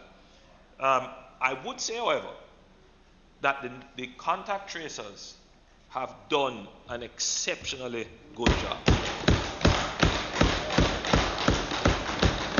If you take the workplace cluster, for example, that was managed by the St. Catherine Health Department with support from St. Thomas and Kingston. So in these instances, you would have some surge capacity. That is, you would be able to pull from other areas to assist you. But I'm agreeing with you in that the ideal is that you need to increase, to properly address the epidemic, you need to increase the numbers. And I'm certain that the Ministry of Health is working towards that. The issue of the curfew. Remember, we are thinking on the same plane in terms of the curfew hours. Let me say that the most effective tool in the fight of the epidemic that the government can implement is the orders that limit movement. Most effective. The others depend on a large degree on the citizen to observe. So, for example, the hygiene rules, the wearing of masks, the physical distancing. But the most effective would be, on the extreme, would be a lockdown. Precisely. So in the lockdown, everybody suffers. I want to be clear, because 3 weeks ago, there was a clamor almost for Jamaica to lock down. Now, to lock down any society, and indeed to lock down a society as complex as Jamaica, requires significant planning. It requires people to have savings, and no, not just savings in cash, but, well, that's a different issue, but savings in food stock at home, provisions. Precisely. Now, the Jamaican society does not have that at every strata. And so we have to be very conscious of making any decision about a lockdown, because a lockdown in the truest sense means you cannot leave your home for any reason. And the only time we really have a lockdown is when we have a natural disaster such as a hurricane, when you genuinely cannot move, and even then we see people still moving around. So in this situation, the government has said that we have to be measured in what we do. Whatever we do has to be evidence-based and informed by the science, and it has to be situationally appropriate. So our numbers did not justify a lockdown. Up to the 13th of April, we had somewhere in the region of about 79 cases thereabout, for a population of almost 2.9 million people. So to lock down the country and kill economic activity would be a medicine worse than the disease itself. So we have never locked down the country. Other countries have in the region, but we haven't. We have kept our economy open. Yes, some of our measures have had an impact on businesses. Certainly the closure of the airports and the cruise shipping industry would have wiped out tourism. That's not the doing of the government. That is just the reality of the pandemic. The curfew hours, however, would have an impact on business. So the member from Central Manchester is asking the question, in the balance of risks, what is the risk of an outbreak versus the risk of losing economic activity? And how we have applied the curfew, member, is in the following way. When we started out, our curfew was 7 to 5. Then we were opportunistic, and we took the opportunity presented in Easter to go to I believe it was 8 to 3. 8 to 3 curfew. Right. And it is providential, because we're not for that partial lockdown, if you want to call it, during the Easter period. The workplace cluster spread might have been more, because that would be the period of time when persons within that age profile and particular age group would have been very mobile around the country. So it did serve us. So we had a tighter curfew measure during the Easter, and then we reopened 9 to 5. And then after that, we began to see the situation. Right, from 9 p.m. to 5 a.m.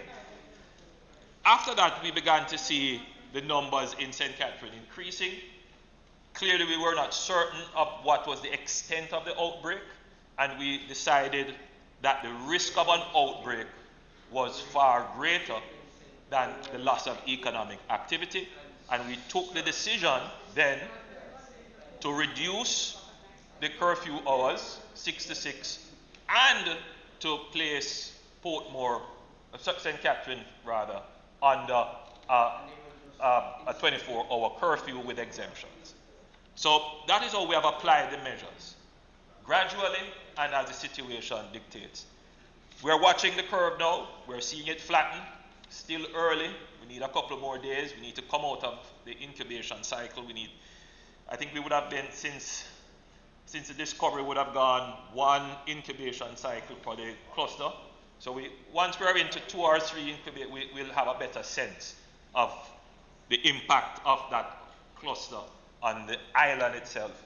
There are other areas where there are concerns. St. Mary is an area in which concern is growing. We're watching that. So for now, we are doing 6 to 6. We are thinking about loosening the curfew hours to allow for more business, but again, it's that balance. So we're watching it very carefully. But we are inclined to do it, but we just have to give it a few more days and then we make a determination. Then there is the issue raised by the member from St. Mary Central regarding the viral transport medium. Now, remember, I'm not in a position to answer this. This is not something on which I have been briefed. But I have sent the minister a note, and I'm certain that I will get a brief on it. And one of the reasons why we have implemented the oversight committee, the parliamentary oversight committee, is just for this, that you are getting exposure not just to the minister, but to the technical people who you can ask these kinds of questions. I'm not able to answer this question as I wasn't briefed on this.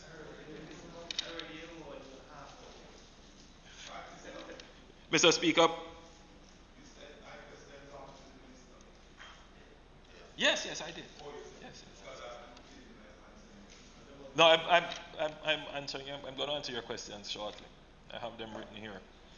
Then there's the issue of whether or not this was stopped by the United States. I'm not aware of that. And I just quickly say here that every country has the right to impose legislation in support of their national interests. I don't think they are doing it with a specific intention to disadvantage anyone.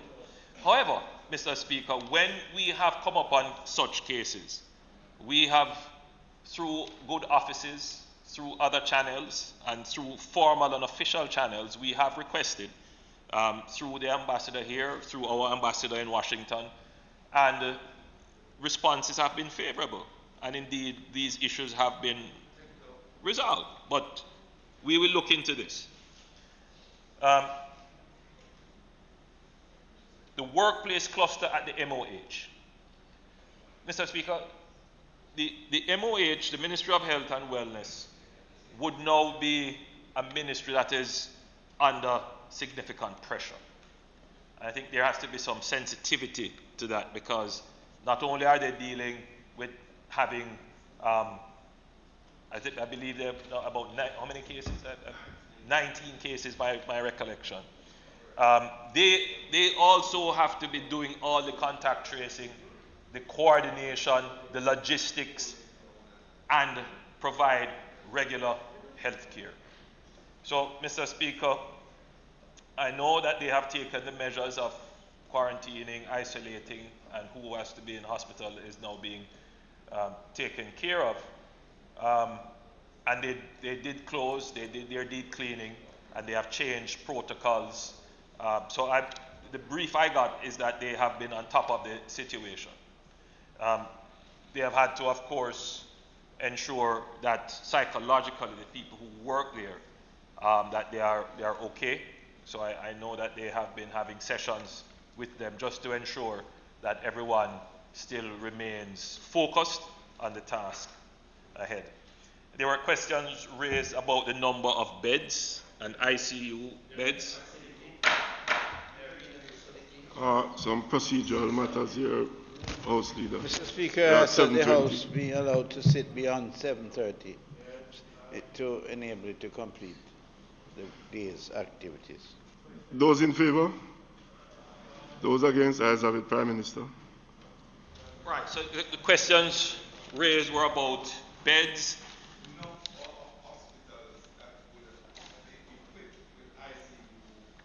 So I must confess, member, I got a brief yesterday which outlined the number of high dependency units, that's what they're called, and ICU, intensive care units, and the number of regular beds. And my recollection, I'm just going by recollection, this is not a figure to be quoted. My recollection is that when you put all of them together, you would have about 350. So regular beds, ICU, and HDU. 28% of 315. To COVID, yes. Right across the island. And 28% of that is occupied. My recollection. And I'll ask the minister to confirm in your committee meeting. Right?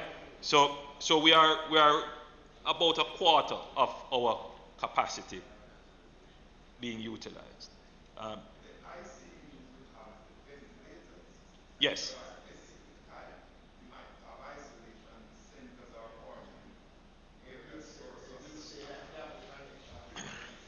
No. What I'm saying, Prime Minister, is that what you speak to is the capacity in all the hospitals relative to isolation. Yes, I'm not giving you the breakdown. Right. I'm not giving you the breakdown. I know that would be a little bit. Right. So I to be honest, I was given the brief, but I didn't take it here with me. I'm giving you my recollection. So I can't give you the breakdown as to what the high dependency units are, the ICU, and the number of ventilators that we have. But in terms of beds and persons who are in hospital treatment, it's 28%. So we're about just a little bit over a quarter. The question was asked about the number of rooms available for quarantine. So, Mr. Speaker, right now, the Ministry of Health has a certain number of rooms which they have persons in quarantine. I can't tell you what those figures are. It would probably be about 200. But we also have about 330, which would be the rooms for those persons who are coming back under this cohort of re-entry, controlled re-entry. So, and some of the people from the workplace clusters are already in the rooms that the Ministry of Health has.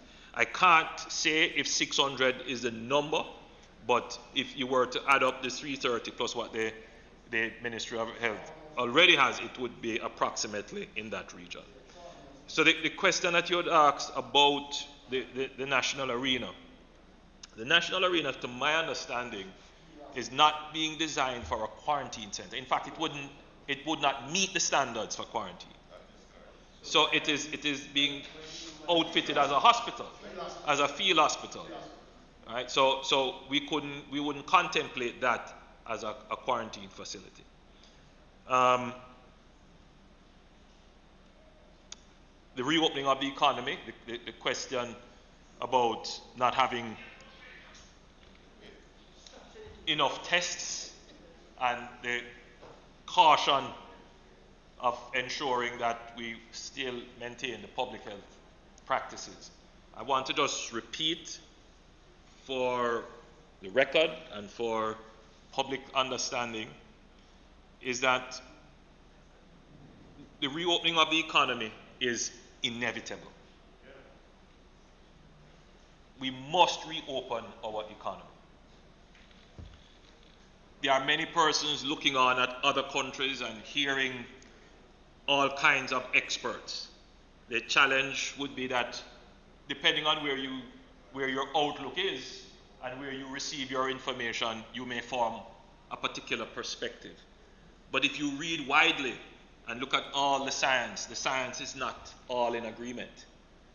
There are those eminent scientists who say, hold out, keep the economy closed, maintain the lockdowns. And there are eminent scientists who say, that doesn't make sense.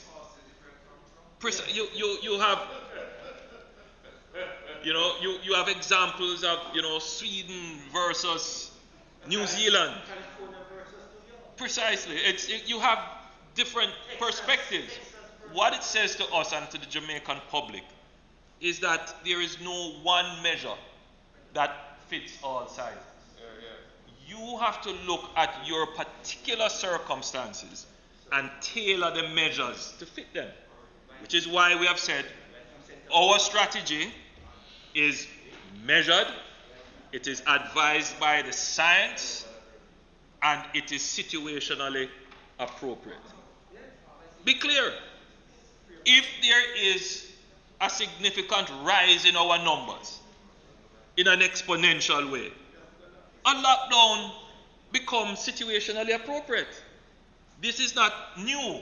I have said this from before we had the first case, when we had the first case, and after. So there's no need to panic about it. I've asked our security forces to plan that scenario because that is a part of risk management. The scenario that we are in is that we are planning on an 8-day doubling curve starting from our first 100 case. We are now moving off the 8-day, it looks like still early, to a 10-day, which means we get a little bit more time and lower numbers. But we are still planning using 8-day. So if the curve continues to move flat and without great slope, without a steep slope, then we could accelerate some of the measures. But if it is going up, then we have to slow down.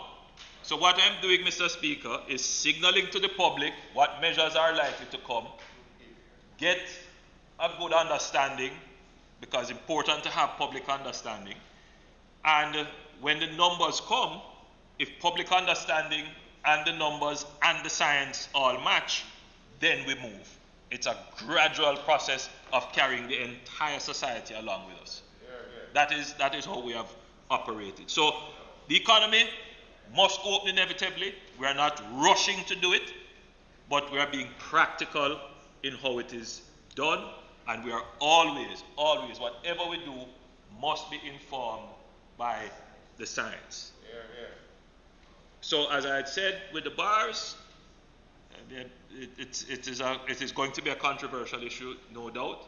The question is, how do we use the science to allow for the opening of the bars? What are the measures that we can put in place that will allow for the opening?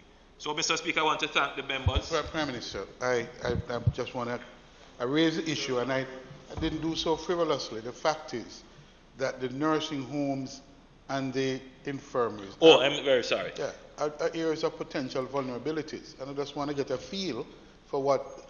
I don't want to. I've been assuming up till now that the reporting of the numbers would include, any report coming from those areas, but there's been nothing said specifically about nursing homes, and we know from all the reporting that those are areas of vulnerability. So the order for the nursing home, though I didn't mention it, I didn't need to mention it because it was already set to the 31st of May 2020. So that one, we had no contemplation of removing those measures early, and it is likely that when we get to the 31st of May that it will be extended.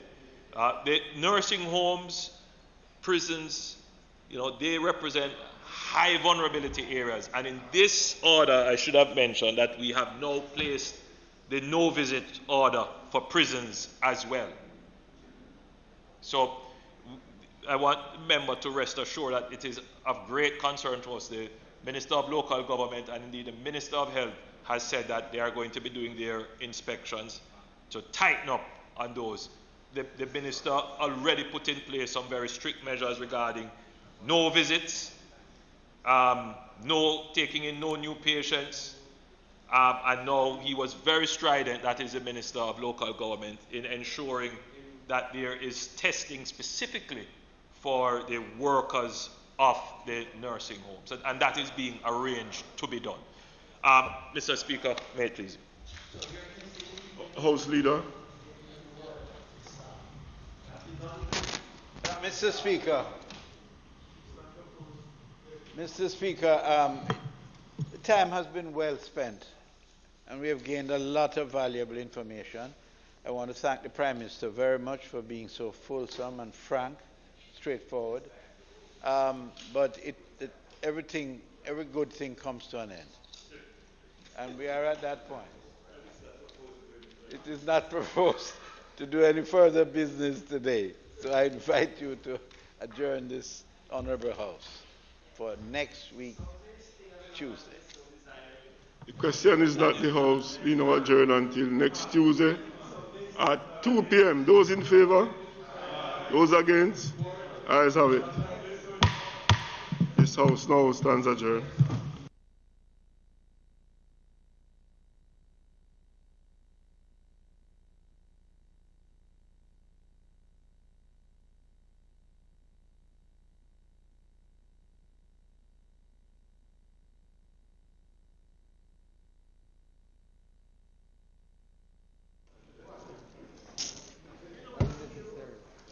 Man,